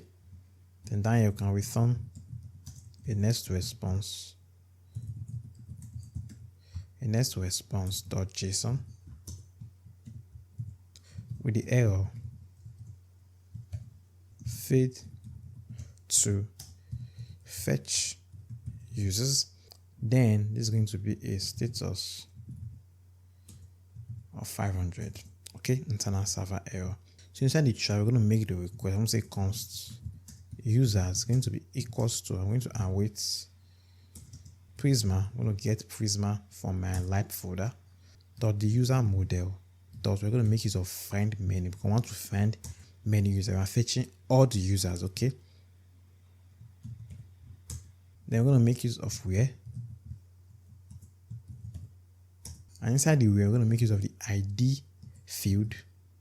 Then we're going to say where the ID field is not session dot the user dot ID. Okay, so we want to fetch all the users except the user where the session ID matches the user ID. Okay, great. So we don't want to fetch the logged in user within the list of users. So down here after the where, we're going to say we want to set the fields we want to set. We'll say select. I want to select the ID, so set that to true. I want to select the avatar. So we'll set that to true. And also we want to select the name. So I'm going to set that to true too, just like that. Then we're going to order by name, and the order method is going to be ascending order. Okay, just format this to arrange this a bit. Great. After that, we're just going to return a next response.json, pass in the users. Then we're going to pass in the status, which is going to be 200 success. Okay, format again. Great. So now we have the wraps to actually fetch the user. So now we can actually create the custom hook to actually fetch the user. So we're going to go to that hook we created earlier on. We created a hook, this use user hook. So inside this hook, we're going to create a function here. So now I'm going to say const fetch users is going to be equals to a function. Our function is going to take a URL. It's going to take an argument that's going to be of type string. Then this function is simply just going to fetch as use dot make a get request to the URL that is passed to it. Then it's going to return a response. I'm going to return the response dot the data it got from the response, just like that. So down here you can simply say export const use get users. This will be equals to an Auth function. Sorry, it's going to be equals to an Auth function. The in here you can say const. We're going to destructure the result we are getting is going to be equals to use SWR, and then we're going to pass in the URL. Okay, and the URL is going to be / I think inside our API folder we're going to have the users folder. Okay, so it's going to be / API / the users. Right, okay, just like that. Then we're going to destructure the result we are getting. We're going to destructure the data. We'll destructure app the is loading, and also we're going to destructure app the error. Okay, great. I have not passed the function yet, so we're going to pass the fetch function. So we're going to pass in the fetch users function. Okay, this function we created up here. So after that, down here, I'm simply just going to return an object that's going to have the, I just rename this users, which is going to be the data set to the data. Then we're going to return the is loading state. I'll return the error. I'll just call it is error. I'll say error. Okay, great, just like that.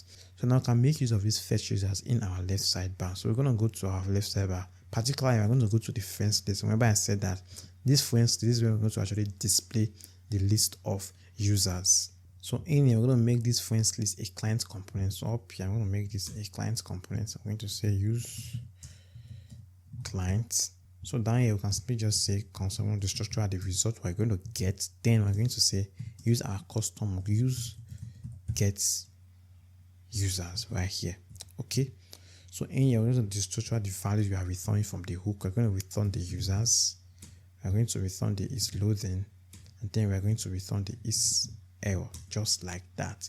Then down here we can simply just check if it's loading. If it's actually loading, then we're going to return, we just return a, since the aside is already wrapping around this component. Because if we go to the left sidebar, where's the left sidebar, the aside, this aside right here is already wrapping around the component, so we don't have to use an aside. I'll just simply return a paragraph tag. I'll say loading. Then in here, I'm just going to add some styles to this. I'll give it a text of XL and a text of gray 400, just like that. Okay. Now, if we get an error, I'm just going to drag this down, copy and drag this down. If we get an error, they'll check if it's error.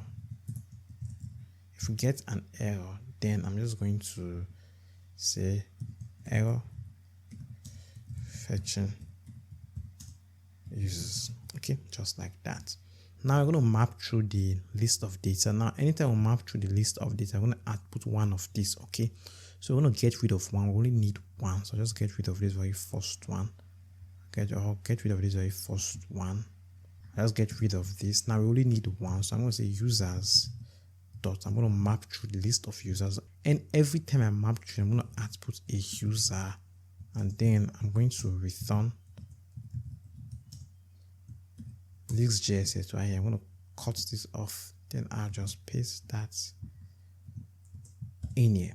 Okay, great. And now we have to specify the type. So this is going to be of type. Remember that when we ran PrismaClient generate, Prisma created a model for us. Okay, so that model is also a TypeScript type, so we can actually get that from our PrismaClient. So I just say called the Prisma model. We're going to get that from PrismaClient. I'll click on that, and that's going to actually add a TypeScript type to this. Okay, and we are getting this type from PrismaClient.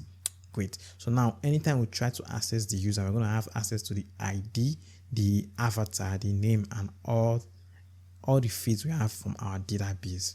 So now we have to specify a key, because every time we map through an element in React, we have to specify a key. Okay, so that React can actually track the item. So I'm going to pass in a key. Now the key is going to be something that is unique for us right now. The key is going to be the user dot the ID of the user. Remember that each user has a unique ID. Okay, so we're going to make use of the ID as the key. Now just format this. So now we can actually render the DTS. So I'm just going to cut this off. I'm going to say user dot avatar. If we have a user avatar, then I'm going to render this image component right here. Okay, and right here the SRC is going to be user dot avatar, just like that. And right here the name is going to be user dot the name of the user. While right here we can leave this online status for now. Okay, we've not worked on that yet, so I'm going to save that. I head back to the web page, and we can actually see it right here. Okay, great.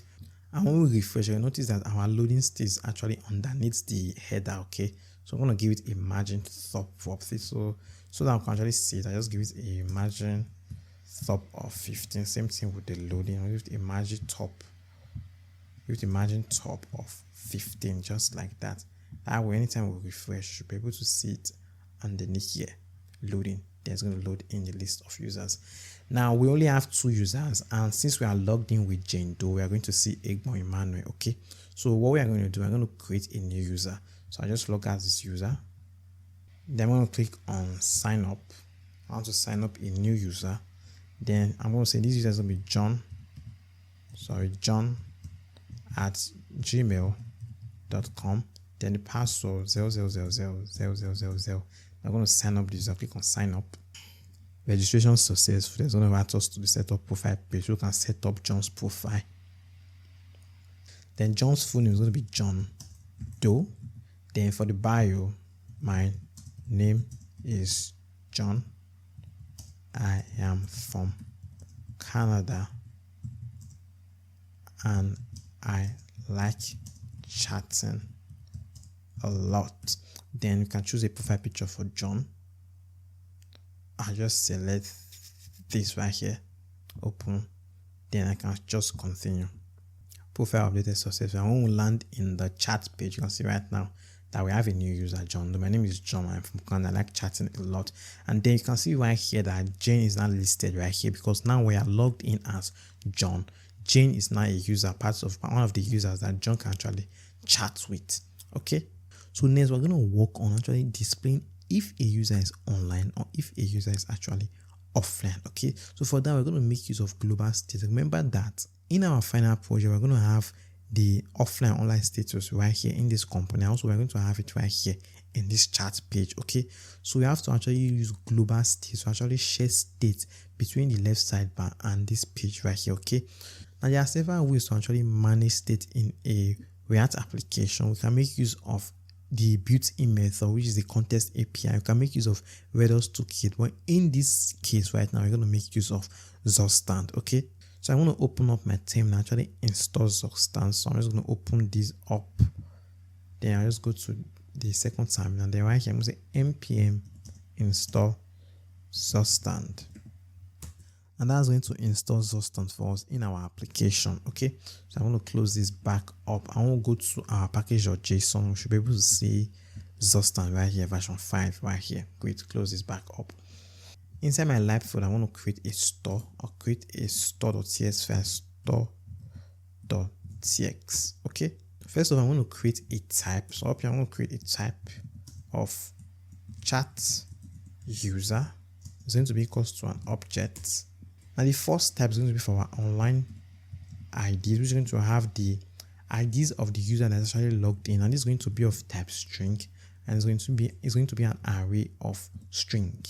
So now we can actually create our store. So down here, I'm going to say export const use chat store. It's going to be equals to, we're going to import create from Zustand. We're going to get create from Zustand.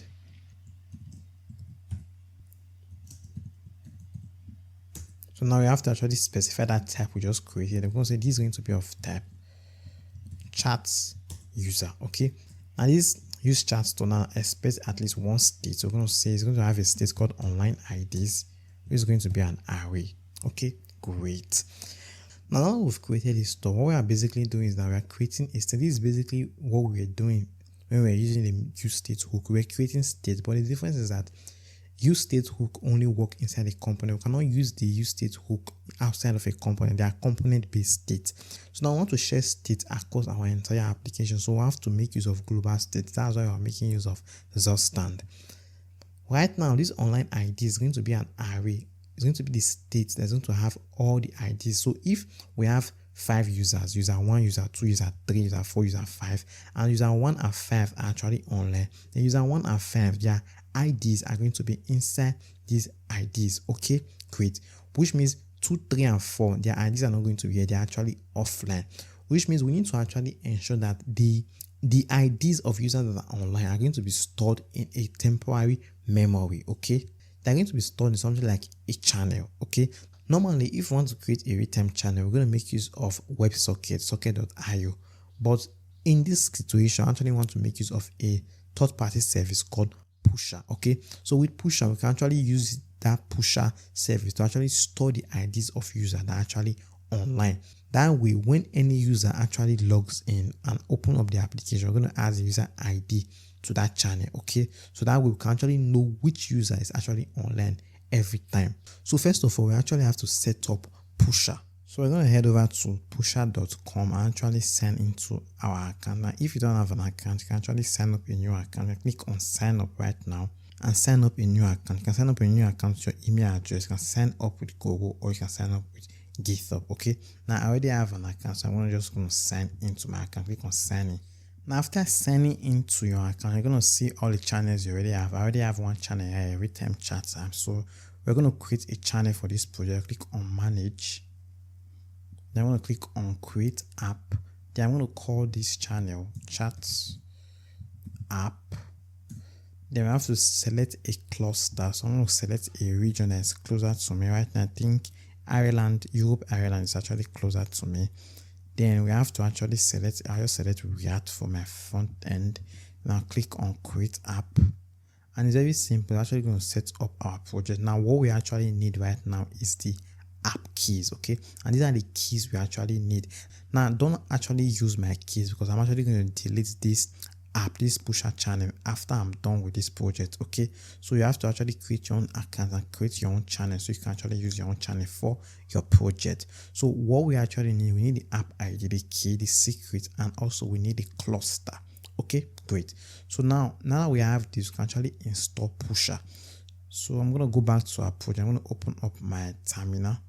Now we're actually going to install 2 libraries. We're going to install Pusher for our server. Also, we're going to install Pusher for our client. So down here, I'm going to say npm I Pusher and also Pusher.js. I'll click on enter. And that command is going to install Pusher first. I'm going to close this up. Then when I go to my package.json, I'm going to see we have Pusher and we have Pusher.js right here. Okay. So now we're going to set up our environment variables for Pusher. Okay. So I go to the .env file. I'm going to go down here. I'm going to say Pusher app ID is going to be equals to. Then also we're going to have Pusher secrets is going to be equals to, and also we're going to have Pusher cluster, It's also going to be equals to this. Now, this is going to be for the server. So right here, we'll say this server. Then for the client, down here, we're going to say hash client. I'm going to have next public pusher key, and then we're going to have next public pusher cluster. Okay, for the pusher app ID, we're going to get that from our dashboard. So just go to our dashboard. You can see right here we have the pusher app ID. I'm going to copy this, then I'll just paste that right here. Then for the pusher secrets, I'm going to copy this right here. Then I'll just paste that right here. And also we need the pusher cluster, which is going to be, I think, is Europe. So it's going to be EU. Okay, so the next public pusher cluster is also going to be EU. They have to get the public pusher key. Then I'll just copy this right here. It's going to be the pusher key. I'll get this pusher key right here. Then I'll just paste that right here, just like that. So now we can actually set up pusher and connect our pusher channel. The app we just created at pusher and connect it to our application. So in our lib folder, we're going to create another file. I'll call this pusher.ts, just like that. And in here, I'm just going to export const pusher. I'll call this pusher server. It's going to be equals to new. It's going to be equals to new pusher. I'm just going to import pusher. So up here, I'm going to say import pusher from pusher. Okay. So here we're going to have the app ID. It's going to be process.env. What did we call the app ID? So I go to the environment view. The app ID is going to be pusher app ID. So I just copy this right here. Pusher app ID, then I'll just paste that right here. It's going to be the app ID. Then we're going to pass in the key. It's going to be process.env. We're going to get the public key, and we'll call the public key next public pusher key. So I'll just copy this. I'll paste that right here. Okay. After that, we're going to write the secrets. It's going to be process.env.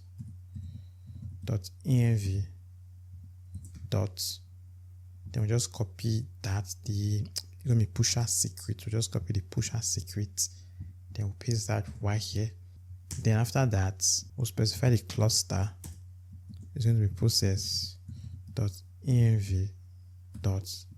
What did we call that? We call that pusher cluster. Okay, so I'll just paste that right here. Great. Now lastly, we'll specify use TLS and we'll set it to true. And now we have some kind of errors over on this. Type string and undefined is not assignable to type string. There's no way the environment variables are undefined because we already specified them here. Okay, so I'm just going to use an exclamation mark. Just ignore this. I should get rid of that. So I just ignore this because they are not actually undefined. We actually set them in the environment variables. So just ignore this one is right here. Great. I'll save that. Now we're going to be making use of this pusher server in the server. Okay, so we have to create a client instance. So create another instance. I'll call this one pusher client.ts. Spell that client correctly. .tx. In here, we're going to export const. I'll call this pusher client. It's going to be equals to new pusher client. Then up here we'll just import pusher client from pusher.js. Okay, right here we're going to specify the key. It's going to be process.env.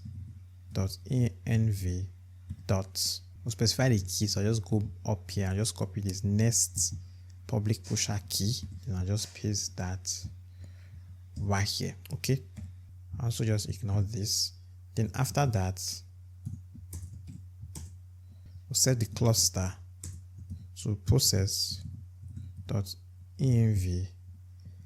Then I'll just copy that from the environment variable. It's going to be next public pusher cluster. Copy this. Then I'll just paste that right here. Also ignore this.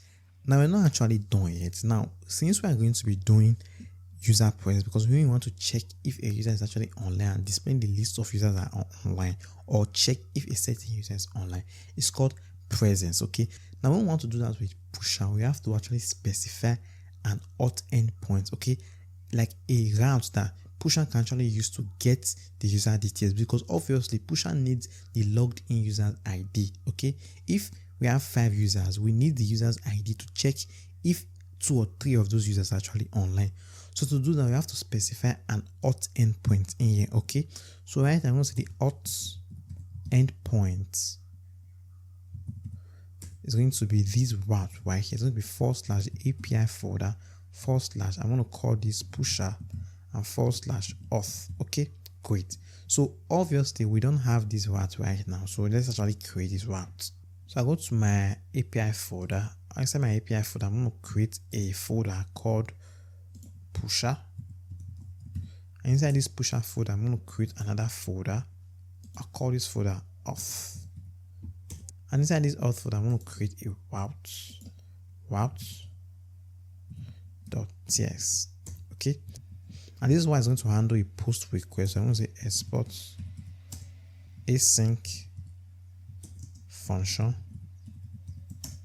post. In here, we're going to first of all get the logged in user session. So I'll say const session is going to be equals to get server side session, and then we'll pass in the auth options in here, just like that. Then as usual, we have to check if we have a session. So I'll say if no session dot user, and we're not actually awaiting this, so I'll say await. I'm going to await get server side session. So if no session dot user dot id, then I'm going to add optional chain here, because this could be null. Then we're going to say we'll return a next response dot JSON. The error is going to be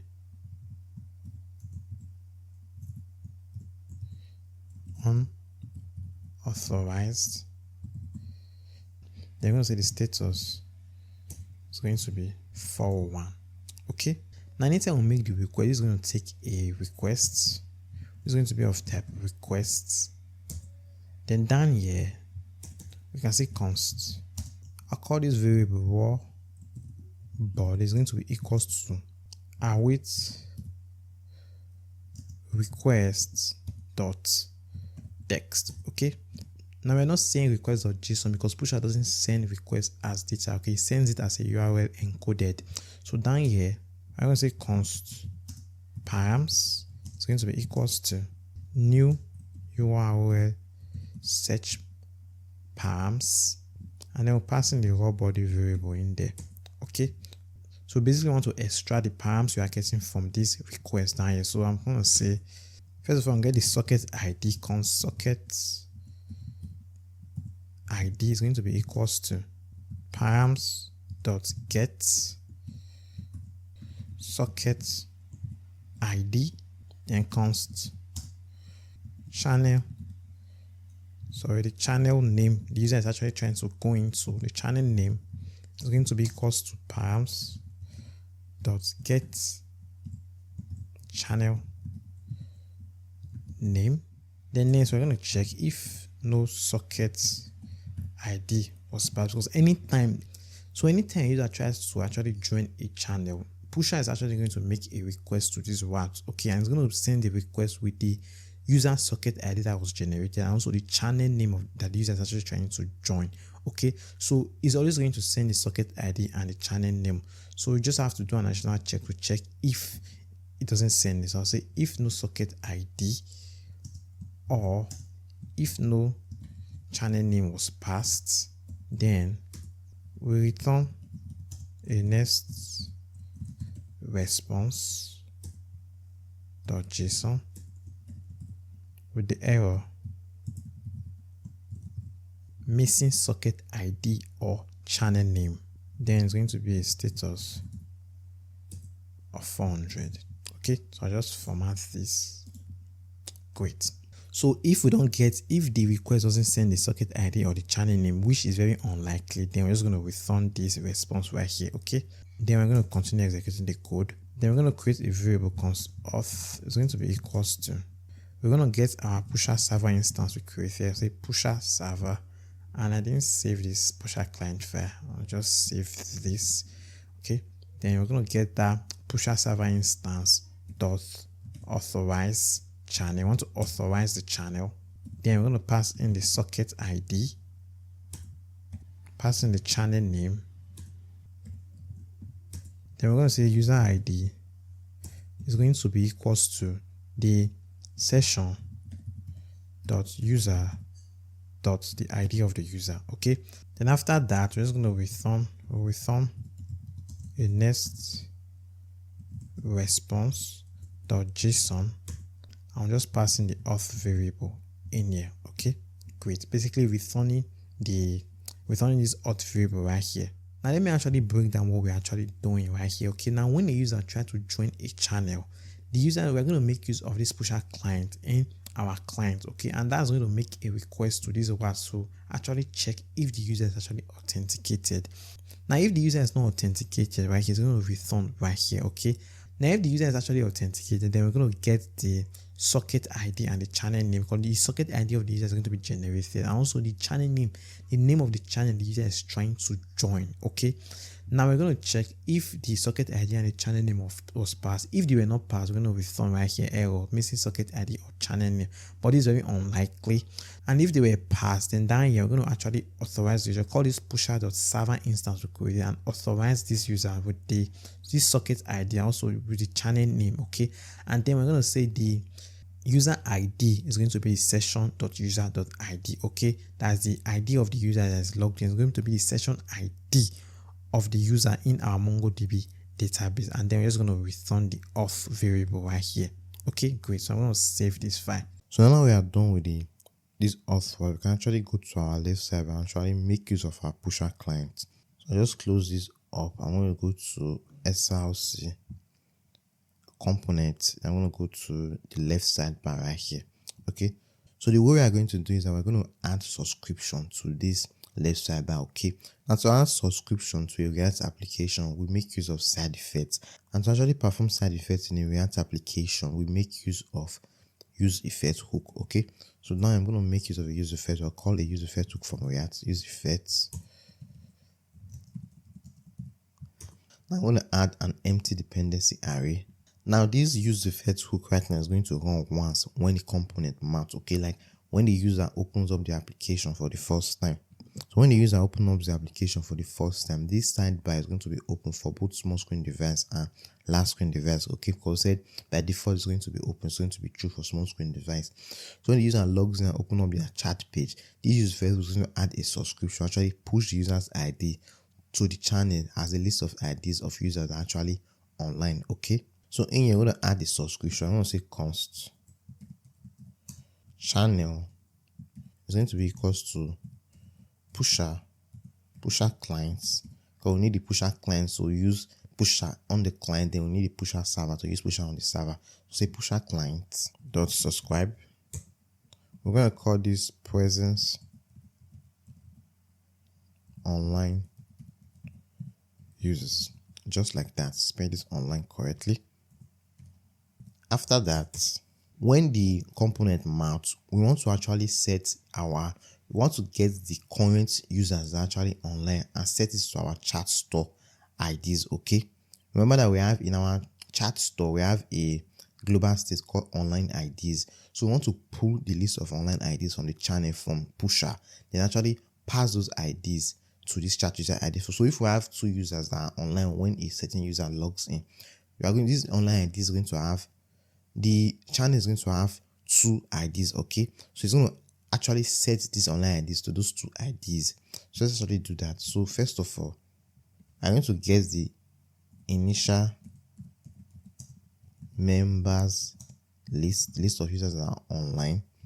To do that, I'm going to get the online IDs for my chat store. So I'm just going to say const. I'm going to destructure out the value. It's going to be equals to use chat store, just like that. So with that, we can actually use our global state right here, and then we can destructure out the online IDs. Okay, great. So down here, we can simply say channel dot bind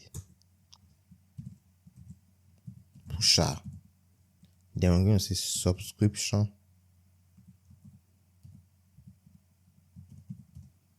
succeeded. Then I want to call each of them members. We have to actually pass a type. So pusher actually gives us a type. We're going to call the members type from pusher. I'll just get that from pusher. Then we want to update our online IDs to the list of users actually online. So we're going to say use chat store. Then we'll call the set state function that this actually gives us set states. And we can actually use this set states to update a Zustand state. And this is going to be direct mutation of the state because we didn't create a setter function. Remember, we didn't create any setter function right here, okay? So we're going to update the state directly. In here, we'll set the online IDs to object dot keys members dot members, just like that. So what this line of code is basically doing is that when a user logs in or opens up the application, I'm going to get rid of this. When a user logs in, opens up the application, we're going to pull the list of users that are actually online at that time from our channel, okay, from our pusher channel, and then we're going to update our online ID state, okay, with that list we got from our pusher channel, okay. Now after that, well, we have to actually add the user that actually logs in. We have to add the user's ID, the user's details to the list of users that are online on our channel, okay. So now we're going to say add logged in user as a member, okay. So we're going to say channel dot bind pusher, then we're going to say member added. So it's going to be member, not members. Then we'll pass in the type members, okay. Now this member added is not just going to run when the current user actually logs in, it's also going to run for when other users actually log in, okay, because this is going to be a subscription. So when this member added is fired, when a user actually logs in, doesn't matter if the user logs in another device, okay, this member added is going to fire, and then we have to update the list of IDs, okay, to the new list of IDs of users that are online. Say for example, now if this user logs in, it becomes 3 logged in user, and this user is already online, okay. Now a new user gets logged in, this member added is going to actually fire, actually update the list of the IDs that are logged in the user's application with the new list of users actually online. So the list of users that are online become 4, okay. So let's actually update the state. So I'm going to say use chat store dot, I'll call the set state. I'll call the set state method, then state. First of all, we have to check if the IDs already have the logged in user ID, okay. So I'm going to say if state dot online IDs dot include member dot ID, okay. And we have a problem. I actually ran into this problem before. Now the problem is that we have a tab for group of members from pusher, but we don't have a tab for individual members, okay. So all we are going to do here, we just create our own custom tab for a member, okay. I'm going to scroll up. I'm going to call this type presence member. It's going to be an object, so you have to space between this type presence member. This presence member is simply going to have an ID that's going to be of type string, okay. Great. So in presence of this members, just pass in this presence member. Okay, great. That should get rid of the TypeScript error we're having here. Now, if this is true, that the user ID we are trying to add to the online IDs is already inside the online ID, then just return the state in its current form. Return the state. Okay, so we're going to return the online IDs. We're going to spread up the state dot online IDs, and then we're going to add the new member dot ID. Okay, great. Now what this is going to do is that this pusher member add is going to listen for when a new user enters the channel. So when a new user enters the channel, it's going to fire this function, use chat just set state. Okay, and it's going to check first of all if the user ID is already inside the state. Okay, if we already have the user ID, for example, now if the user ID was already here, the user logs out and logs in again, and the ID was not removed, we don't want to add duplicate user ID in this state. Okay, so we're going to check if the online ID already includes member.id. Now if it includes, we're just going to return the original state. But if it does not include, then we're going to update our online IDs, spread up the online ID state, and then we're going to add the new member ID. Okay, great. So we also have to listen for when a member leaves the chat. Okay, when a member close up their browser, or basically close up the application, that means they are no longer online, they are offline. So down here we're going to say remove users when they go offline. So down here I'm going to say channel dot bind pusher. I'm going to listen for member removed member. We'll use our presence type, our presence member type. So if a user is removed from the channel, if a user logs and they are removed from the channel, so we have to update our online ID. So we use chat store dot set states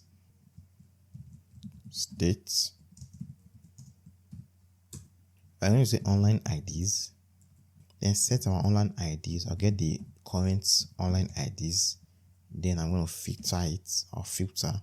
I'm going to filter out the ID, and I only want to return the ID that's not equals to member.id, just like that. So just format this. Now, what this one is going to do is that when a user goes offline, so pusher is going to list from member remove. When a user close up their chat app, it means they went offline. So pusher is going to remove the user. Okay, great. So it's going to fire these events and remove the user. So when that happens, we're going to say use chat.set. Then we're going to filter out the online IDs and filter out the user that are actually removed. Okay, so we're going to say filter. We return all the IDs except the ID where the ID match the member that was actually removed. Okay, except the IDs that match member.id. Okay, so after we have done with this, now we have to actually return a cleanup. Okay, because when a user actually close up the application, we have to return a cleanup that the user has gone offline. Okay, as when the company is unmanned, we have to remove the subscription. Okay, so down here I'm going to say return.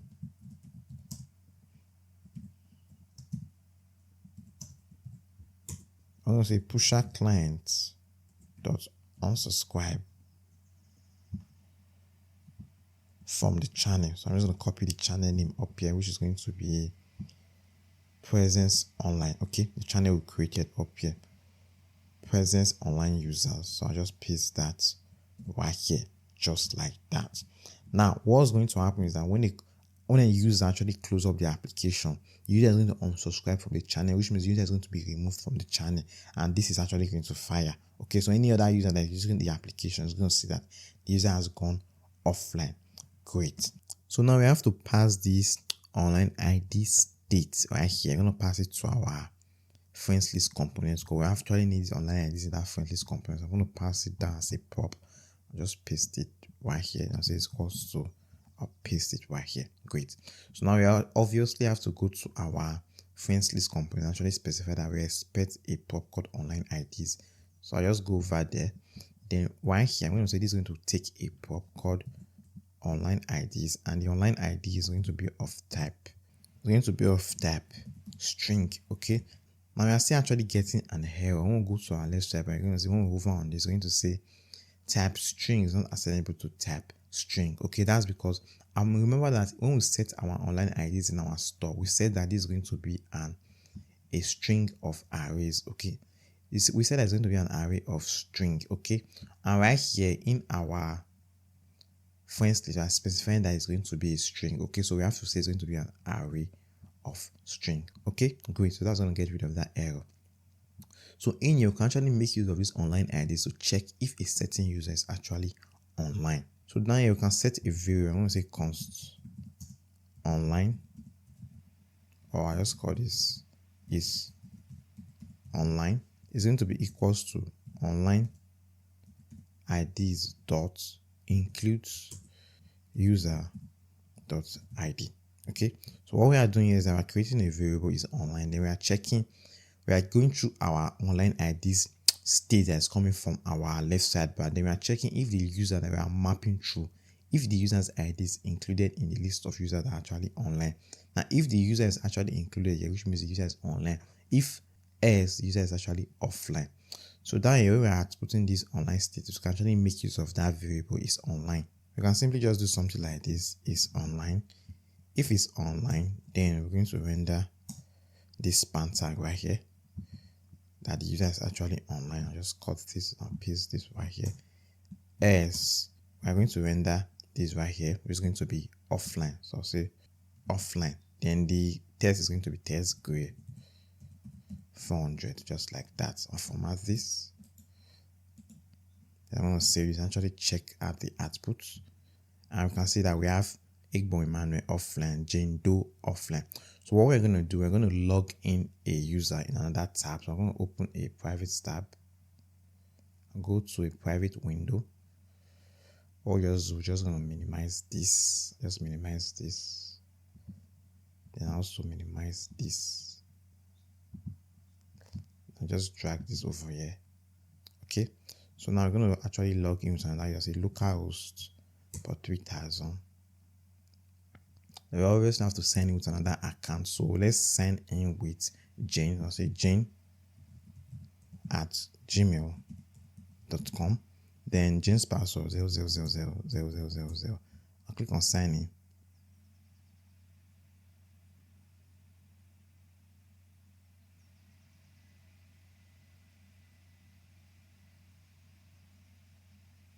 And you can see immediately Jane comes online. You can see that offline becomes online. Okay, very cool. And also, when Jane logs in, Jane can actually see that John Doe is actually online. Okay, now let's actually log out with Jane. Now, if we want to log out with Jane, just click on this. I'll just log out Jane. I'll log out Jane or John Doe. I'll log out John Doe. And when I log out John Doe, when I head over to Jane, you can see right now that John Doe is actually offline. Okay, so let's actually log in John Doe again. I'm going to log in John Doe again. Say John at gmail.com, then password 00000000. I'll sign in John Doe. Login successful. Then you can see immediately John Doe becomes online when the component mounts. And you can see John Doe is actually online. You can see over here that Jane is actually online, while Igbo Emmanuel is actually offline. Excellent. So when you notice something that we don't have to actually log out for the user to go offline. When the user close up their browser or close up their application, they are going to actually be offline. Okay, so I just click on close. You can see right now that Jane Doe is actually offline now. Excellent. And I just noticed something. When we go to small screen device, the chat page is actually overlapping our sidebar. So what we are going to do, we're going to increase the Z index of our sidebar. So give it a background color. So I just go to the left sidebar. Go to the left sidebar. Where's that left sidebar? The aside. I'm going to give it a Z index pop3. I'll give it a BG of slate 950. That's the BG of our background. That gives a Z index of 50. Just like that. That way, this chat page will not actually overlap that sidebar. And you can see right now it doesn't overlap it. This is actually on top of that page. Great. So next, we're going to work on creating a UI for the chat window. So I'm going to head over to the chat page. I'll just close everything up here. Close all. Then I'll go to the chat page. SRC app. Then the chat page right here. Great. So I just get rid of this text where I have to go. There's chat page. I just get rid of this right here. Then we're going to create a div. Inside this, we're going to add some Tailwind utility classes. Gives a display of flex, a flex of column. I give it a height of his coin, a flex of 1, and a padding of 4. Just like that. And in here, we'll create another div. And this div is going to be the header. So let's just label this out. So this is going to be the header. I'll just label this out. Okay. That's this header right here. This header right here. Okay. That's going to have the profile picture of the user you are chatting with, the name, and also the status, whether you're online or offline. Okay. We add some Tailwind utility class to this div, a display of flex, items of center. Then we add a gap of 2. Okay. Sorry, 2. So in here, it's going to be the image of the user the logged in user is actually chatting with. So I'm going to pass off and just hard code an image here. I have an image here. Get that from next image.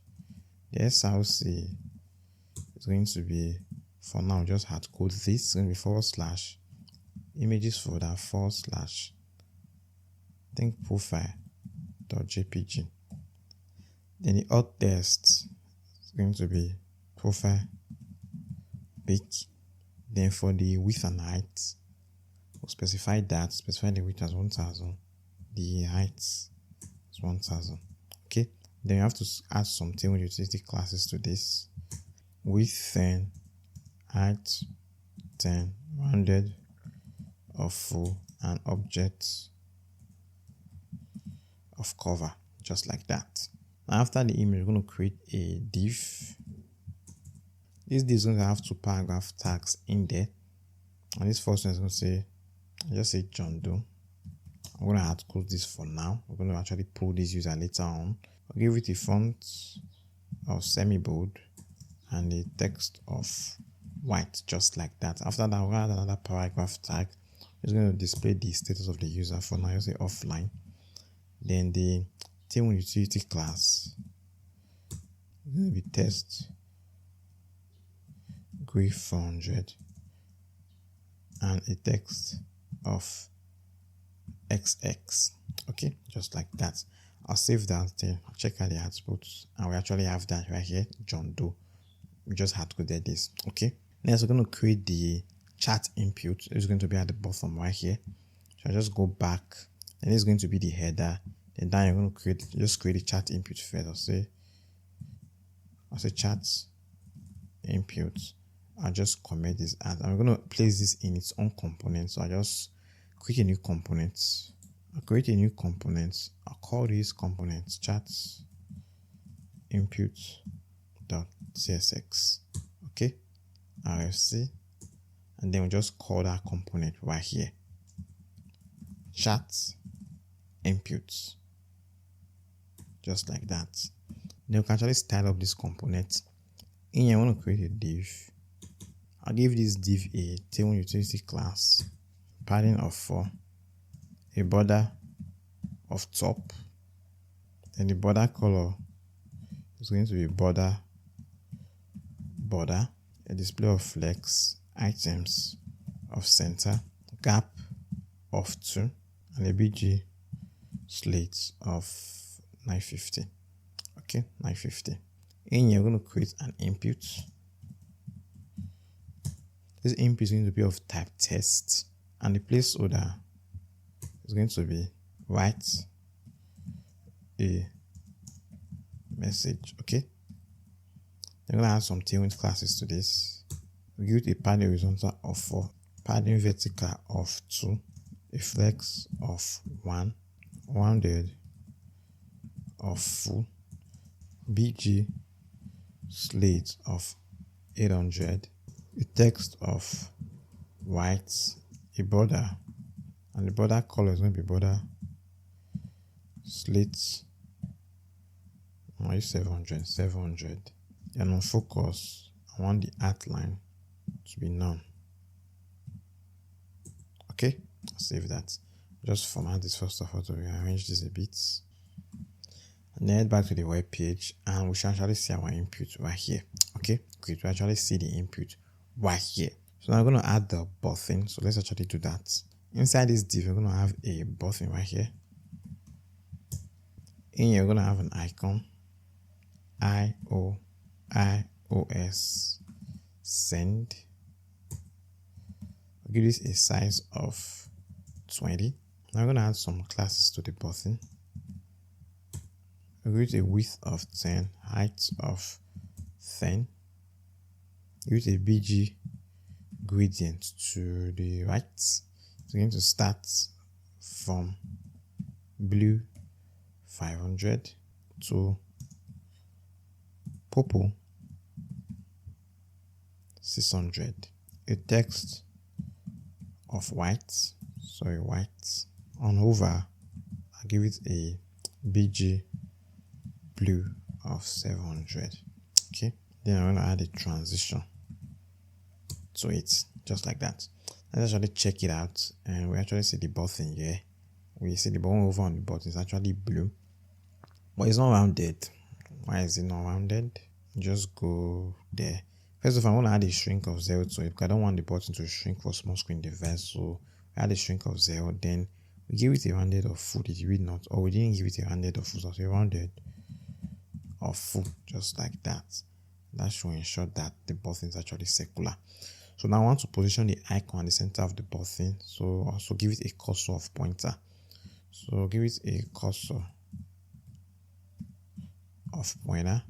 And also to position it at the center, I'm going to give it a display of grid. Then we're going to place the items. Place the items at the center, just like that.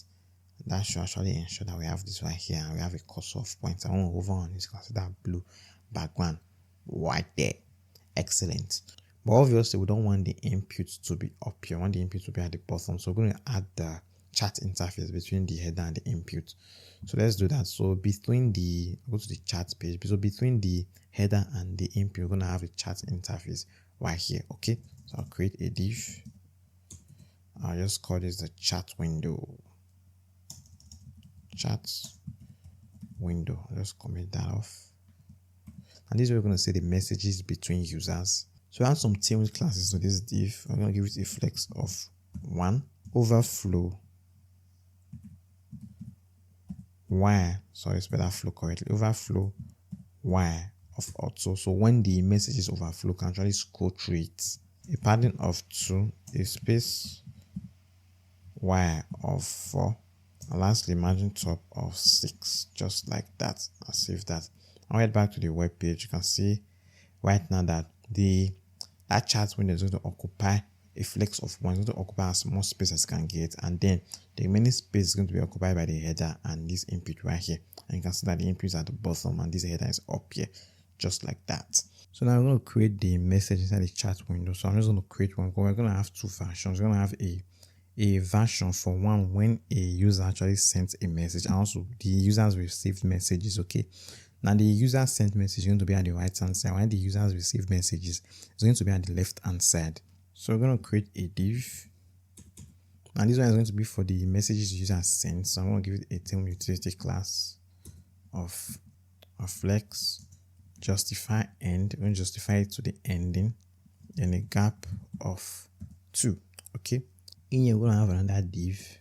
This div is going to have a Tailwind class of maximum width of SX, and we'll align the text of white, just like that. And you're going to have a div.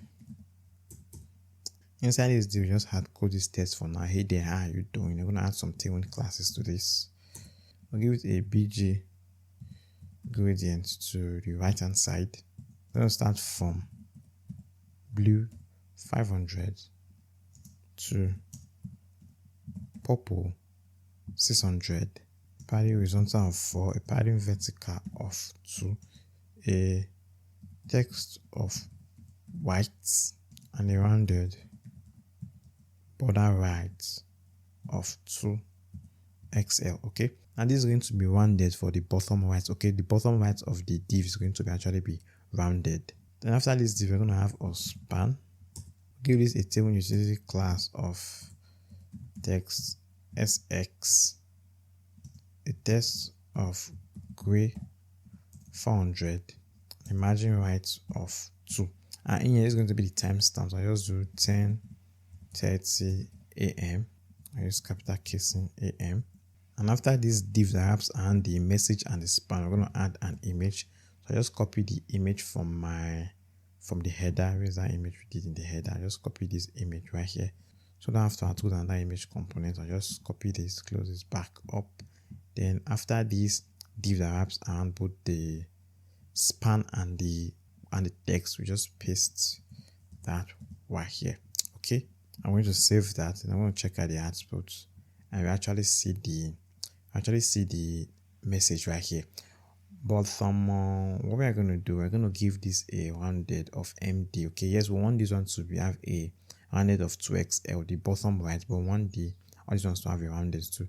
So just give it the text div, we'll give it a rounded of MD, or should I do LG? Do LG. Yeah, it's actually way better. So next, what we want to work on is that we want to actually start selecting charts. Okay, so we'll click on Igboeman. I want to actually display the DTS here. I also want to click on Jendo. I want to display the DTS here. Okay, so that a logged in user can actually select who they actually want to chat with. So let's actually work on that. So to do that, we're going to actually make use of a global state tool. So we'll go back to our Zustand store. I'll head back to that store, go to lib, and go to store.ts. Now we're going to create another tab. I'll just call this one chat state. I'll say chat states. This was supposed to be chat states. Actually a better naming convention. I'll call this one chat states. So up here, I'm going to create another tab. I'll say type chat user. It's going to be equals to an object. Now each chat user is going to have an ID that's going to be of type string.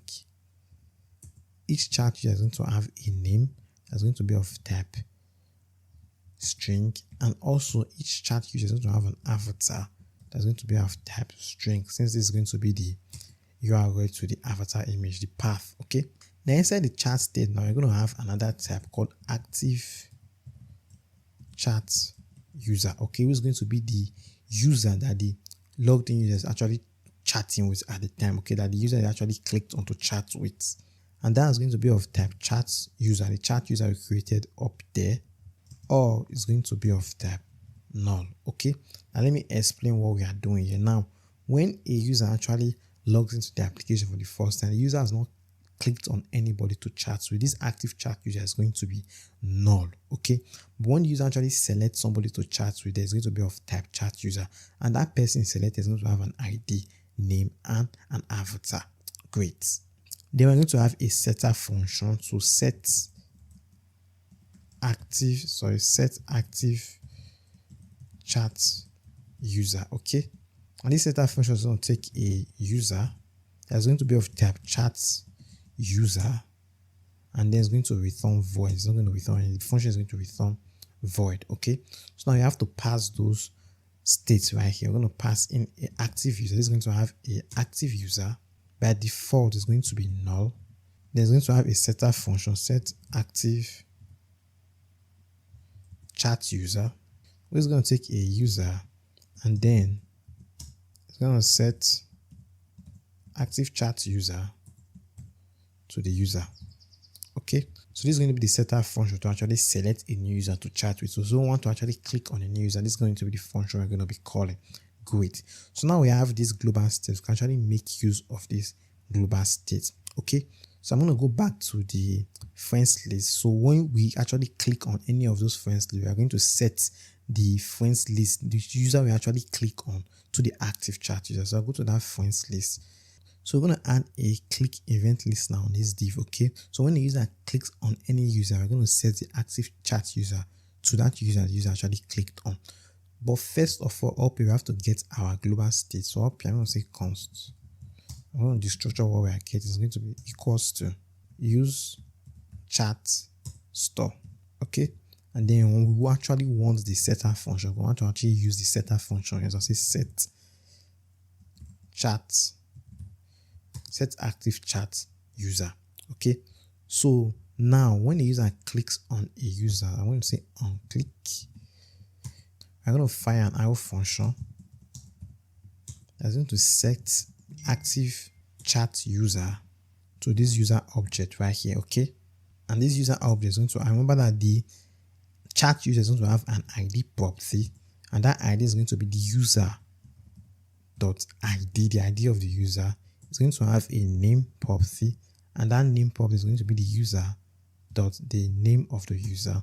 And lastly, it's going to have an avatar, and that avatar is going to be the user we are mapping through, the user dot the avatar of that user. Okay, and now we actually have an error over on this. It's going to say type string no is not assignable to type string. Okay, yeah, that's because we are assigning the user.name. Remember that in our Prisma model, when we created our schema, the avatar and the name could be null, because when the user creates an account, the user is going to fill in only the email and password, which means the avatar and the name is going to be null in our database. That's how we created the schema. So user can actually later on update their avatar and their name. And since we are making use of this model, we're actually going to get an error. Now there are two ways you can actually solve this. You can create another model right here. So I'll just copy this. Right here. I'll copy this. Now just paste that up here. I'll say type user. I'll just get rid of this type user. Then I'm going to say this is going to be type of string, and also the avatar is going to be of type string. Now instead of us making use of this user model from our Prisma client, we'll just make use of this model we created right here. That should get rid of that error like that. That way the name and the string data type are actually string and not string or null. Okay, excellent. And finally, we want to actually display the active chat user details in our chat page. Okay, so we're going to go over to that chat page right here. This chat page right here, we're actually going to make this a client component. So up here, we're going to say console. We're going to destructure what we are getting from the store. It's going to be equals to use chat store. And from that use chat store, we're going to destructure at our active chat user, just like that. So now we have to actually check if we have an active chat user, because if we don't have an active chat user, we don't want to display any chat. Okay, because there's no way we can fetch a chat when we don't have a chat user, when the user did not click on any user. Okay, so we're going to check first. So up here, I'm going to say if no active chat user, then I'm going to return a JXX right here. But the JSX is going to be similar with this one, but not everything in here. So I'm just copying only this very first div right here. I'll paste that right here. And in here, I'll create another div. I'll give this div a Tailwind utility class of test center and space y of 2. In here, we'll create a div. Inside this div, we're going to actually have an icon. In here, it's going to be far user. Just get that icon from React icon. Then I'll add some styles to this div right here. I'll give it a test indigo of 600, a display of flex, and justify of center, just like that. And also I'll give the icon a size of 50. Great. So after this div right here, we'll create a h2 tag. It's going to have this text in there. Select a user to start chatting. We'll give it some Tailwind classes. We'll give it a text of 3XL, a font of semi-bold, and a text gray of 300. So after this history tag, I'm going to create a paragraph tag. And this paragraph tag is simply going to say your conversations will appear here. And then we're going to give it a Tailwind utility class of text gray 500, just like that. I think that's it. I just format this. I'll save it. I want to head back to the web page. I should not see this. I'll just refresh. And we didn't specify that use client. We didn't say this is going to be a client component. Let's quickly. So up here, I'm going to say use client. So if that's, I actually have that right here. Select a user to start chatting. Now, I actually want this to be at the center. So I'll just give this a justify. I'll give it center. Justify of center. I want it to be at the middle. Right here. Select user to start chatting. So anytime we select a user, we're actually going to see the chat. Okay. So let's actually select a user. When I click on the user, I'm going to see this chat window right here. Okay. But anytime we land in the chat page, when the state is still null, we don't have a chat user, it's going to show select a user to start actually chatting and your conversations will appear here. Great. So now we can select a user to chat with. Now we can actually display the user's details and also display if the user is online or if the user is actually offline. Okay. So what we're going to do, we're going to actually display the details first. So I'm just going to go back to my chat page. I just scroll down there right here where we had coded, right here in this header, where we had coded the profile picture of the image and the name. Let's actually update that.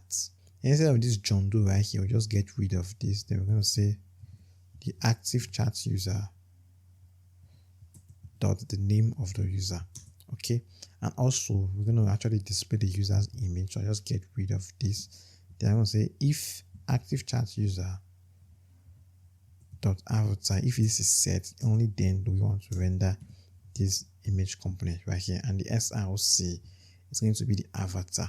Okay, the chat user avatar. So I'll say active chat user dot avatar, just like that. Now I'll save that, head back to the web page. Now I'll click on Egbo Emmanuel. I can see it gets selected. I'll click on Jendo. You can see right now it gets selected. Now we are not done yet. We also have to display if the user is online or if the user is actually offline. That's why we made this online ID state global, so we can use it between pages and between components. So down here, what we could do is that right here we can check. We say if online, we have to get that online IDs from our global state. So up here, just get the online IDs. So down here, you can simply just say if online IDs dot includes, pass in the active chat user dot the ID of the user. Okay, if the IDs in this online ID state from our channel actually includes the active chat user ID, then we're going to render the online span. And I'll just get rid of this. I'll just use the one we use for our left side, our friend list. I just go back there. Then I just copy this right here. I just copy this online span right here. Then I'll just paste that right here.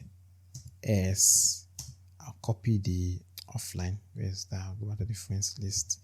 Copy the offline. Then it's going to be offline, just like that, and just format this. So now let's actually test this out. So we have to actually log in again to another user. So as usual, I'm just going to open another tab. First of all, I'll click on Jendo.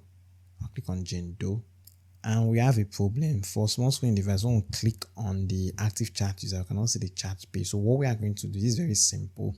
What we'll do is that when we are at the friends list, when we set the chat user, after setting the chat user, down here, we're just going to set the sidebar.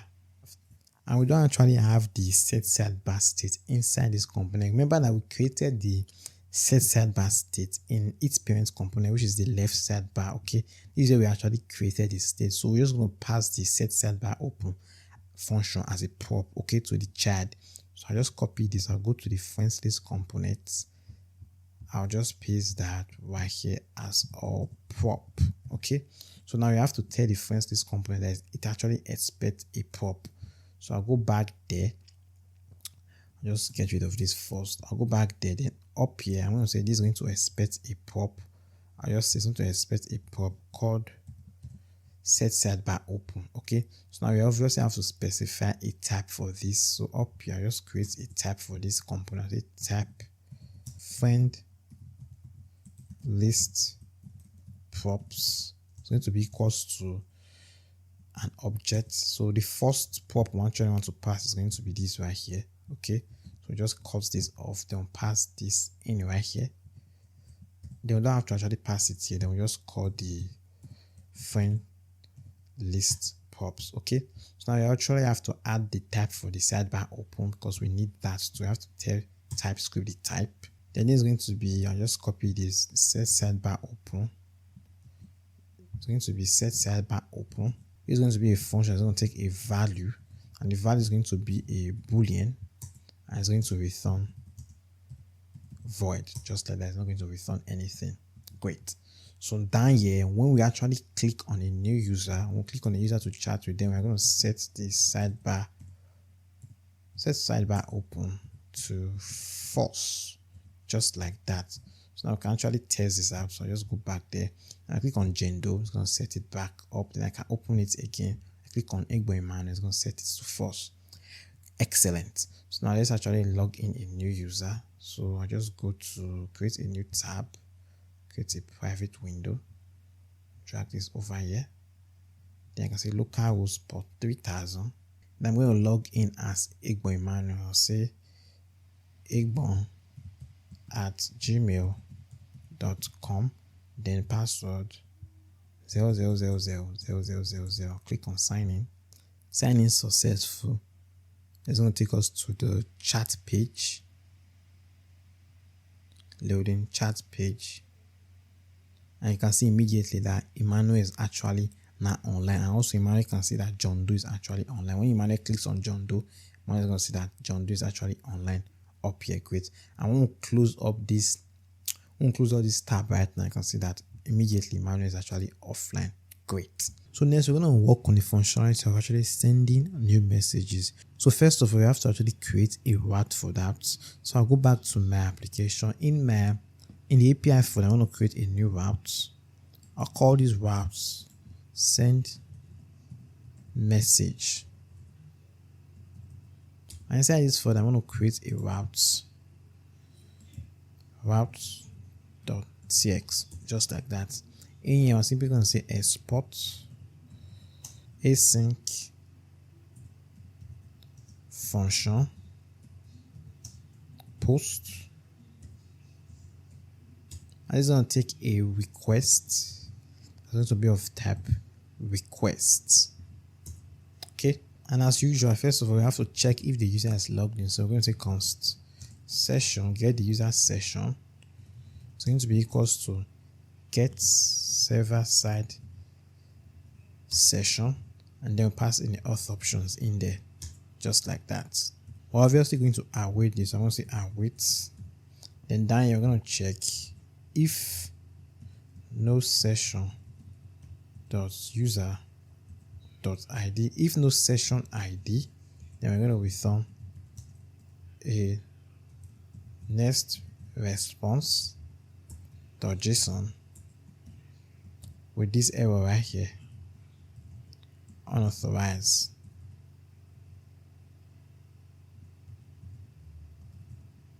Then we're going to pass in the status. We're going to say status 401. Okay, great. Now if the user is actually authenticated, then down here we'll make use of a try catch block. First of all, we're going to handle the error. So down here, we're console.log or .error create message, and then we just pass in the error, just like that. Then down here, you can simply just return the next response.json. The error is going to be internal server error with a status of 500. Okay, format this.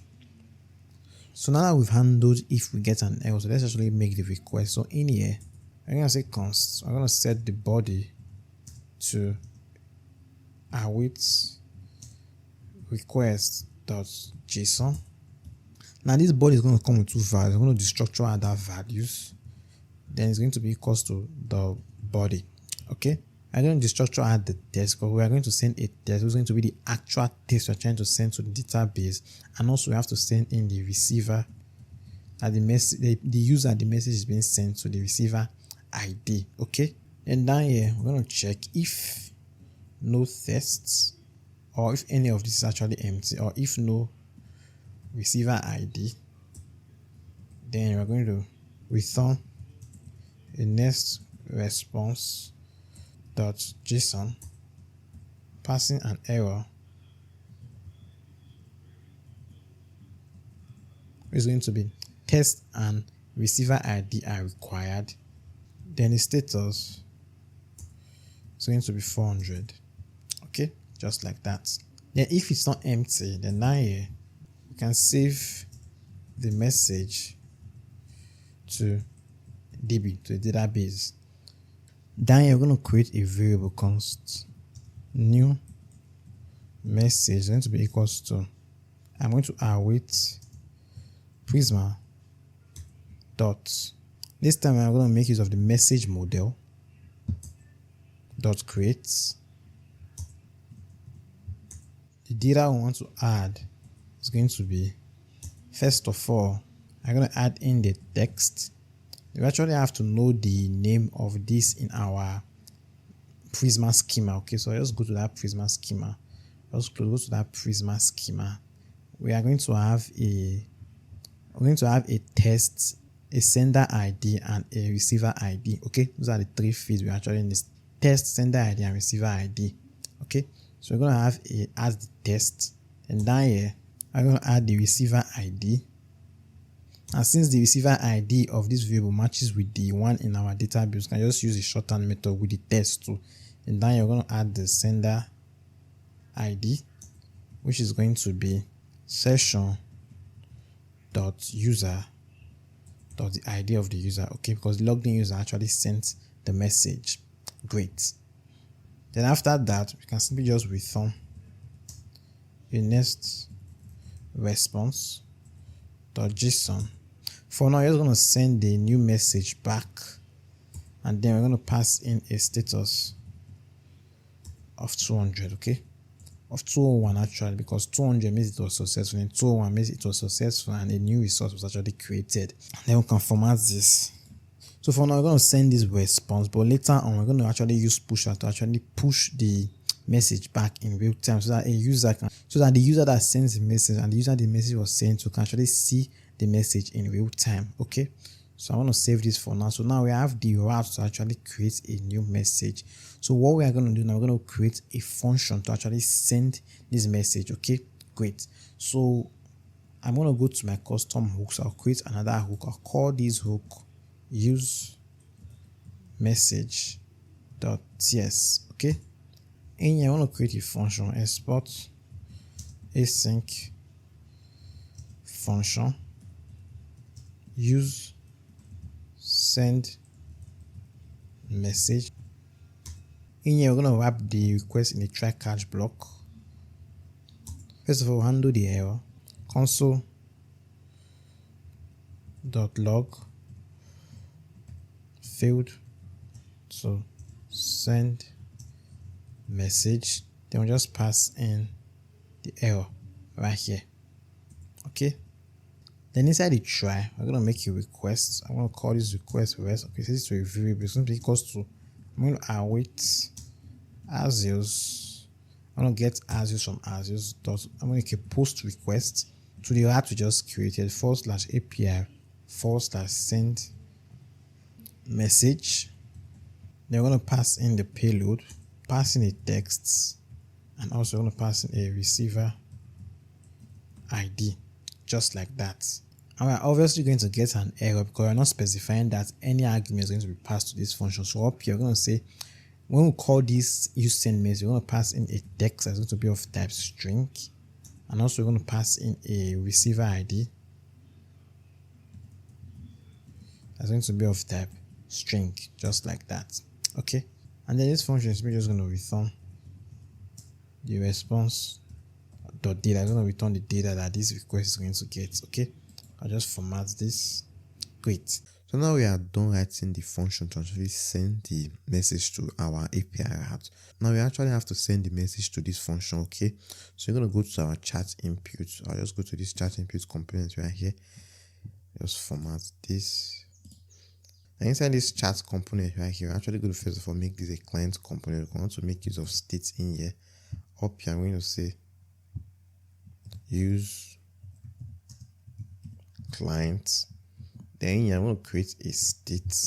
I'll call this state text set text. It's going to be equals to use state hook from React. Okay, by default, it's going to be an empty string. And also for a logged in user to send a message, we actually need the receiver ID. The logged in user is actually trying to send a message to. So down here, I'm going to say const.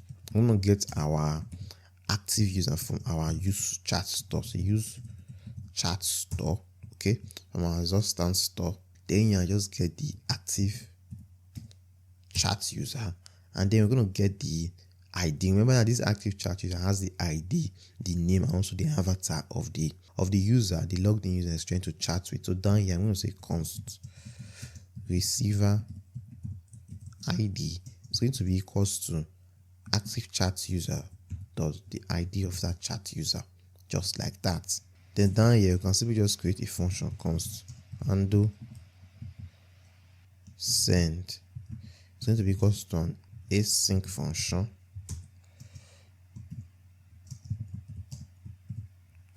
Then we're going to check if text, if no text, so check if there's not a text, if the text state is not set, which means the user did not type in this text, okay? So if no text, I'm simply just going to return, okay? Stop executing the code.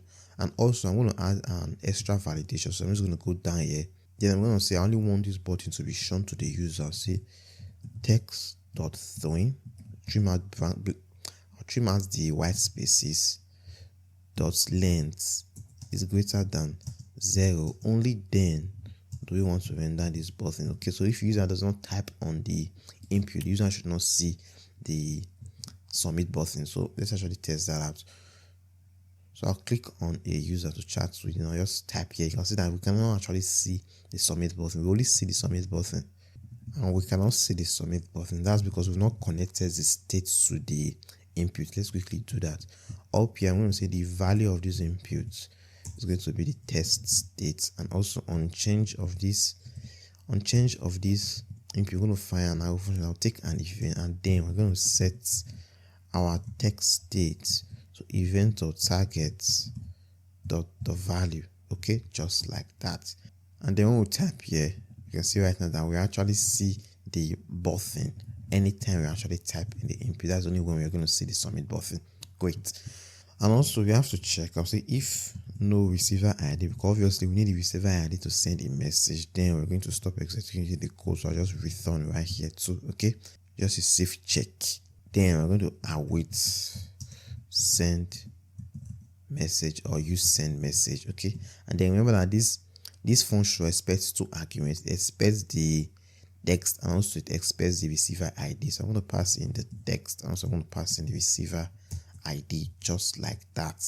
Then after the message is sent, we're going to set our text state back to an empty string so that user can type another message if the user actually wishes to. What we are going to do inside our use send message, when a message is sent, we're just going to alert success so that we know that the message was sent. So before we return, we're just going to alert success, okay, before we return the data, the response of data, so that we know that the function actually sends a message. Let's test this out. So just going to go to our, let's actually tell, say first message. I'll click on send message, and we've not hooked up the function to this button right here. Let's quickly do that. Let's go back to the chat input. So just copy this and do send. Then we're going to go hook that up to the button. So we're going to say when the user clicks on the button on click, we're going to fire this function and do send. Let's actually test that again. So click on send message, and it says success, the message was sent, and then our state is set back to an empty string. So now we're going to go to our MongoDB collection, see if that data was actually sent. So in my MongoDB database, I just go to the message collection, and you can actually see a new document right here. First message, the object ID, the sender ID, and also the receiver ID. Okay, and this is the user the message was sent to, and this is the user that actually sent the message, the ID of the user that sent the message. Excellent. So now that we can send message, we have to actually work on actually pulling the message to this chat window. Okay, so let's first of all create the API route for that. So I'm going to go back to my API folder. I'm going to create another route. Now, this route we are going to create now is going to be different from the other routes we've created. Now, we've been creating routes, but we've never created a dynamic route, okay? Because this route is going to be dynamic because the route URL is going to change based on the user, the logged in user is trying to chat with, okay? So the route is going to be dynamic, okay? And also, anytime the user changed the chat room, change who they are chatting with, the receiver ID is going to change, and we are going to refetch the message because each room is going to have its own unique messages. Okay, so let's actually create a route for that. So in my API folder, I'm going to create a new folder. I'll call this folder messages.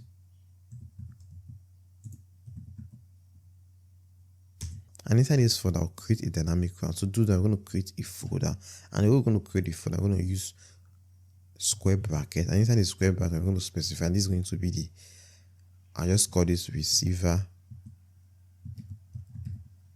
ID. Okay, and inside this receiver ID folder, we're going to create the routes. It's going to be routes.cs. Okay, now this name will pass into this square bracket, and it's very important. And this is going to be the name of the dynamic route. Okay, anytime I want to get parameters, we pass to a dynamic route. This is the name we're going to actually call. So in here, we're going to say export async function gets, and it's going to take a request object. We're not going to make use of the request. I just use an underscore. It's going to take a request. It's going to be of type request, and then it's going to take a params, and then we have to specify the type. We're going to say the params. I'll wrap it in the promise.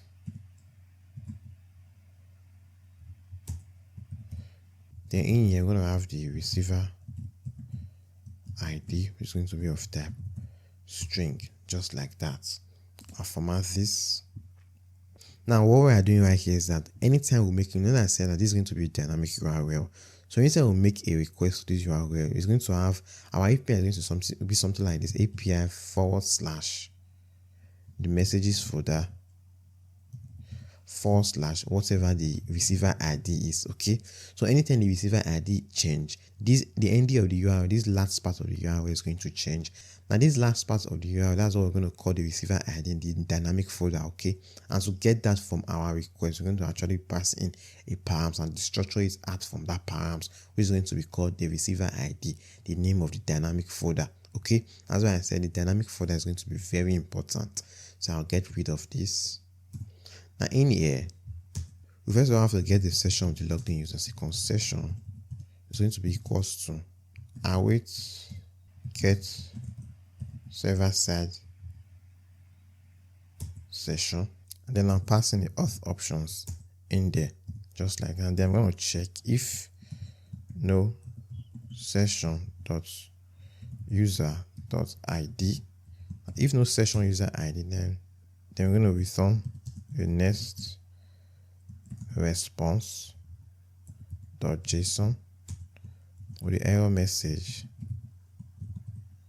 unauthorized, and then status code is going to be status 401. Okay, now, but if the user is actually logged in, then down here we're going to get the receiver ID. That's the user the logged in user is chatting with. Okay, we can actually get the receiver ID.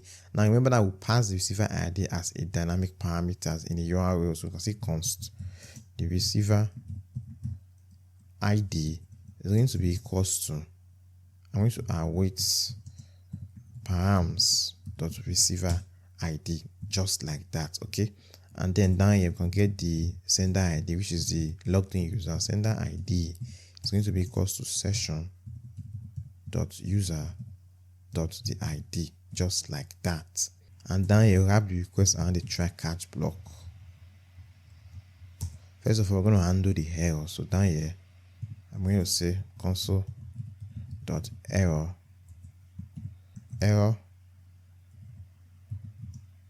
fetching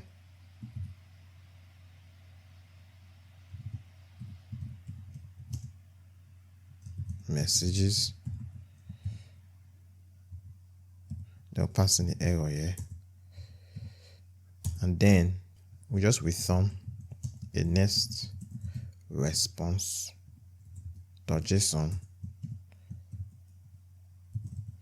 with the error feed, so fetch messages, and then the status is going to be 500. Then after that, we can actually send the request. So in here, I'm going to say const the messages is going to be equals to, I'm going to await get my Prisma instance from my live folder dot, I'm going to access the messages, the message model dot, we want to find many messages where now the request is going to be two ways. We're going to fetch the messages where the logged in user is the sender and the receiver, this receiver ID is actually the receiver, and also we're going to fetch the messages where this receiver ID is the sender and also this sender ID is the receiver. Okay, so we are basically fetching the messages that was sent by the user and also the messages that was sent to the user. So we're going to say or. In here we're going to have an array. First of all, we're going to say where sender ID is equals to, I'll just call this current user ID so that we understand. I'll say this is the current user, that is the current logged in user ID. So we want to fetch the message where the sender ID in our MongoDB collection matches the current user ID, and also want to fetch the message where the receiver ID matches the receiver ID. Okay, but since they are the same, we can make use of the shorthand method. Okay, great. After that, we want to fetch the messages where now the sender ID is going to match with the receiver ID, that the message that was sent to the logged in user, and where the logged in user is the receiver, and also the receiver ID is going to be the current user, that the message that was sent to the user where the user is actually the receiver. Okay, then after that, after the where, we want to include the details. Remember that we created a has many relationship between the user and the message. So each user has many messages. So, and also each message belongs to a user. So when we fetch the message, you want to actually fetch the users. Okay, we want to fetch the sender and also want to fetch the receiver. Remember that in our Prisma schema, we have in our message model, we have a relationship called the sender and the receiver. So it's going to, each message is going to have somebody that sent it. Also, each message is going to have somebody that actually received the message. Okay, so for each message, you want to pull the sender and the receiver. So you're going to say include sender, and what fields do we want? We want to select the ID field, we'll set it to true. We want to select the avatar, we'll set that to true.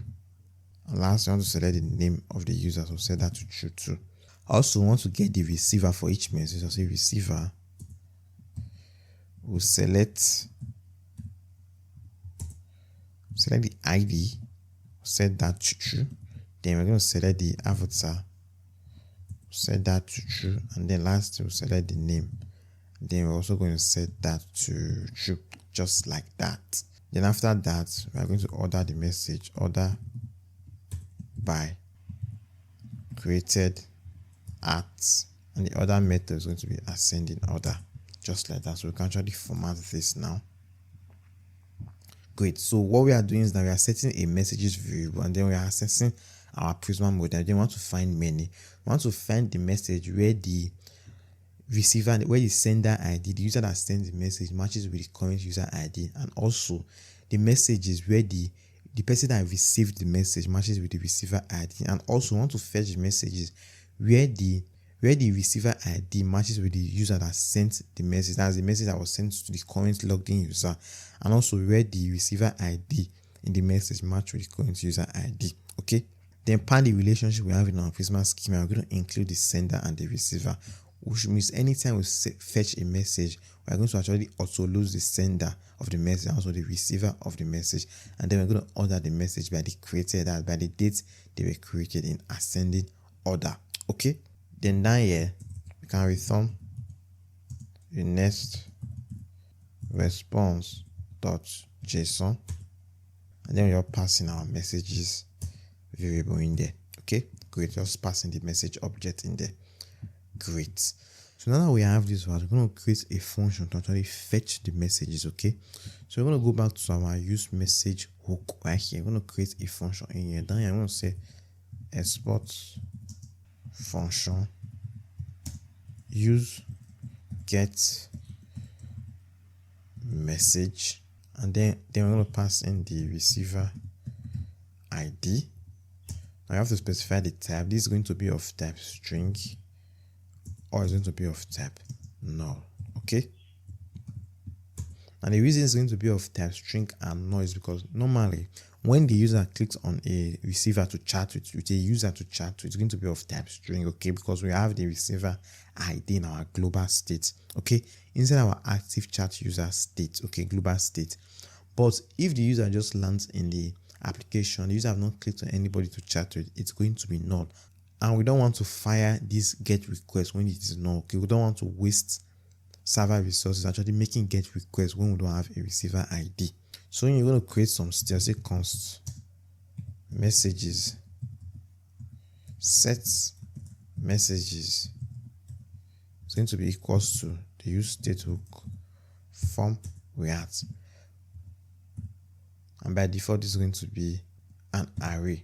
Okay, now you have to specify the type. Okay, so that we don't get an error. It's going to be an array of what's going to be an array of. We're going to get the message model from Prisma. We'll just get that message model from Prisma. Then we're going to say this is going to be an array of messages. Okay, so when we hover on this, you can see right now that each message is going to have a text, a receiver ID, an ID, a created as, and a sender ID. Okay, but this is going to be an array of the messages. Okay, then we're going to create a loading state, because I'm going to fetch this using the traditional method of fetching data in React. I'm going to make use of a use effect hook. And the reason for this is that I have two reasons for this. First of all, I want this function to fetch immediately anytime the receiver ID changes. Okay, so we want to pass the receiver ID as a use effect dependency, and also we don't want any caching whatsoever. Now I'm going to create a loading state const.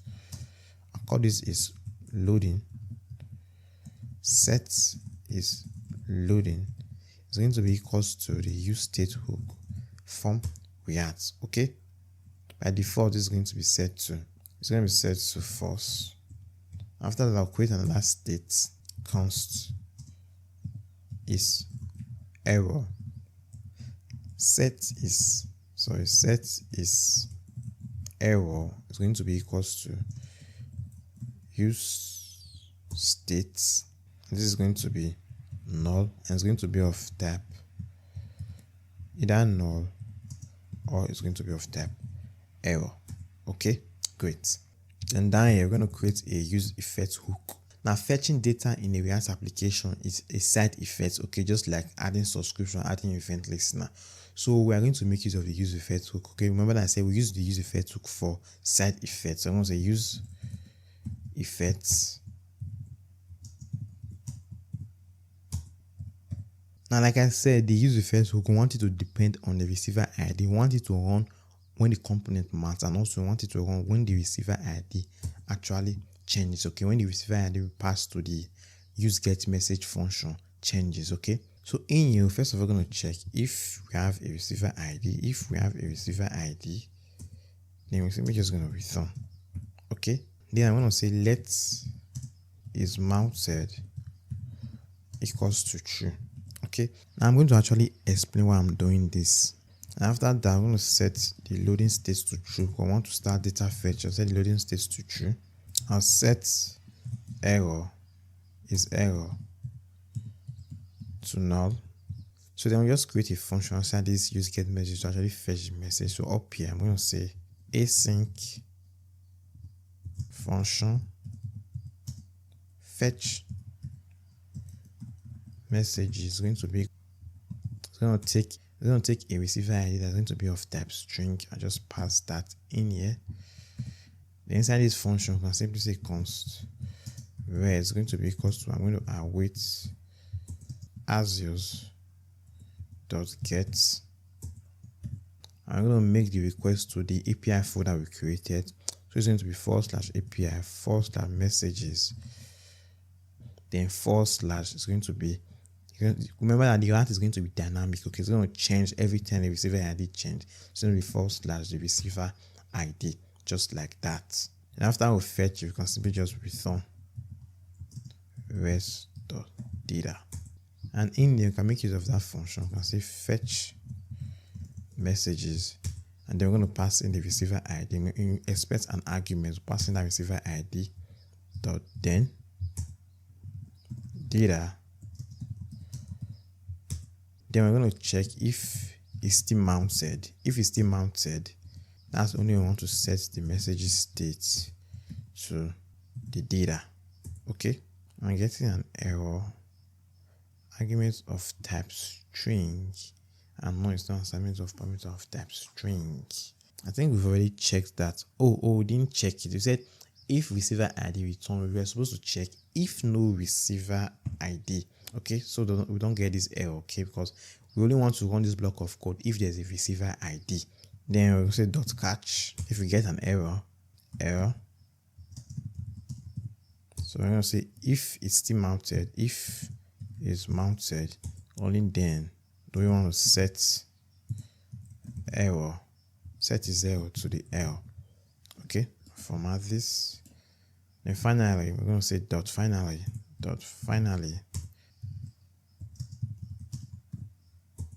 If is mounted, as long as we want to set our loading state back to false. Okay, and then when the component on mounts, I'm going to return a cleanup. It's going to set is mounted to false. Okay, now what we are basically doing right here, I just format this. By setting these states up here, I'm passing in this function, I'm passing the receiver ID, which could be string or null, because if it's null, we don't want to actually fire this function. Okay, so we're going to return right here. Then we're going to set this variable is mounted true. Then also this set the loading to true and set the 0 to null. And the reason we are making use of this is mounted is that remember that users can go between charts. Okay, I can select a chart 1, then immediately I'll select chart 2. Now when chart 1 is still fetching data, we don't want to actually set the message state to the data. Okay, so we only want to set message state to data when the component is still mounted. Okay, so to prevent bugs in our application, that's why we are checking. That's why we are checking if the component is still mounted, because we only want to set error, loading, and message when the component is mounted. If we don't do that check and the set message state is firing after the component has unmounted, it's going to throw an error. Okay, so we have to actually do this check. And also anytime we unmount the component, we're going to set this mounted to false. Okay, that way when the component is unmounted, the set messages to data will not work. The set is error is not going to work. The set is load is not going to work, because it's going to run if it's actually mounted. Okay, so after that, we're going to actually return the data. So now I'm going to say return. I return the messages, I return the is loading, and also I want to return the is error, just like that. Then I'll format this again. So now we are done with the function to fetch a message. We actually have to call this function in our chat page. So I want to head to my chat page. I go to chat, I go to page.css. We can actually make use of that function inside this chat page, and it's very simple. All we have to do is just say const. We're going to destructure the result we're going to get. It's going to be equals to use, I think we called it get message. Yeah, use get message, just like that. And inside this use message, you have to pass in one argument, expect one argument. Okay, so we're going to say the argument is going to be, I'm going to say const, I'm going to get the receiver ID, because it expects the receiver ID. The receiver ID is going to be equals to active chat user dot the ID of that chat user, just like that. And in here, you can just pass in that receiver ID. Okay, and we actually have a TypeScript error over on this. It's going to say argument of type string and undefined. It's not assignable to parameter of type. Oh, We are getting this error because our receiver ID could be undefined, not null. Because if this active chat user is null, then the ID is going to be undefined. Because if the chat user does not exist, then the ID cannot exist. So which means the ID is actually undefined, which means the receiver ID is going to be either a receiver ID or it's going to be undefined. So we're going to just go to our use message and actually change that. Instead of we saying that the use message is going to take a receiver ID that's going to be of type string or null, we're going to say it's going to be of type string, or it could be undefined, just like that. Which means if the user have not clicked on anybody to chat with, the active chat user is going to be null, but the receiver ID is going to be undefined. Great. So we're going to head back to that chat page. So down here, you can actually destructure the results, destructure the message, you're going to destructure the is loading, also destructure the is error, just like that. Then we can simply just check if it's loading. If it's loading, we're going to return a div. Say return this JXS right here. I'm going to create a div in here. I'll give this div a Tailwind class of flex1. I want it to occupy as much space as it can get. Flex item center, justify center, and padding of 4, just like that. And you're going to create a paragraph tag. I'm simply going to say loading. Give it a Tailwind class of test gray of 400, just like that. And the same thing, we'll do the same thing for our error. So just drag this down. Then instead of we having is loading here, we're going to have is error if there's an error. And then right here, just display error fetching messages, just like that. Okay, so then what we're going to do is that we're just going to log the messages to the console, okay, so that we know that we're actually getting this from the backend. So down here, I'm going to say console.log. I'm going to log the messages we are getting. Just log that to the console. Then I'm just going to go back to the web page. I'm going to refresh this. And then I'm going to click on the chat user. I'll click on this user right here. It's going to actually load the message. Let's check our console. And you see we have an array right here. I'm just going to open this up. And you see inside this array, we have just one message in here. And you can see right now that the message came with the receiver. You can see the details of the receiver, the avatar URL, the ID of the receiver, and the person the message was sent to, Egmo Emmanuel. Okay. And also, we also see the sender right here. Who sends the message? Jendo sends the message. You can see Jendo avatar URL and Jendo's ID right here. Okay. And also you can actually see the text right here, first message, the message we sent. Great. So now we can actually make use of this data. First of all, I'm just going to get rid of that log statement. I'll get rid of this for now. So next, we can actually loop through the message. So I'm going to create another component. I'll create another component for the message list. I just call this component chat window .csx. Okay. And inside this chat window, all we just have to do is get this chat right here, this chat window div right here. I'm just going to get everything here. Just cut everything here. Then I'll just paste that inside this chat window. Say RC. This is just going to return this right here. Okay. I'll have to get in the next image component. I'll just import that in. Great. So in our chat page, all we just have to do is actually just call that component. I'll say chat window. I'm going to get that component for us. Great. So now we can pass these messages right here we are getting to that chat window. Okay. Just copy this. I'll pass it down as a prop. And I'll paste that right here. It's going to be equals to, paste that right here. Okay. Great. So now I can make use of these messages inside this chat window. So I'm just going to go over there. First of all, we have to actually specify the message type, okay? So we're going to create a type. So up here, I'm going to say type message type. It's going to be equal to an object. Now each message is going to have an ID that's going to be of type string. Each message is going to have a text that's going to be of type string.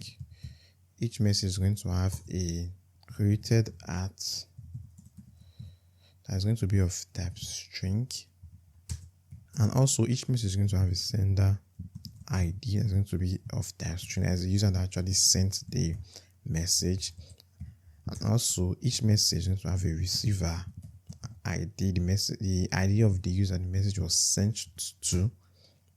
And most especially, each message is going to have a sender and also a receiver. Okay, the sender object is going to have the details of the user that sends the message, and also the receiver object is going to have the details of the user the message was sent to.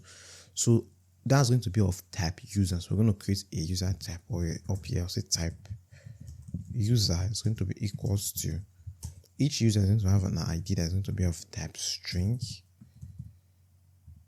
Each user is going to have a name that's going to be of type string, and also each user is going to have a avatar that's going to be of type string, just like that.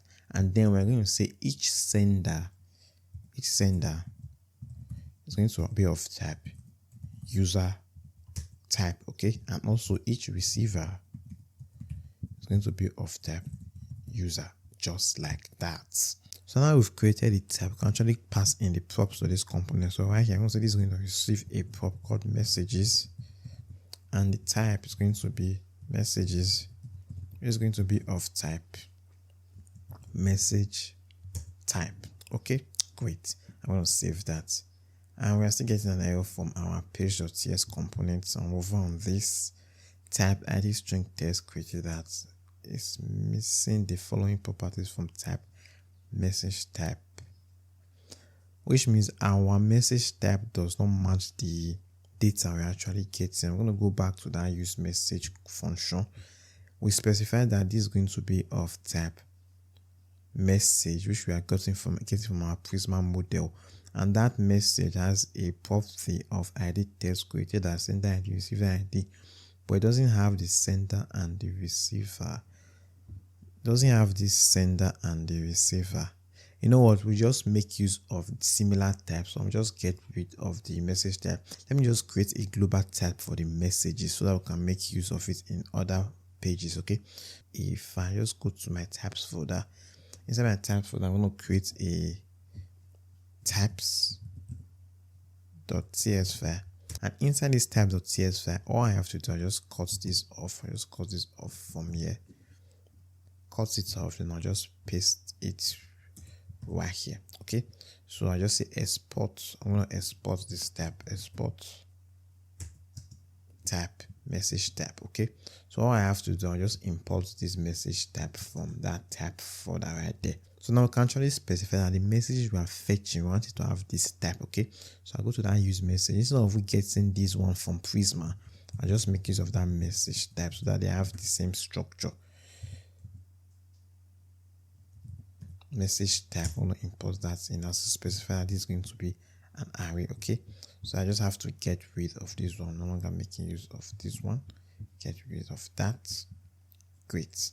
And we still have an error, say type message type is not assignable to the following properties.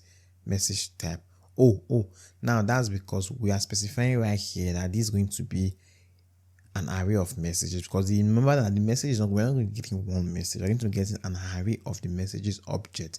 And in this chat window, we've not specified that this is going to be an array, so I just specify that that's going to be an array of messages. And with that, we have gotten rid of that TypeScript error. Great. Now before we actually map through the message, you want to actually check if there's actually a message, because if there's no message, you don't want to actually show any messages, something like that. So we have to actually check. So right here, I'm going to say messages.length. If the length of the message is equivalent to 0, which means there's no messages, then we want to render this JXS right here. We're going to render this JXS right here. I'll just cut this off, then I'll just paste that in here. Okay, then right here, I'm going to create a div for when there's no message. I'll create a div. I'll give this a Tailwind utility class of flex of call, items, center, justify, center, and a space y of 4. Okay, space y of 4. Then inside this div, we'll create another div. We'll simply just give this a Tailwind class of text indigo of 600, and inside this I'm going to actually have an icon in here. I have an icon in here. The icon is going to be AI fill message, AIF message, and the size is going to be 50, just like that. After this div, we're going to have a paragraph tag that's simply going to say no messages yet, start chatting. We're going to add some Tailwind classes to this. We write a text of 3XL, a font of semi-bold, and a text gray of 300, just like that. Now this right here is only going to be shown to the user when there's no messages in the room, okay? But if there's messages in the room, we can actually map through the messages. So in here, we can simply say messages.map. Anytime we map through a message, we're going to call it a message. Then we're going to return. Return this JXS right here. So I'll just cut this off. And I'll just paste that in here. Okay, just like that. I'll format this. So every time we map through it, we're just going to call the message. So right here, I'm going to say message dot the text, and also we're going to actually output the created as. I'm going to say message dot the created at, just like that. Now I'm going to save that and actually check out the output. I'll go back to the web page. And you can see right now that we've not passed in a key. That's how we're getting this error. Every time we map through an array in React, we have to pass in a key. So the key is going to be the message dot the ID of that message. I'll save that. And when we return back to the web page, you can actually see the message right here, first message and the timestamp. But when we go to Jendo, we are going to see that no messages yet, start chatting. Okay, that's because there's no messages between this user. Okay. And every time we click on a new chat, you're going to notice there's going to actually refetch the messages. Okay, that's why we made use of a user first who can pass in the receiver ID as a dependency, just like that. So now let's actually format this times inside the span. I'll just get rid of this for now. Then here, new dates. You're going to pass in the message dot created at. Then we're going to format this dot to local time string. We're going to say hour, 2 digits, minutes, same thing, 2 digits, just like that. I'll save that, and the time is actually going to look better this way. You can see it right here, 7:09 a.m. So next, what we want to do is that we want to actually render the message based on if the user is the sender and also if the user is the receiver. Okay, so you want the message sent by the user to be at the right hand side. I want the message sent to the user to be at the left hand side. Okay, so what I'm going to do, I'm going to log in with this Egbo Emmanuel, and this message was sent to actually send a message with Egbo Emmanuel. Okay, so now I'm logged in as Egbo Emmanuel, so I'm going to click on John Doe. I can see right now that it has one message right here, John Doe. This message was sent from John Doe to Egbo Emmanuel. Okay, now I'm actually going to send a message with Egbo Emmanuel too. So I want to say hello John, and I'll click on send, and then it's going to send the message. So we can actually get rid of this success alert. So I'm just going to go to that send message. I'll go to that send message function. When after sending the message, I don't want to alert the sources anymore. I'll just get rid of this or save that. Go back to the web page. I'll just click on OK. Now, for now, we actually have to refresh the web page to actually see the new message. Okay, so I'll just go to John Doe again. You can actually see the message right here. Hello John. For now, this first message was sent to Egbo Emmanuel, while this hello John was sent from Egbo Emmanuel to John Doe. So we want to display the message sent by the logged in user, which is this Egbo Emmanuel, at the right hand side. And also want to display this. I also want to display this first message that was sent to the user at the left hand side. So let's do that. So I'm going to go back to my Visual Studio Code. I'll just go back to that. Where's that chat window? Go back to that chat window. We're going to do some conditional styling, so I'll just get rid of this for now. Then I'm going to use backticks. I'll just paste that in here. So now, how do we know that the message was sent by the user or it was sent to the user? We have to actually check the sender ID of the message and the ID of the user that sent the message and compare it with the logged in user ID. Okay, so first of all, we have to get the ID of the logged in user. So we're going to get it from this session. So up here, I'm going to say const. I'm going to destructure what we are going to get. So it equals to, I'm going to get use session from NextAuth. Okay, and then I'm going to destructure add.data. I'm going to rename it session. Okay, and then I'm going to say const current user ID as the current logged in user ID is going to be equals to session dot the user dot the ID of that user, just like that.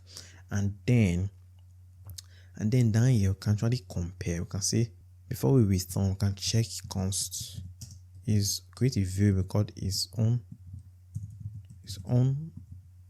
message is going to be equals to message dot sender ID, and we'll check if that sender ID is equivalent to the current logged in user ID, just like that. Okay, now if the message of sender ID equals to the logged in user ID, which means the message belongs to the user was the one that sent the message, as the user was the one the message was sent to. So down here we can actually use that to check. We can just get rid of this, then we can say right here we can use a dynamic variable. We can say its own message. If its own message, then we're going to say this is going to have this time right here justify end, else is going to be justify start. Okay, great. I'm going to save that and try to check out the output. I'll go back to the web page and we have a problem. It said use session must be wrapped in a session provider. Now we obviously have to wrap our application around a session provider. Okay, so let's actually do that. Now if we want to wrap the entire application, I'll just go to I'll just close this up. I'll go to the SRC folder, app folder, then I'll go to layouts.css. Okay, now we have to actually wrap the entire application around the session provider, which means we have to convert the layout file to a client component, and it's not advisable to actually convert your layout file to a client component. So instead, what we are going to do, we're going to create a provider. So I'm just going to create a folder right here. I'll call this folder providers. And inside this folder, I'm going to create a file called session provider.tsx rfc. Now inside this session provider, we can actually make this a client component. So I'll say use clients, and so that this does not conflict with our session provider from NextAuth, I want to call this session provider wrapper. Then we can say this is going to take a children. I'm going to specify the type. The children is going to be of type React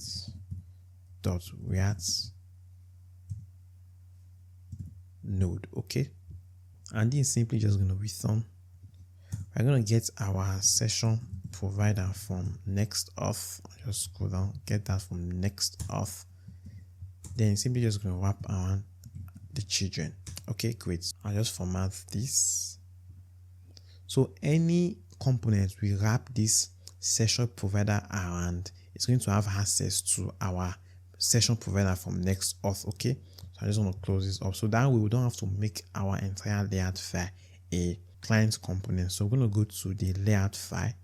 Then right here, we're just going to cut this off. Then we're going to call the session provider we just created. Session provider, we're going to get our session provider. Now we're not going to make use of NextAuth. We're going to make use of the one we just created, session provider wrapper. And then I'll just paste that in here. Okay. Now that way, we're going to have access to our Next.js session provider without actually making our layout file a client component, making our entire application a client component. So I'm going to save that. Now I'm going to go back to the web page. I'm just going to click on chat with John Doe. And you can see right now the first message I was sent to Egbo Emmanuel is actually rendered at the left hand side because he received messages. Because he received message, while the one that he sent to John Doe is actually at the right hand side. Okay, so let's actually add more styles to this. Okay, I'll just close up this layout file and I'll go back to the chat window. So now we're going to change the styles of the message based on if the user is the sender or the receiver. So first of all, just format this. Then I'll just get rid of this right here. There are some styles that we are going to retain, while there are some styles we are going to apply conditionally. I'll get rid of this background right here. Then for this one, also get rid of this.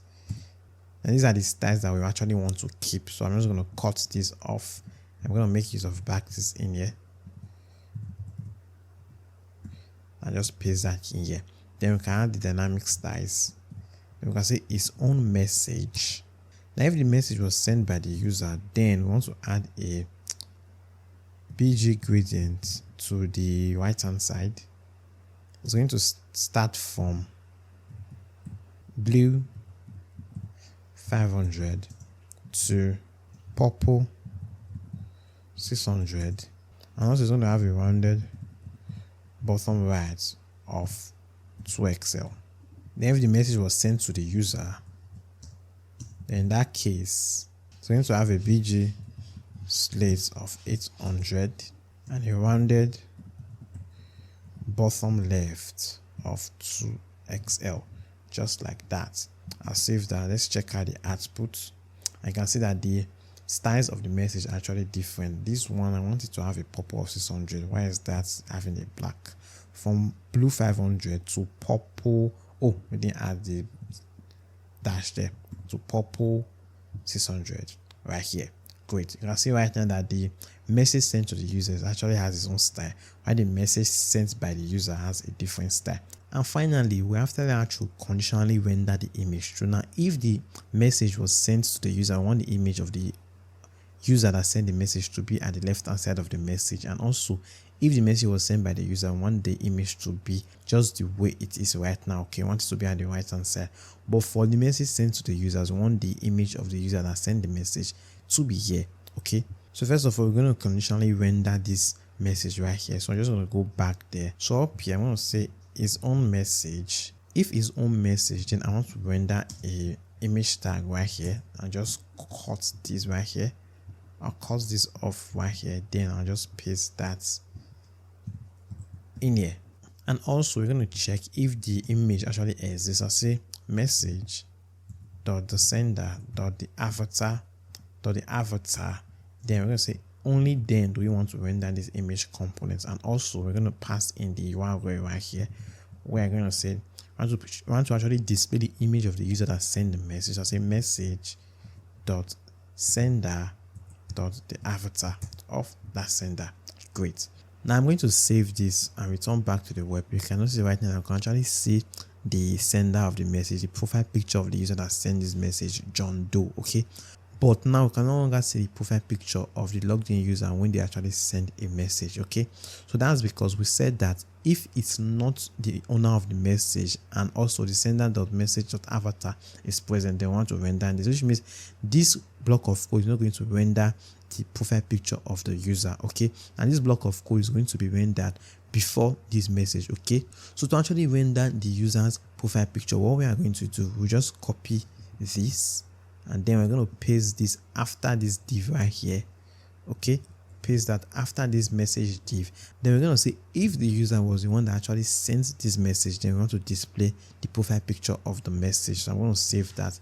And when I head back to the web, you can see right now we can actually see the user's profile picture, and this profile picture is before the message, and also this profile picture is after the message, just like that. So next we're going to work on actually ensuring that when a user sends a message or when both users are actually chatting, they can actually see the message in real time. Okay, and for the real-time messaging features, we're going to make use of pusher.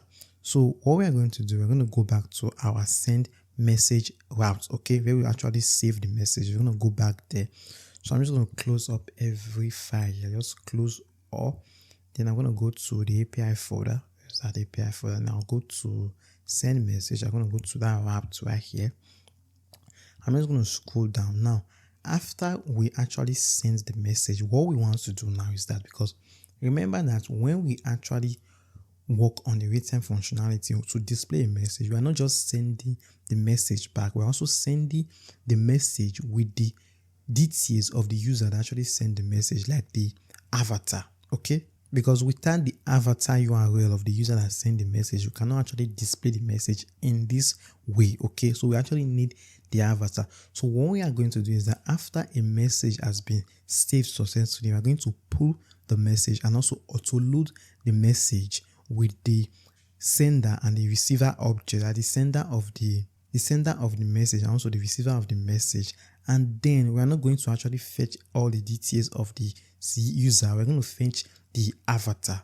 So let's actually do that. So we're going to go to the API route. Now after we create the message, we're going to actually fetch the full message. So down here, I'm going to say fetch full message with the sender and receiver.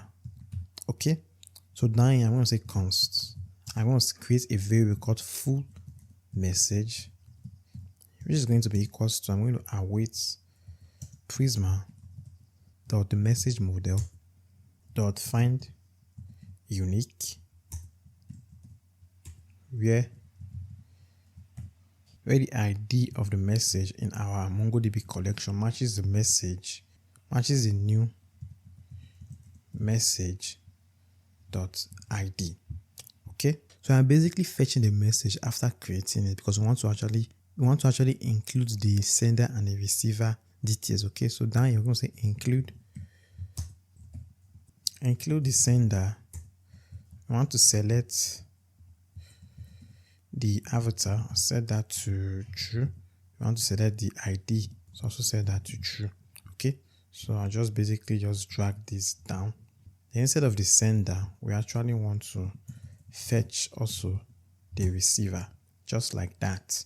And then we're going to make it check if no full message. If no full message, we're just going to return. Okay, we're just going to return, but that's very unlikely, but it's just an additional check. Then down here, we are going to create a shared channel between chat users. Okay, now I want to create a channel with pusher between the chat users. Okay, and this is going to be a shared channel between the two users actually chatting with each other, which means we have to make use of their unique ID to actually identify the two users in this channel, because this is basically going to be a private channel. So down here, we're going to say const IDs is going to be equal to an array. First of all, pass in the session dot user dot the ID of the signed in user, and then we're going to pass in the receiver ID. After that, we're going to actually sort. We're going to sort them out. Now, what this sort is going to do is that, let me actually explain what this sort is going to do. For example, now we have down here we have two users, a user with ID 1 and a user with ID 3. And this sort is going to ensure that these IDs variable is going to always be 1 and 3, 1, 3. Okay, now if in another situation we pass in the IDs like this, the receiver first and then the current logged in user, it's still going to sort it as 1 and 3. So no matter how we actually arrange the user ID and the receiver ID in this sort, it's always going to return the same output. It's going to start from the lowest, then it's going to go to the highest. Okay, but in our case, we're actually making use of MongoDB object ID, which are not actually integers, but it's still going to do similar thing there. Okay, it's always going to ensure that they're always sorted in an order. Okay, great. So just get rid of this. Then down here, I can say const the channel name is going to be equals to chats. I'll call the IDs array. Then I'm going to go for the index 0. Okay, because I want the lowest one. When I want to arrange it, I always want the lowest one, like I explained. We always want the lowest one first. Okay, then we're going to call the other one. It's going to be IDs at index 1, just like that.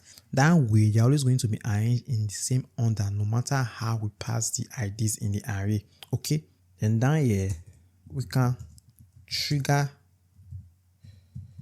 events in this private channel. Okay, so we can simply say await. We're going to get our pusher server dot. We're going to trigger.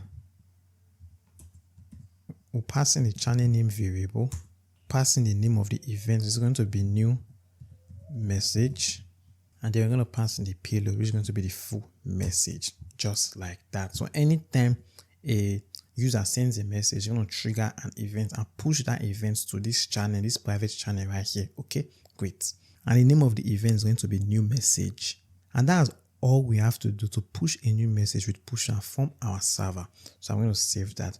So now we have to actually go to the chat window and actually listen for this event. Okay, so I'm going to go to the, where's the component, the chat window component in here. And this is the component we're going to use to actually listen for the event.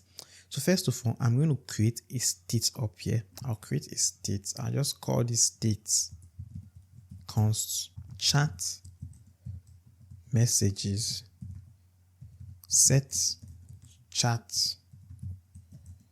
messages is going to be equals to use states, and then we just pass in the messages in here. Okay, great.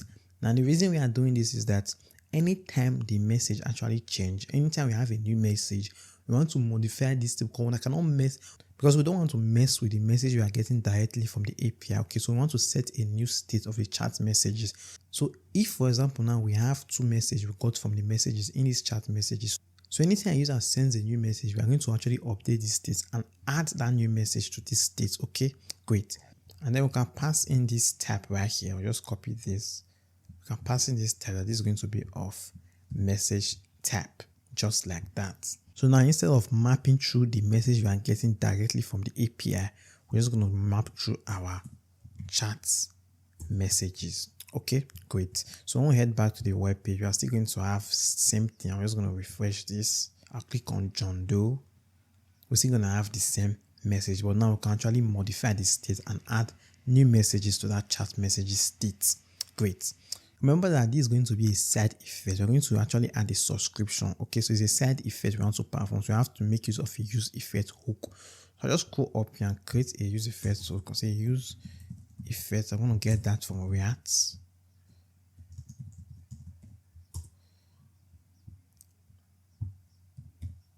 So up here, we're going to say we want to subscribe to private chat channel. Okay, so in here, first of all, we're going to check if no current user ID or if no receiver ID, and we don't have the receiver ID here, so let's actually get that from our chat store.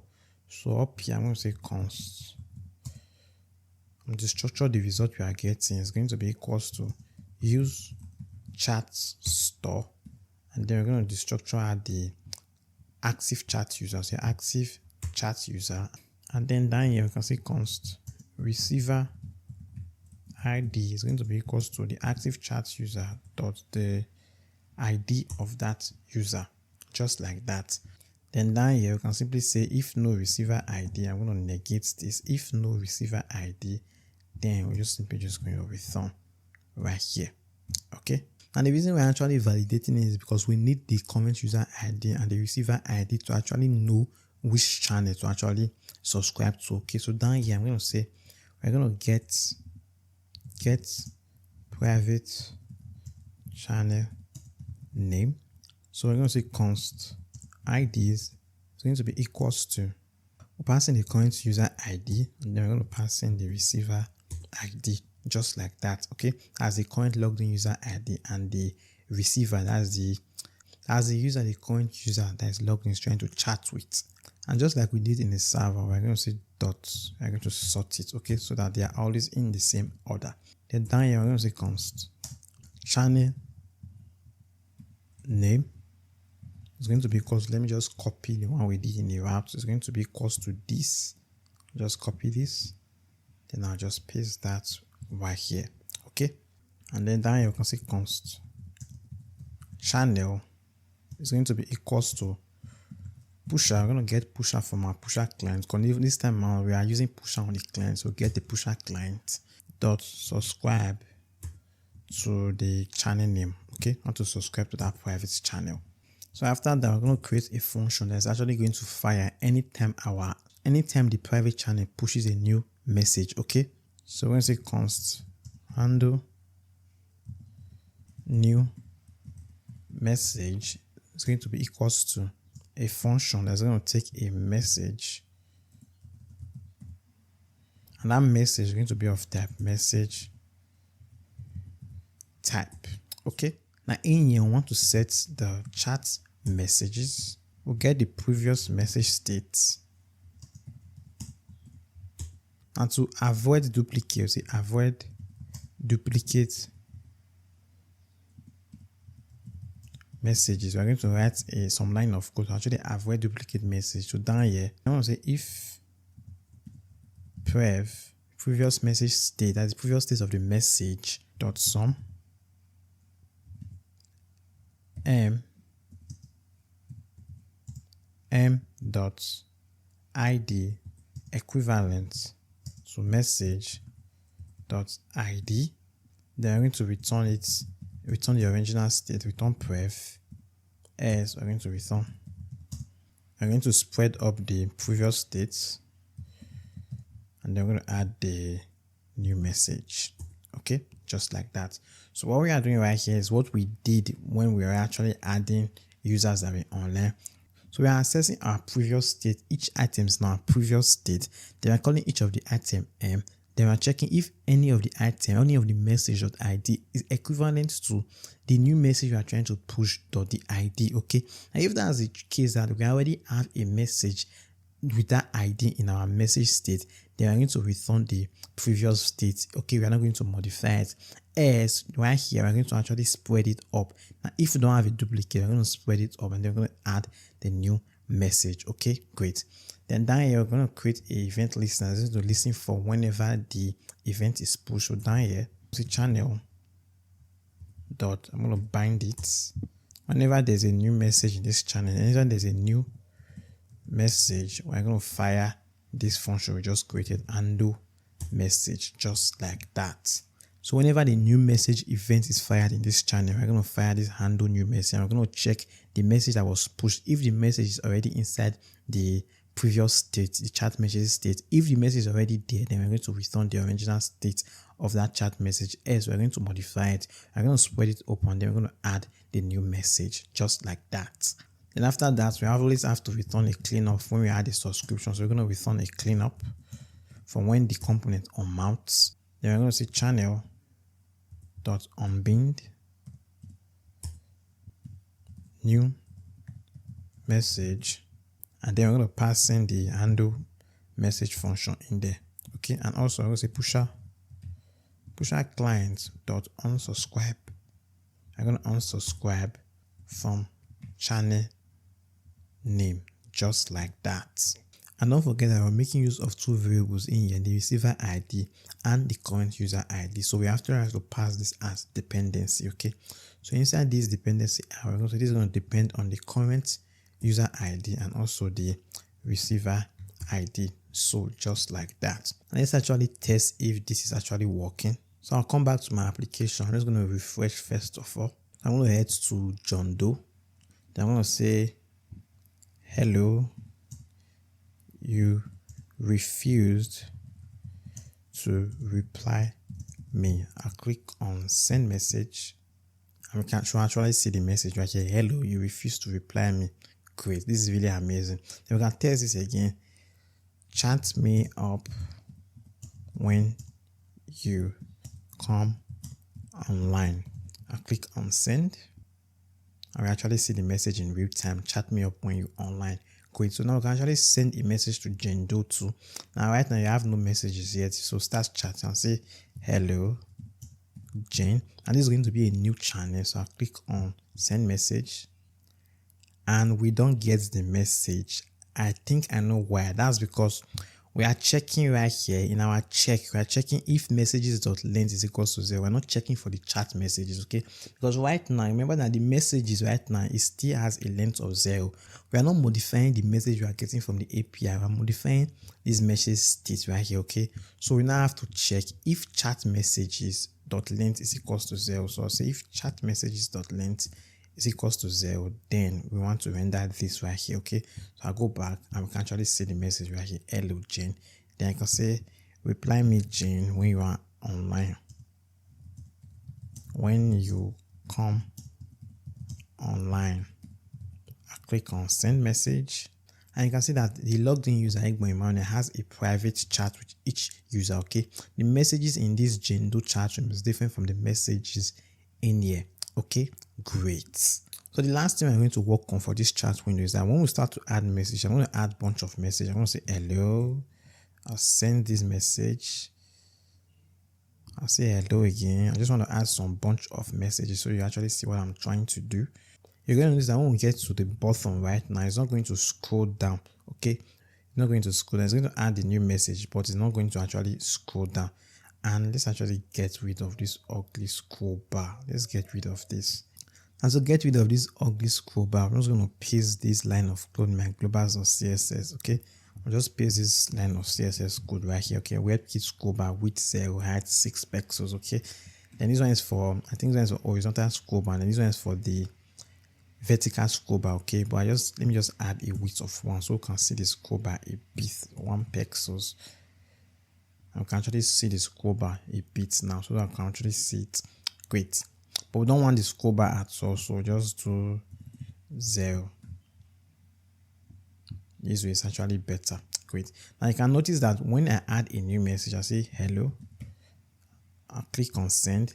I'm going to notice that the message is actually added, but the chat did not scroll to the new message. Okay, so what we want to do is that we want, when a new chat message is added, we want the page to actually scroll to that new chat. Okay, so let's do that. So what we are going to do is that at the bottom of our application, we're going to add something like an anchor. Okay, so let me actually show you what I want to do. So up here, I'm going to first of all create a ref. I'll say const. I'll call this bottom ref. It's going to be equals to the use ref hook from React. Now the use ref hook is a hook we actually use to actually reference one element to another element. Okay, so it's basically a ref, just as the name, use ref for referencing one element to another element. Okay, so now I want to reference our state to the page. Okay, because when our state updates, when we get a new message, we want the page to actually scroll down again. Okay, so that's what we want to do.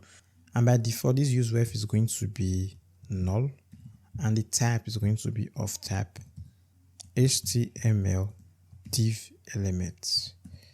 HTML div elements. Okay, great.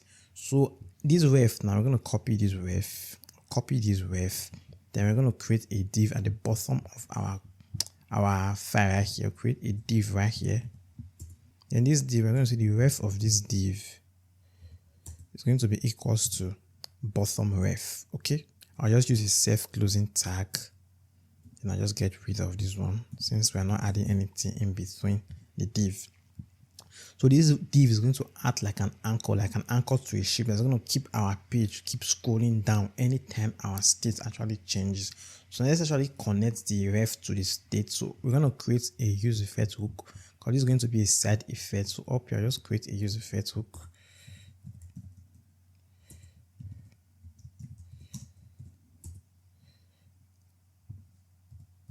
So pass our chat message as a dependency, because we want this to run anytime our chat message actually changes, like anytime the component mounts for the first time, and also anytime our chat message state gets updated. So in here, we can simply say bottom ref dot the current state dot scroll into view. Then we'll pass in behavior. We want it to be smooth.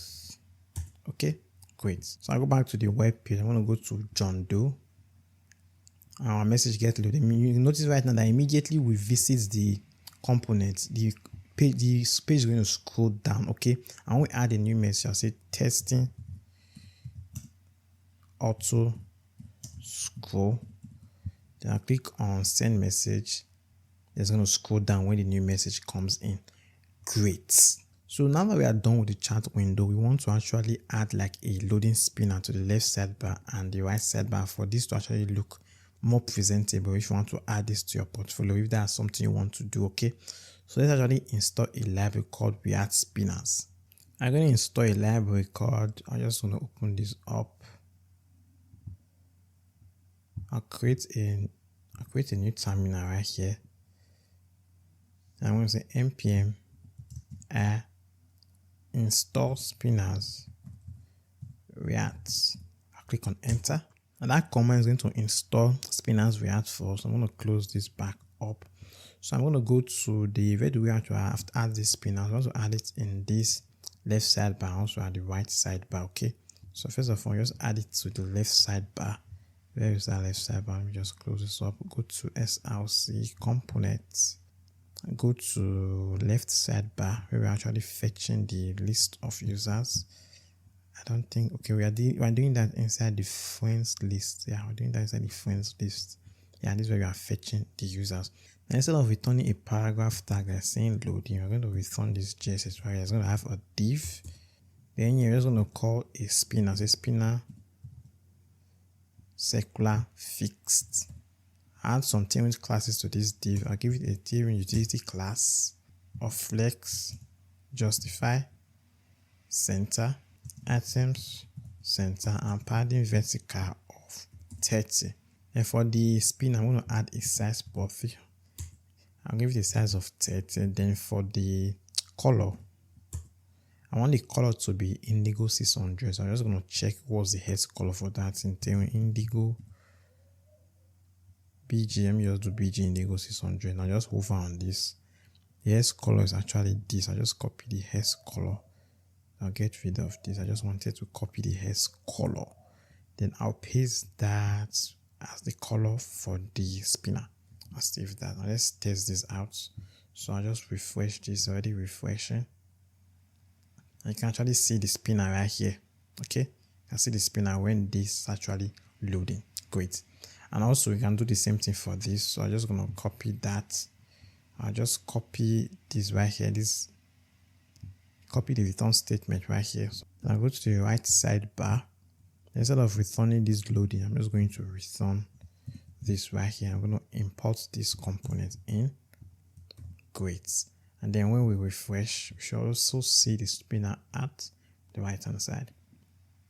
And we cannot see the spinner at the right hand side. I think that's because we actually removed the aside. Okay, so what I'm going to do is I'll just go to that friends list. I'll just copy only the div. I'll not copy the return. I'll copy only the div. Then I'll paste that in place of this paragraph tag. I'll just paste that in there. Then I'll just import this in. Great. Yeah, I'll save that. I'll just refresh. Again. You can actually see the spinner right here too. Great. So finally, when we click on a chat, we actually want to show the spinner too. Okay, instead of just showing this loading messages, okay, we just want to show the spinner right here. So I'll just go to the chat window. I think it's a chat window, not the chat window, the chat page. Go to Up chat page. Just scroll up. Yeah, the chat page. Then we just, instead of returning this div right here, we're just going to return this right here. Then we import the spinner secular fixed. Save that. Then when I refresh, I don't have to refresh, I just have to click on a chat. Anytime we click on a chat, we're going to see that right here. It's going to load the new chat in. Excellent. So with that, we are basically done writing all the codes we need to actually make this application functional. Okay, we can actually create users, register users, sign in users, we've protected the routes, we actually created the message, fetch the users, fetch the message, basically done all we need to make the application functional. And also the application is fully responsive. Okay, you can actually open this up, click on John Doe. The message between John Doe gets loaded in. You can send a message, say hello John. We'll send a message and the message is going to actually appear in real time. And we're basically done. So now we have to actually run some npm lint check to check if we have any lint errors. Okay, so that we don't get errors when we're trying to build the application. So I'm just going to go over there, the terminal, just open up my terminal. Now just close this server, stop this server. Then say npm run a lint check. And we have an error. I think this error is actually coming from the real-time chat page. It's coming from our chat page all the errors are actually coming from our chat page. Let me say React hook use search story is called in a function page that is neither a React. That's because a React component has to start with uppercase. Okay, it cannot start with a lowercase. So I just replace this. That's because we use React snippets to create the page, and I just name the component the name of the file, which is lowercase. Okay, so I'll try that again. I'll do npm run lint, npm run lint, and then we get one error. It said use send message is called in a function handle send that is neither a React function or a custom React hook. React component names must start with an uppercase. You know what? I'm just going to get rid of that use. Since this use is causing me problem. Instead of calling this function, where is the name? I'll just call this function send message. Okay, I'll just call the function send message. So I'm going to look for this function. I think we host this function inside the, go to the custom hooks, we go to use message. Then I think this one. Then I think is this one up here. Use send message. I'll say send message. Yeah, instead of use send message, we're going to import send message. I'll just get rid of this import. Basically, just get rid of this send message. So let's try that again. I'm going to run an npm run a lint check, and we don't get any lint errors anymore. Okay, great. So next, we're going to actually push this repo to GitHub. So I'm going to head over to github.com. I'll click on new repo. Then this repo name is going to be, I call this chat app tech, and these are available, chat app tech, and the description I'll leave it blank. Then this is going to be, I'll leave it as a public repo. Then down here, I just click on create repository. And this is actually the command you have to run in our command line to actually push this to GitHub. So you have to initiate the GitHub repo. So I'm just going to go over there, and then I'm going to say git init. It's going to initialize a new GitHub repo for us. Then we can actually head back to GitHub. Then we can copy everything up to this point right here. Copy everything there. Then right here, we can simply say git add. I'm going to add all the changes. And then we just paste that right here. They're going to click on enter. And those commands are actually going to push our codes to GitHub, okay, our repository to GitHub. Then we can head over to that GitHub repo just created. When we refresh, we should actually see the repo right here. Okay, great. So now we actually pushed our code to GitHub. So now we're going to head over to Vercel. Now creating an account with Vercel is actually free. You can create a free account. And you can also use your GitHub account to actually sign in, okay? So when you actually create an account and you sign in, you're going to bring it to a dashboard right here, okay? So I'm going to click on add. I want to add a new project. I'll click on add new project. Then after clicking on that, it's going to bring you right here. You can actually import a project directly from your Git repository, okay?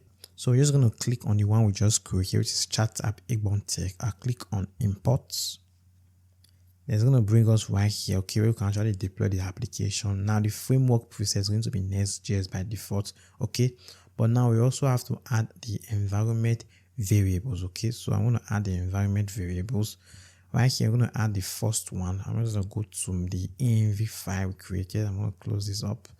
I'll go to the env file we created .env, and this is where our environment variables are, okay? So first we're going to start with this NextAuth secret. I'm going to copy this. I'll paste that right here. Then I'll go back and copy the value. I'll copy this value right here. Then I'm going to paste that right here.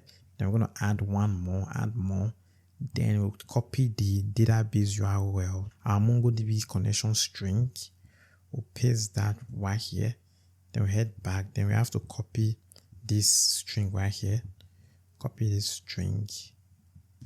Let's check if we actually copy this correctly. Yeah. Then we're going to paste that right here. We're going to add another one. And this one is going to be the Cloudinary cloud name. We'll copy this. Then we're going to paste that right here. Then we have to copy the actual name. Just copy this. We'll paste that right here. We're going to add another environment variable, which is going to be the Cloudinary API key. Copy this, paste that right here. Then we'll go back and copy the value, which is this right here. Then we'll just paste that right here. Okay, we're going to add another one. So the next environment variable we're going to add is going to be the pusher ID. So just copy the pusher ID. Then we'll just paste that right here. Then we'll go back and actually copy the ID. Then we're going to paste that right here. Okay, great. Then we add another one, which is going to be the pusher secret. Then we'll just paste that right here. Then we'll head back there, copy the value of the pusher secrets. Then we'll just paste that right here. Okay, so we're going to add another one for the pusher cluster, which is going to be EU. Paste that right here. This is going to be EU. Then we'll add another one for the next public pusher key. Paste that right here. Then for the value, just copy this. Then we're going to paste that right here. Okay, so finally we're going to copy the next public pusher cluster. Then we'll just add one more, paste that right here. Then it's going to be EU. And don't forget, before you click on deploy, you actually have to add the last one for our Cloudinary. You know that we have Cloudinary cloud name, Cloudinary API key, and the Cloudinary secret. Okay, now that Cloudinary secret is actually a secret, so don't forget to actually add that. Okay, before you click on deploy. Now after successful deployment, it's going to tell you congratulations, you just deployed a new project. Okay, great. So then you're going to continue to dashboard, and you can actually see the project here. Now we can visit the project with a live URL. Just click on visit, and then it's going to open up our application. And let's actually sign in a new user. Let's just register a new user, actually sign in a new user. So I'll click on sign up. Then I want to sign up a new user. I'll say this guy is David at gmail.com. Then password 000000000. I'll click on sign up, and that's going to create a new account for us. It's going to take us to the setup profile page to actually set up David's profile. You can see this guy's name is David Jr. Then bio, my name is David. I am fun to chat with. Okay, then we'll choose a profile picture for David. Then I'll just choose this right here, open. Then I want to click on continue. Profile updated successful. That's going to bring us right here to the chat page, and you can see right now that the reason why Egbo Emmanuel is actually online is because we still have our tab open. Okay, so I'm just going to close up this tab. Okay, so I'll go back. You can see it's actually offline because in our local application we still have that tab open. Okay, so Egbo Emmanuel was still actually online. Great. So now that we have a new user, you can see the user's name David Jr. My name is David, and when we click on any chat, we don't really have any chat. Okay, so when we fetch message, you don't have any chat with any user. Okay, so let's actually start chat with a user. I'm going to start chatting with Jane. So I'm going to say hello Jane. I'll click on send message, and the message is going to appear in real time. So what we are going to do now is that I'm going to actually sign in with Jane. Okay, so I just create a new private tab. I'll create a new private tab. Just go to a new private window. Then I'm going to go to the URL. Just go to this URL right here. I'll copy the live URL. I'll paste that right here. Then I'm going to sign in with Jane. Jane at gmail.com. Then password. Jane's password is 00000 8 times. So click on sign in. And you can see immediately Jane is going to be online. Okay. You can see that Jane is actually online now. Great. So now that Jane is actually online, Jane can click on David Jr. and view the message that was sent to her by David Jr. Then Jane can actually say hello to David. Jane can say, hello, John. Welcome to the chat. Click on send message. And you notice that the message actually appears in real time. Okay, so David can actually reply, and David can say, thanks for the welcome gen. Now click on send message. Then the message is going to appear in real time. Great. And that is it for this project. Now, if you enjoy this project and you actually learned something new from this project, smash on the like button and leave a comment below. It's going to go a long way to actually help the YouTube algorithm push this project and this content to more people like you who are going to find it very helpful, and basically just consider it as a very little way of you supporting this channel. And lastly, if you've not subscribed, ensure you do that and turn on the notification bell so you don't miss out on the next project we're going to build together on this channel. I'll see you in the next video.